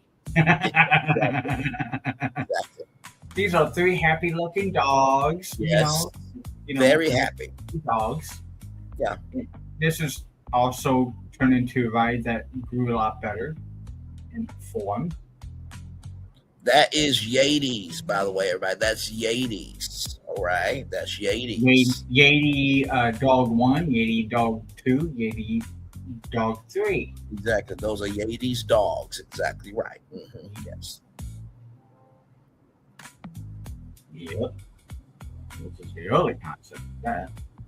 And that's Yeti right there. Yep, that's Yetis. Yep. Yeti right. Yahoo is Yes. his name. Yeti Yahoo is here Yes. again in other forms. This time is in a cave. And those are Floppy, Yippy, and Dopey sauce over here. And Yeti is Actually, that's Zopi. Oh yeah, that's Zopi. Yes. That is Zopi. That's Zopi. Yep. Zopi, Zadie, and Zaggy. I mean to say. Exactly right. Yes. Here they are again. I love how we're all understanding the assignment of just give the names that they are needed to be, just so that way if Disney goes through this with fine tooth comb, they cannot say that we said the names. And then you got it does not say follow, it just says yellow. That's iRose. That's iRose Hellfire. I know. We know back then. If you can tell, back when this was made, Gemini had spelling errors. If any of y'all had used Gemini back then, you know how bad the spelling was back then. I mean, damn. You try to tell it to spell something, and it took multiple times. It's perfected it since then. And that is Lord. And that's Jello up there, presiding over the ride. Not just Jello. That's crazy word. Jello's Hellfire. Oh my God. Or no, wait, I should not. No, actually, come think that I just remembered it was Yellow's Hellfire, not to be related to Jello.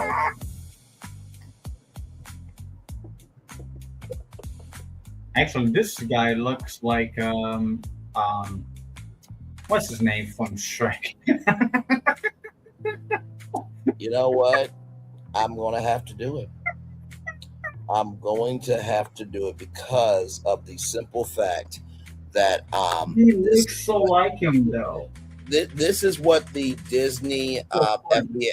This is what the Disney FBI squad is going to say to us when we are coming in for questioning. This is exactly what they're going to say. It looks like Lord Farquaad here, doesn't he? Yes, absolutely. I'm gonna take this down for just a minute to showcase what. Oh, then you got Lion King Scar here. Yes, I'm going to play what the Disney Bureau of Investigation are going to say to us when we get questioned. Shall have the honor, no, the privilege to go forth and rescue the lovely Princess Fiona from the fiery keep of the dragon. If, for any reason, the winner is unsuccessful, the first runner-up will take his place, and so on and so forth.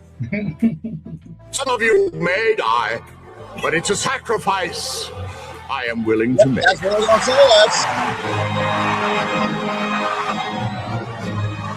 Let the tournament begin. That's exactly what they're going to say. That Braylon, Phil, and Florentin, y'all may have to die for what y'all tried to do. But it's a sacrifice that we're willing to make. Wait. The DBI cannot kill off people. That y'all, the Disney Bureau of Investigation, y'all cannot do that. That's not in y'all code. Okay, going back. Yes. To mid-September again. All thanks to Kiss My Grits. Yes, you know absolutely. Absolutely. Because here's a cinematic image of Snow White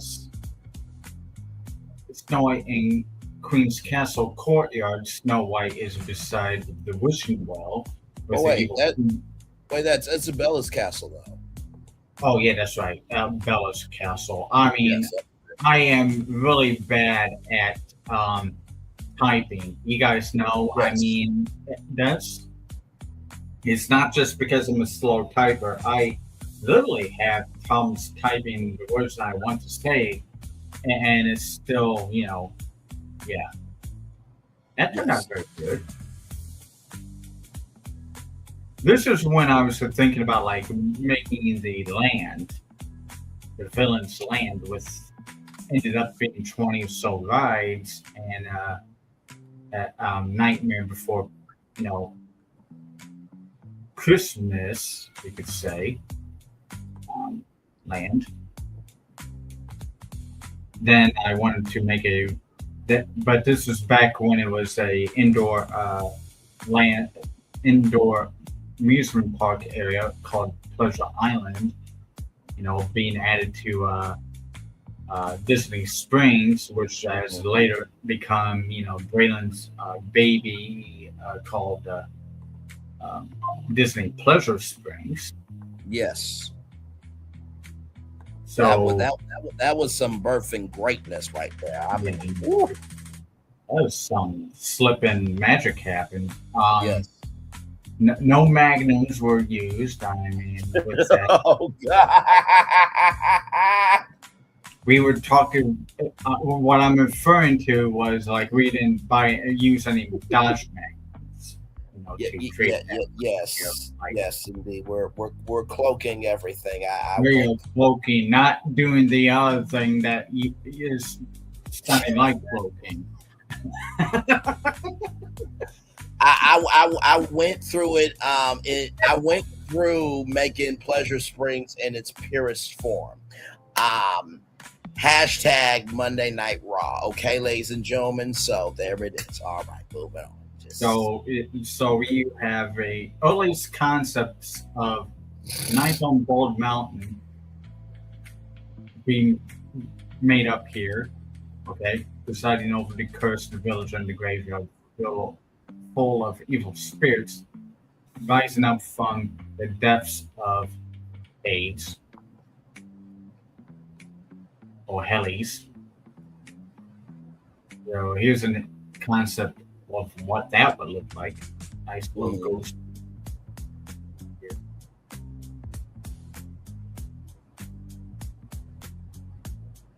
Then I combine all of these freaking images here.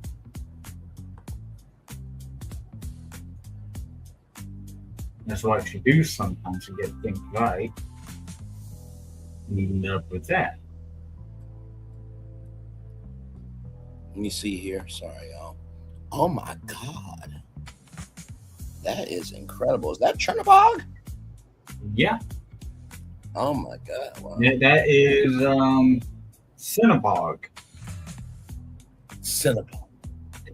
Yes, that is Cinnabog. I'm so sorry. That is Cinnabog. It's been a long train, Disney. So yes, that was Cinnabog. That was a slip of the tongue. I'm so sorry. Okay, here's what you get when you use this image to this image. What do you get? You get this image, which I believe I played for you on Halloween night. Yes. Which I recall in action, which was a really good short clip. And here's another shot of that, expanding the whole, showing the whole village and the graveyard down below. And like I said, this is early days of when it was in Pleasure Island indoors. So now hopefully now I get to the part where, bear with me, I'm down to the last two here. I'm hunting for the well-developed capers here.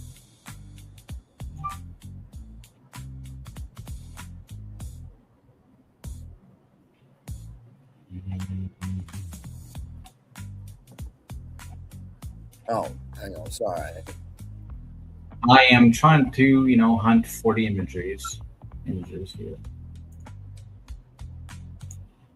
Indoors, villain, theme park crowd develops canine capers car chase ride. That's what I'm looking for, because I wanted to do a chase from Dinsford all the way to the point where they lose control and the puppies are safe.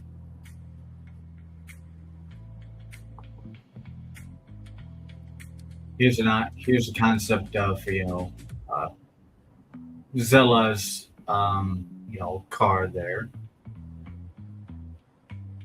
Here's a better form of Zilla's car right there, or Crow DeVille's car. Victor, oh my God! Yes, that's amazing.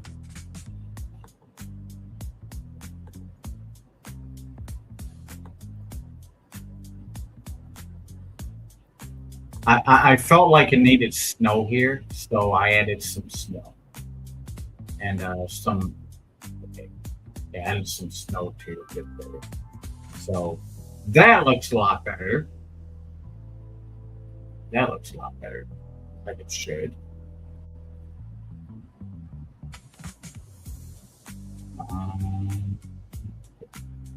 So we get to where our vehicle and another vehicle meet up. This might be two separate tracks I was considering, on the ride. I never have revisited this ride, but I may revisit it to work out the kinks. Because back when I was presenting this to Florence, the tracks were doing weird wonky stuff, and the track still does wonky stuff still, maybe. But then again, I could type the prompt and explain what the prompt says, at least, if the image don't do it. Mm-hmm. Or I could do drawings on this sketch here. The sketch page here. Oh wow, that's incredible. So we get, they got the Densford sign here. We're back to this image here.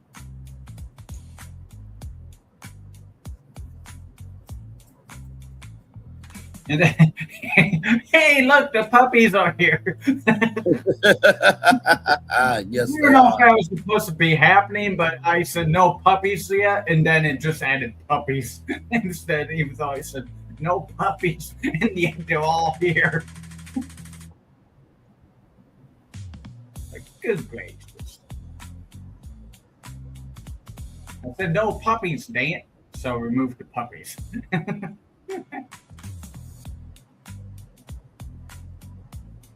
So here's another image. Here's another image of that crossroads area. Here's them supposed to have been going into town, but the vehicles were facing the wrong way at this image. You know what I mean? Because Crowderfield tells Horace and Jasper, let's say, for example, to go to Dinsford. She takes the main road and they take the side road. See you in Dinsford, as she spins them out and stuff, which I want to add that to the ride. The spinning effect for the vehicle on the left side of your screen there, that image there. Here's them actually approaching the village of Dansford.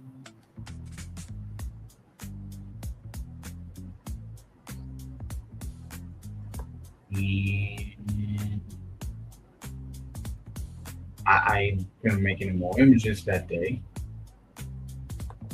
Here's the earliest concepts of the ride attraction entrance, maybe? Or yes. Building? No, that's the. Go back to it real quick. Yes. Hang on. I'm sorry. I'm trying to see the entrance again. Go back to it. That is Drew Smith's Canine Capers. Enter if you dare. That is Drew Smith's Canine Capers. Yes, that is Drew Smith. I mean, yes. You see, you ride again. Don't question us. Yeah, this is where you ride again, so it's something like maybe. Well, it was more or less the Q building before I showed you the final result 40 minutes ago. Okay, so it can't be in this one. Okay, if all of them have failed me, I don't know what to say. Because I'm mentioning, okay, what the heck? I mean, honestly, to tell you the truth, I mean, I already listen. When I did the what was it? When I did the what was it? When I did the Daily Motivator during the 7 p.m. show, because For those of you who don't know, I've been reviewing a show called not Ready to Love. That's coming up here soon, hopefully. But now I have been doing a show called Put a Ring on It. So what I decided to do, right, was I decided to do this show right here. I did this show around like 7:20 right here, just a little bit before this one, because I knew I was going to need the energy for this one. But as you can see here, 57 views. I'm sure because we streamed on Disney Plus, nobody really could come in and watch it with us. But yeah, as soon as this one's done, I am clipping it, and I'll probably won't make any money on this one, but I'm fine with that though. I mean, I know. And when you made that face doing live, I just deleted then as soon as you like reacted that way, like got me on notice, so I dropped the link off of it. But I can tell you in like just for 30 minutes, 300 people saw my post. So I mean, whoa! Never get that many people who show up on that. Well, first of all, congratulations. And listen, I was only being protective. I was not trying to tell you. I kind of was like hesitant. Like, do I do that? Like, you know what? Nobody's actually watching my stream right now. Let me see if I can have anybody come on in at all. And it was streaming and everything just fine. No copyright, nothing. Big comment, but they saw me post before I deleted. Gotcha. But everything was streaming fine, no copyright or anything like that, and everybody was chilling. And wow, okay, then that's interesting. Yeah, but like I said, I only had that post up for like 35 minutes, maybe, or 30 minutes only. And yeah, it immediately from like the first 10 minutes or 5 minutes, there was like 230 people showing up.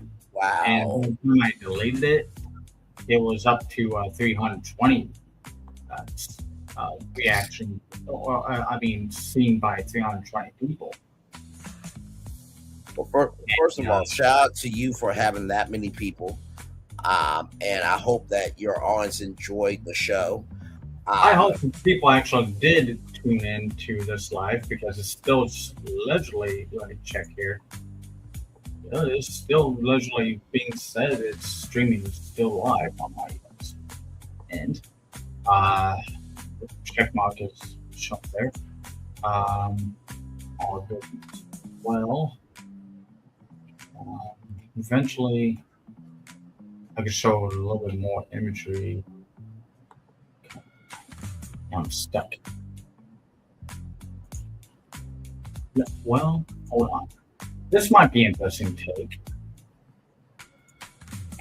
as we get further along to, I hope, my destination, because I was hoping it was actually in a separate bubble.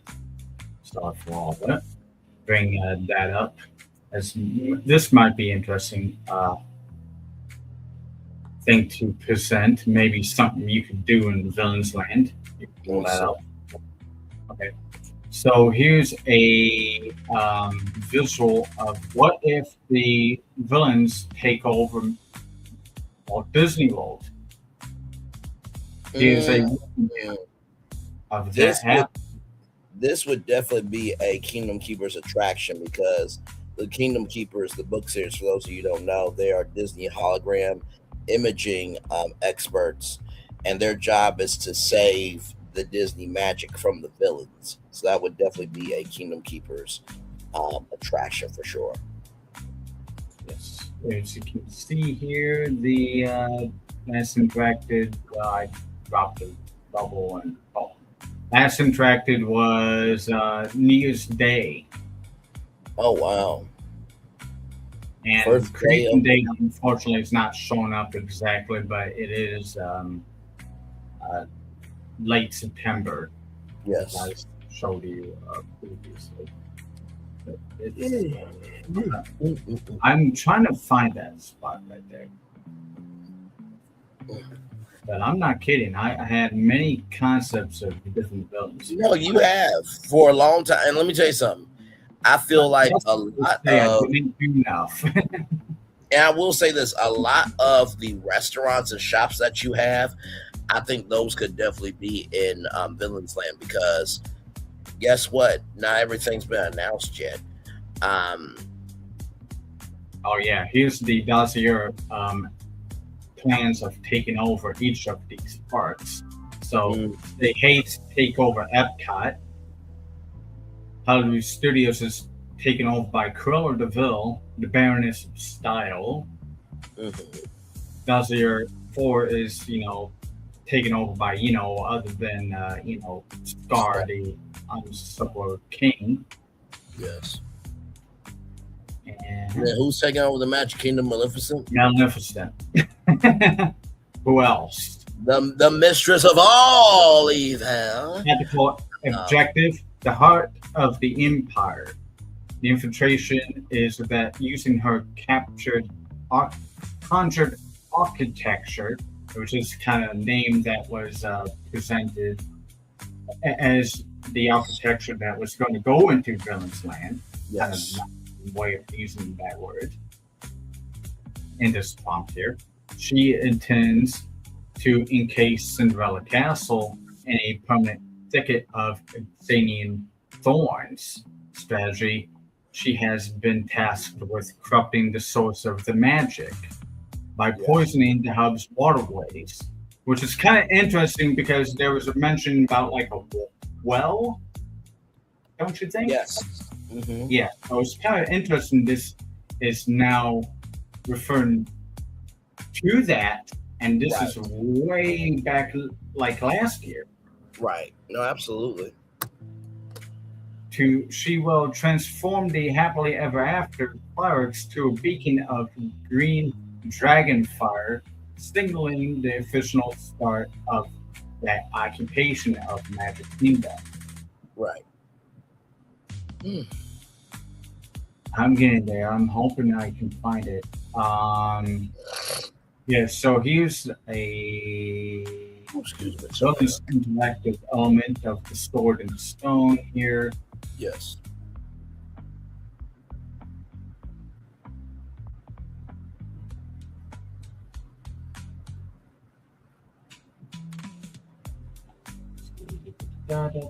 Well, yeah, once Phil is done, we'll give our final thoughts, and then I made trying to forget here.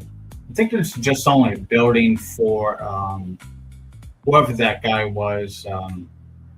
What's the villain for Mulan? That's what the villain's war. Shang Shu or something like that.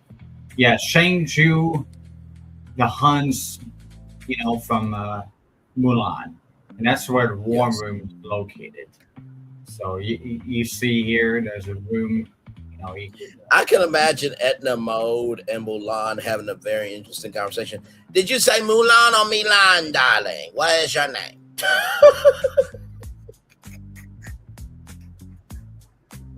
Here's the yin yang over here, not Zinzu. Yes. And his army, I don't get why he's out at his house, but whatever. Yes. Like I said, he got a map room here.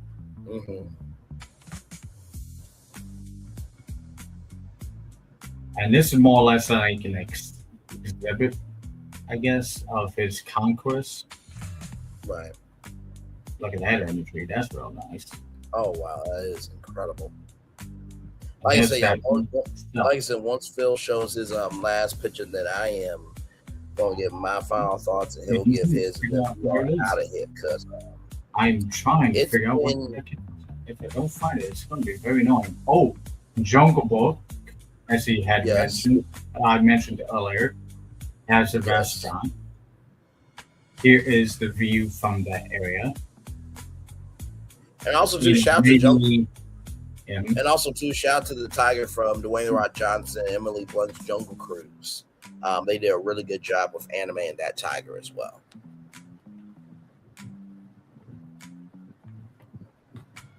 I was about to say, if you need to search for a particular picture, you can go into your chats probably. And just type I did ask chat, and it just like gave me all those other prompts, and I didn't find it, so I'm down to the biggest chat, which was incorporating all of Villain's Land.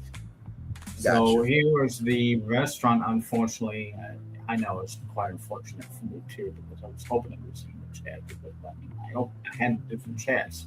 This is the Jungle Canteen from Jungle Book. Mm-hmm. Let me see here. I think this is a placemat. It's etched it directly into the wood of the glass resin. Yep, there it is. Real nice. The Lost Expedition. I think that was what the ride was for Jungle Book's villain side. Yeah.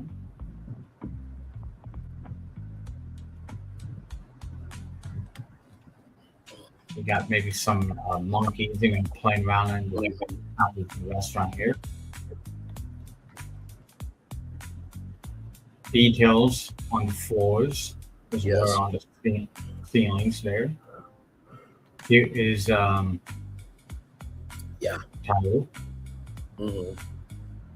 And he's pouncing and doing other things. Right. Here's a something, a booth outside, Mm-hmm. Get heat gauge, reading thermometer, Tiger's temper. Okay. That's Shere Khan's trophy room.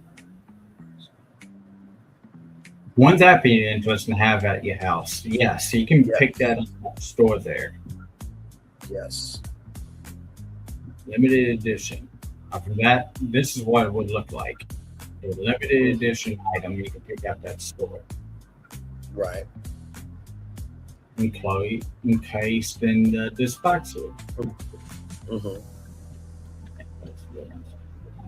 Come on, I think you get to what it would be. Are there scratch marks on the glass? Yes. Of the Goldberg.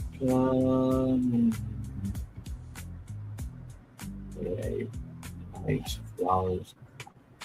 Walk here.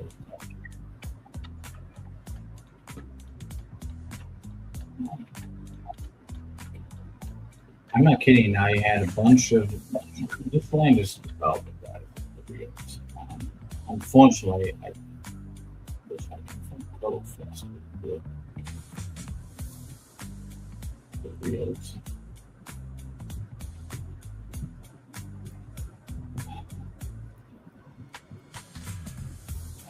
That's the queue line. The Jungle Book. There's another initial Jungle. As you can see here, queue line for Jungle Book. Yes, that looks really cool. Actually, yeah, reminds me of the Indiana Jones with the piece of paper that you got, the hieroglyphs. Missing posters of maybe possibly Shere Khan's victims. Here's that imagery of maybe light in action. Ooh, excuse me. Sorry, y'all. Here's an image of escaping Shere Khan.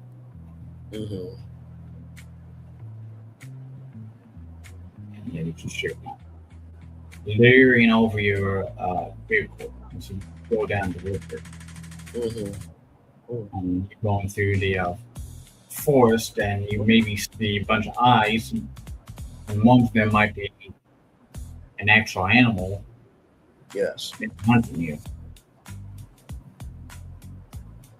No, all very good. All very good concepts there.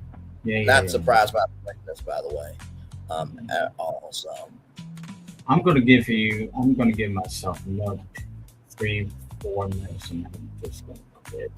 It's ridiculous.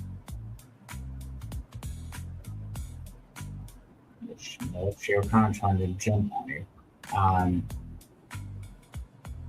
Madam Mim allegedly has a sword.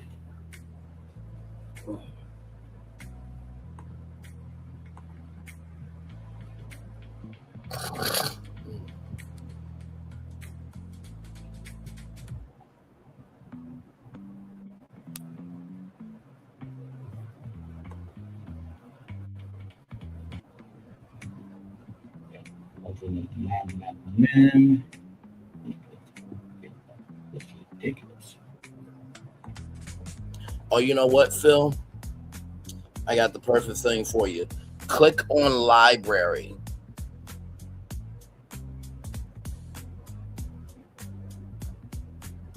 I'm gonna have to do that and step a tab. Now, this is allegedly the gate entrance to Villain's Land. Very foreboding. Yes, very foreboding. You know, I mean, in library there is many freaking images, and I have 2,000, maybe 1,800 images in the library. So we'll be there as well too for days. Unfortunately. So back to this. Okay. Here's the pathway to get to Villain's Land, etc. On a walkway. The forest is haunted. Aren't you surprised? No, you're not. There's eyes everywhere.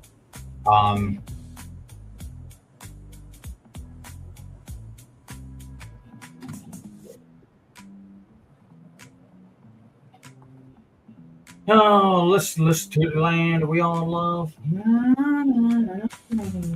Let's do land and let's do land.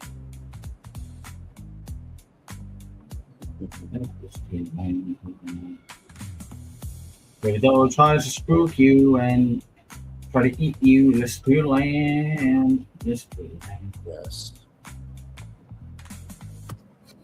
Oh, man. Yeah, and then I had another redemption of what the Villain's Land village would look like. Sorry, y'all. Yeah. Asking myself, what am I doing? You know what? Oh, there is Captain Hook's Skyway boats flying you to the next Costa Park. In this image. Oh my God. That's taking Skyliner to a whole nother level. I like that. That's cool. Yeah. And then I incorporate some real life mysterious characters, as you know. Rasputin is kind of a idea or concept of one of the portraits in the Haunted Mansion over here. So, yes, right there is a tint of his on the side. And then you got Rourke, who is from Atlantis over there, as a expedition hall to the right. As there's Rasputin over there. Here's a good overview shot of the sky ships, you know, delivering you from Villain's Land to the other land.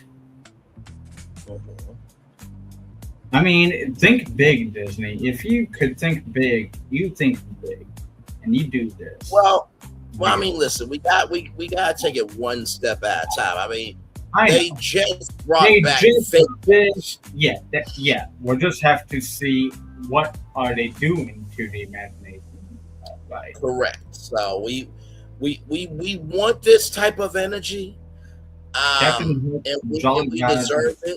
And I think they might have some people not on our energy because we're on a whole different energy than Disney. But I think y'all might have started to figure out the right medication to get over your conditions. Snack Shack. Hey, one person, welcome in. Glad to have you here. Just talking about some Disney. We watched the whole Disney Horizons presentation tonight. Phil is trying to find a particular picture. We're here in Isma's ride, you know. I do think that Isma ride would have been cool. I think that would have been amazing. The pull the lever, crunk the other lever. I think that long lever. Yes. In this image, you know, I'm trying to be presented here. Here's a pre-show area and all the potions and whatnot. Here's that in relation to all of the surroundings here. She's located in the village, as you can see here. Yes. Across the way is Gaston's, shop with Ghastly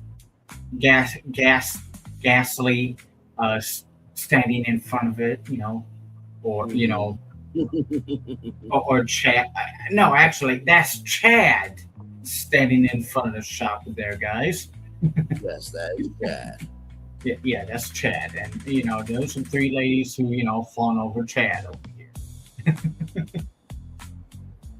and then you got Madame Medusa's souvenir shop nearby somewhere, which is a really nice looking neon sign. I'm still looking for dang it. Here's another angle of Yzma's Institute, where that light is located. There's another angle there. You enter through the drapes there. So I don't find it. Coachman's and welcome center to Villain's Land. Look up pamphlets.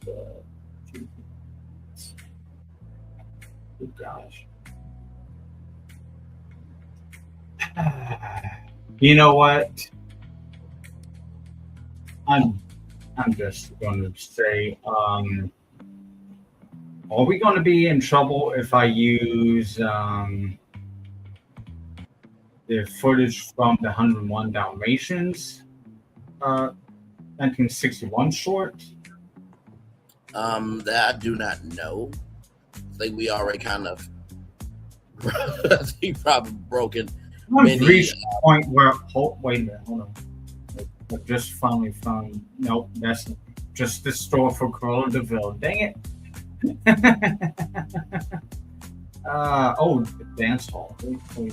Oh, Villain's Dance Hall of Shadows. Oh yeah, I can definitely see that being a hopping spot for sure. Mm-hmm. Yeah, and that's a picture in front of the thorns for reals. Oh, and that's the interior of the Villain's Hall. Very nice. And see all that villains on portraits. Yeah, I'm going to just say forget this because because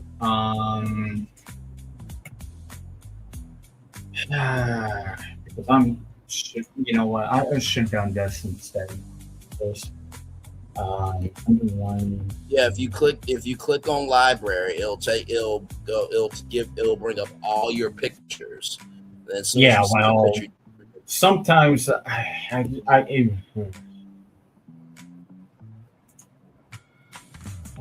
chase. I'll do that real quick. You do that, and I do it. Okay, fine. Okay, we're taking a gamble once again because I apologize to the audience. I mean, you probably were entertained by the concepts that unrelated to what I was wanting to show you. It was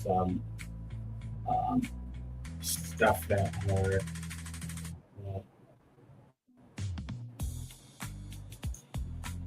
I think I can do this if it's all muted on our end.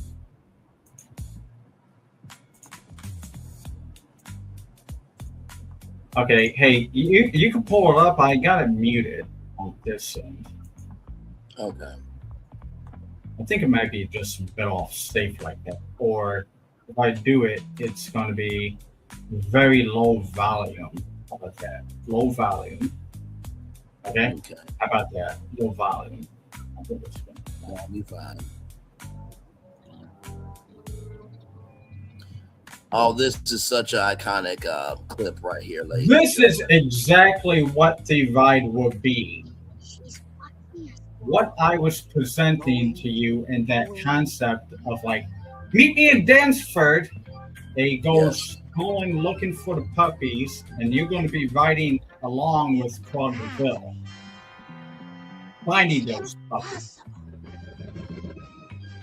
Another edition of this will be you're going to be in that moving van with the puppies, and she's after you. Yeah. Let's just let this roll, and we can end the show like this. Okay, sounds good. Perfect. Because I got 1,800 pictures I have to look for find those.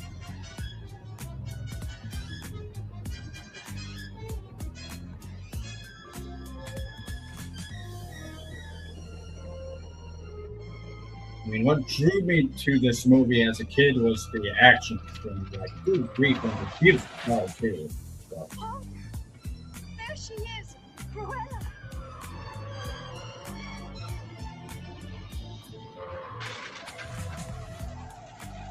Hey, lady, what in thunder you trying to do? Crazy woman driver.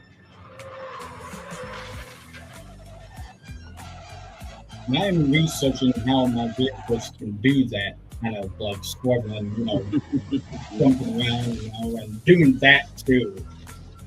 Oh yeah, I definitely see the mechanics of the ride for sure. Oh yeah, and there is new developments this week being presented online that could possibly do that kind of thing too, like helping.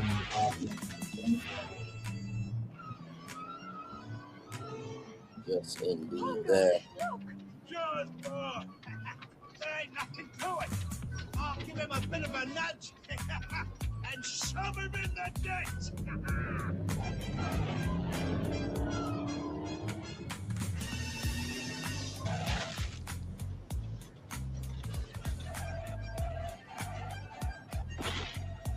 Ready, watch out. And of course, there will be track maybe if I'm, hanging off the cliff a little bit. Right.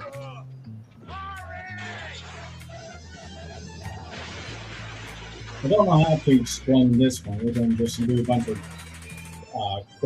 corkscrew loops, maybe, and if we are along with Claude DeVille, or like I said, you all a bunch of fools if you don't do some of the ideas that we present on our show. Yes. 101 Dalmatians is here. The puppies are here. Puppies everywhere. No. It's the classic story of a romance. Oh, I'm so sorry. Yeah, nice way to end the show That here. led to a marriage. That led to 15 puppies. Why, you old rascal. That became a happy family. Lucky, get down. We can't see. I'm hungry, Mother. But Yes. someone evil wants those puppies. Anita, darling. Cruella? Cruella de Vil, Cruella de Vil. I just like, what? Glenn Close is here. The world was such a wholesome Awesome. place until Cruella de Vil. He's gonna make cults out of us. I worship her. I think Very that's a good, sir. ending there. Yes. It has been a long one, but a good one. Final thoughts, good sir, before we head out. I think BFP Imagineering has crossed over into the mainstream with many of our predictions tonight. And just more to come. I mean, what can you say? I mean, so much history has happened. I mean, people literally said this is not going to be the year for Tomorrowland and Figment, and those two things ended up happening, and then the Magic Mirror happening, and then, just amazing stuff. I mean, final words, good sir. Like I said, we did predict that it was going to be mostly updates, and that was absolutely true. And very few new things were going to be announced. I will have to do a celebration lap for the Imagination Pavilion by presenting all of that live. Okay. because it was already presented live on your channel, but it's going to be presented again. And then I will add a ride through of what it was like to ride through it prior to 98 or so, or 94 or whatever. You know, Disney Dave did a great footage restoration of riding through it last year. I have recalled, and have to do a maybe in the same recording a reaction to the announcement, as I told Thornton when he was with me live in StreamYard, and which I had uploaded the day before day one of D23, as you can see there. About Spaceship Earth, and I told him there's something missed over here. I have to find maybe a sponsor or something here to preserve it, and I added to the description, like, depending how the announcements go, we're going to react in one way or another in this video. And something did happen at Spaceship Earth, and it's like, okay, that is very vague. Are you trying to do a Rivers of America on us? Because it's very vague. You did not drop any hints at all. I'm kind of a bit like scared to death about it at the same time. Because, I mean, no, absolutely. We all had wins. Everything else was a win tonight, technically, in some sort. Absolutely. Spaceship Earth, you better not try to do something like where you. I mean, you presented that it may be safe the way you presented it, but what it doesn't sound any different. What communication is talk about connection. Why do you connection? You communicate through connection. So maybe something is not different here. Maybe you're just changing the ending. Just only change the ending as your. All you need to do, you know, just like they did previously, and also previously they were down for, like, you know, making the animatronics, you know, move more, you know, flexible. But I think the animatronics move pretty good enough, to my opinion. But, you know, absolutely, what they did in 2007 was really good. They made them all, you know, doing more things. But I'm going to present that too as well. So see you all on my channel, BFP Imagineering here. Put this up here as we close the show. Here, get it up here. Yes, indeed. We are. And here's the channel right here, you guys. Hey, Braylon. Nice to see you. Let me go on to my channel here. Here's my channel here. And yeah, here's me over here. We're live. Yes. Hey, you guys. Nice to see both of you. Hello to you.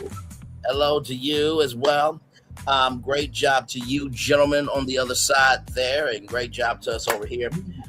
You know, I think the biggest thing is this goes to show that consumers do have power, if anything else, right? I already did a daily mode, but I'll wrap it up here with my final closing thoughts. Your voice, yes, almost at 3 a.m. Yes, your voice is only as powerful as you make it. Your voice is only as powerful as you make it. Your voice is only as powerful as you make it. As you guys know, BFP Imagineering has been on the cutting edge of trying to bring back that Disney that we have all been looking for. Yes, that is make a Disney great again hat, I believe. Yes, exactly. I didn't know you could see that off camera because, Yes, Ron has a fake Disney great again hat. Guess who's here wearing the hat? He was wearing the hat the whole time. Mickey, I hope you enjoyed yourself. You had a good D23, good sir. Like I was saying before, your voice is only as powerful as you make it. All of the strife and grief and dragging Disney and saying that they're this, that, and the third, and they're allergic to creativity and they suck ass and this, that, and the third. While it is tough love, sometimes we have to be honest in order to get to a resolution. And I think what we saw from Horizons tonight is that sometimes we have to change the noise and learn from the noise and take those lessons and turn them into blessings. That's the first thing. The second thing is understanding the room is very important. As you guys know, I have been saying for a while, some people are getting their divorce papers together. Others are in their wedding dresses and tuxedos. And I will venture to say that there were probably more renewals with Disney today than divorce papers signed today. And finally, when you look at everything that's been done tonight, including the great host Neil Patrick Harris, it felt like we were back home. 90s Disney, everybody felt seen, everybody felt heard, everybody felt embraced. Now, of course, execution is another thing. We're going to have to wait and see if they can execute. But if they keep their eye on the ball with this, Disney is on its way to a comeback. And that's all because they finally listened to the noise and learned from that noise how to create a sound that people want to tune into. And that is a whole blessing by itself. With that being said, it's time for the best outro on YouTube. Know what you do and do what you know. Never say 1 point special, because you are always one of us. And trust, you may not be where you want to be, but by the end of it, you'll be where you need to be. Do what you've been chosen to do. Watch one thing, call yourself is another thing. Be chosen. One love, much love, all love. We have spent time with you. You have spent time with us. And hopefully, by spending time together, we'll be great together. And always remember, we're doing radio, television, YouTube, living your best life, or just showcase it. It is not the strongest and the mightiest that are doing the groundwork. It is the ones that are in the background and not the most known, making the most impact out here. Make sure the replay is not just right for you to watch it, not just for you to listen to it, but if you want spirit to again, we love you, we value it. Make sure always remember, receive love, you gotta give it, receive love, you gotta give it, or receive love, you gotta give it, where obstacles you will come, where success you have achieved upon this particular day. We are extremely proud of you. No one else is proud of you. Be proud of your damn self. Now, Disney, I'm going to say this to you. After you get all this done, just a couple more things. Fast Pass needs to come back. Okay. Magical Express. Magical Express. Yes. Needs to come back. But the biggest thing, Extra Magic Hours needs to come back. Okay, all right, just say that, because if you're going back to the old school Disney, you're going to need those extra magic hours so everybody can experience that greatness that you guys are bringing to us. Commercial break and fireworks coming your way for the day that was, for the day that's come, for the blessings that only for you, me, all of us as a society, as a people, as culture. We feel the love and send it right back to you. BFP crossed into the mainstream tonight. History was made on YouTube. See y'all real soon. You know what? To use Jack words, I don't think Jack would be upset with this, because if he saw our concepts and saw our predictions, I think he wouldn't mind us saying this. We have been us. You have been you. And we'll see you with the magic of Disney and all that's to come real soon. There you go. That's for Jack. I like that outro, sir. I like it very much. That's a good way to end it right there. Thank you, see you all tomorrow on maybe in the afternoon. We'll do what we do. We'll figure it out. Great job. Love, but it's going to be all the Disney fans. Yes, all the Disney fans love y'all. C-suite at Disney. Take a victory lap. Y'all deserve it this time. But execute. All right? Love y'all. Good night. All right. Bye-bye.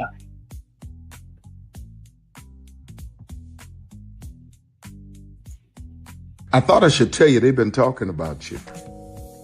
Yeah, they've been talking about you. They've been talking about the fact that they've done everything they could to stop you and everything they could to block you, but you still win. They've been talking about the fact that they have undermined your success and they have tried to sabotage your seasons, but you keep winning. They've been talking about the fact that even though they don't like each other, they get together to try to kill you, but you keep winning. They've been talking about the fact that you were voted least likely to succeed, but like cream, you keep rising to the top. They've been talking about how they tried to burn your world down, but like the phoenix, you rose from the ashes. They've been talking about you. And you know what they say? Oh, she's just lucky. He's just lucky. But no, you ain't lucky. You're anointed. You got something on you. You got favor on you. You got power on you. You were born to win. Now they can call it luck, but it's grace. They can call it luck, but it's favor. But whatever they call it, it doesn't matter, because you know what God calls you? Do you know what God calls you? A winner. I thought I should tell you they've been talking about you. Yeah, they've been talking about you. They've been talking about the fact that they've done everything they could to stop you and everything they could to block you, but you still win. They've been talking about the fact that they have undermined your success and they have tried to sabotage your seasons, but you keep winning. They've been talking about the fact that even though they don't like each other, they get together to try to kill you, but you keep winning. They've been talking about the fact that you were voted least likely to succeed, but like cream, you keep rising to the top. They've been talking about how they tried to burn your world down, but like the phoenix, you rose from the ashes. They've been talking about you. And you know what they say? Oh, she's just lucky. He's just lucky. But no, you ain't lucky. You're anointed. You got something on you. You got favor on you. You got power on you. You were born to win. Now they can call it luck, but it's grace. They can call it luck, but it's favor. But whatever they call it, it doesn't matter, because you know what God calls you? Do you know what God calls you? A winner. I thought I should tell you they've been talking about you. Yeah, they've been talking about you. They've been talking about the fact that they've done everything they could to stop you and everything they could to block you, but you still win. They've been talking about the fact that they have undermined your success and they have tried to sabotage your seasons, but you keep winning. They've been talking about the fact that even though they don't like each other, they get together to try to kill you, but you keep winning. They've been talking about the fact that you were voted least likely to succeed, but like cream, you keep rising to the top. They've been talking about how they tried to burn your world down, but like the phoenix, you rose from the ashes. They've been talking about you. And you know what they say? Oh, she's just lucky. He's just lucky. But no, you ain't lucky. You're anointed. You got something on you. You got favor on you. You got power on you. You were born to win. Now they can call it luck, but it's grace. They can call it luck, but it's favor. But whatever they call it, it doesn't matter, because you know what God calls you? Do you know what God calls you? A winner. There's really no secret about our approach. We keep moving forward, with the hope that it will be a source of joy and inspiration to all the world. In Disney's 102-year history, there have been many defining moments and countless achievements. Today, we celebrate another thrilling moment, the creation of a spectacular new Disney theme park resort coming to Abu Dhabi.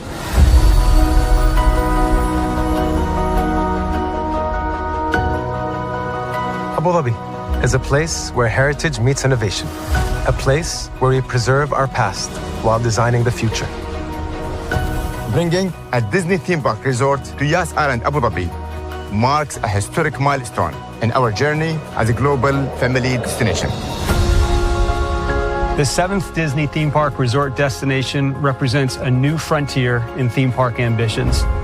Our resort in Abu Dhabi will be the most advanced and interactive destination in our entire portfolio.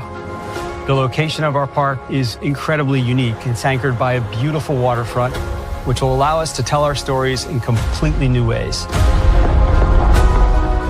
Ultimately, this project will be a celebration of what's possible when creativity and progress come together. What we are creating with Disney in Abu Dhabi is a whole new world of imagination and experience that will inspire generations across the region and the world. This collaboration represents a powerful fusion of Disney's unmatched legacy in storytelling and Mira's commitment to bringing world-class entertainment to our guests. Abu Dhabi's vision for the future is to create a legacy for generations to come. Disneyland Abu Dhabi will be authentically Disney and distinctly Emirati. An oasis of extraordinary Disney entertainment at this crossroads of the world. It will bring to life our timeless characters and stories in many new ways, becoming a source of joy and inspiration for the people of this vast region to enjoy for generations to come.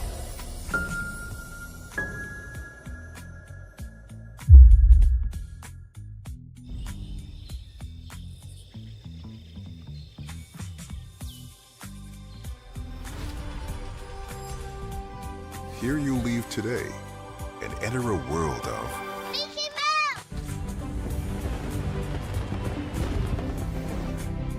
World of princesses.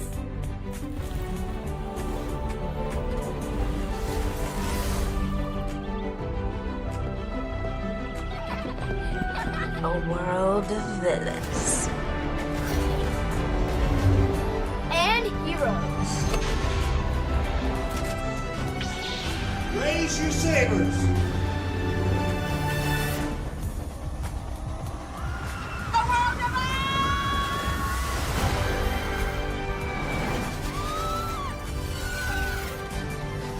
A world of other worlds.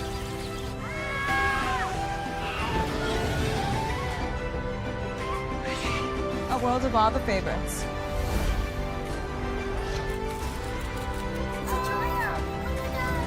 A world of throwbacks.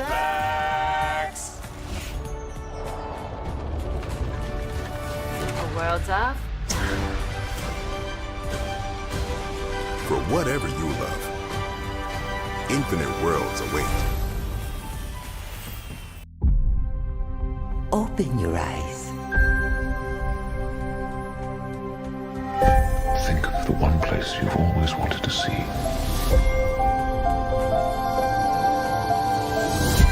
This is where our magic comes from. They say if you dream a thing more than once, Please, please, please. it's sure to come true. Everything you see exists together in the great circle of life. There are stories about what happened. It's true. All of it. In every job that must be done, there is an element of fun. I told you she was tricky. Life is full of possibilities. What do you want to be remembered for? The world is in our hands, and we gotta do something with it. I just want to say a word of thanks to all the artists, the workers, and all of you. The young and the young in heart. You helped make this dream come true.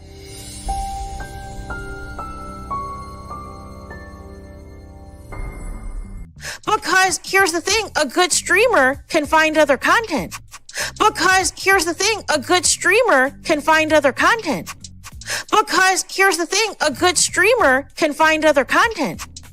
Because here's the thing, a good streamer can find other content. Because here's the thing, a good streamer can find other content. I've been moving on my own accord, covering Black culture. There is more to life. I heard that, friend. Braylon, shout out to Braylon. Make sure y'all go follow Braylon in case y'all haven't. I love your content. I have been moving on my own accord, covering Black culture. There is more to life. I heard that, friend. Braylon, shout out to Braylon. Make sure y'all go follow Braylon in case y'all haven't. I love your content. I have been moving on my own accord, covering Black culture. There is more to life. I heard that, friend. Braylon, shout out to Braylon. Make sure y'all go follow Braylon in case y'all haven't. I love your content. Child, Braylon been over there doing his thing, minding his GD business, staying out of trouble, trying to get the folks some positive stuff to talk about. Besides lying all the damn time. Child, Braylon been over there doing his thing, minding his GD business, staying out of trouble, trying to get the folks some positive stuff to talk about. Besides lying all the damn time. Child, Braylon been over there doing his thing, minding his GD business, staying out of trouble, trying to get the folks some positive stuff to talk about. Besides lying all the damn time. Child, Braylon been over there doing his thing, minding his GD business, staying out of trouble, trying to get the folks some positive stuff to talk about. Besides lying all the damn time. Child, Braylon been over there doing his thing, minding his GD business, staying out of trouble, trying to get the folks some positive stuff to talk about. Besides lying all the damn time. Power 923 Jams and the Arkansas Minority Health Commission encourages you to take the COVID-19 vaccine to help keep you and your loved ones safe. Involved in our community, the People Station, Power 923 Jams. KIPR Pine Bluff, Little Rock, KFOG, Little Rock, a Cumulus Media Station. And now, back to the jams. Hip-hop. Drake. Girls want girls where I'm from. Yeah, well, girls want girls where R&B. J. Howell. Just 'cause I love you and you love me. And now, bumping back-to-back continuous music with another fresh new jam. Heard here first on the People Station, Power 923 Jams.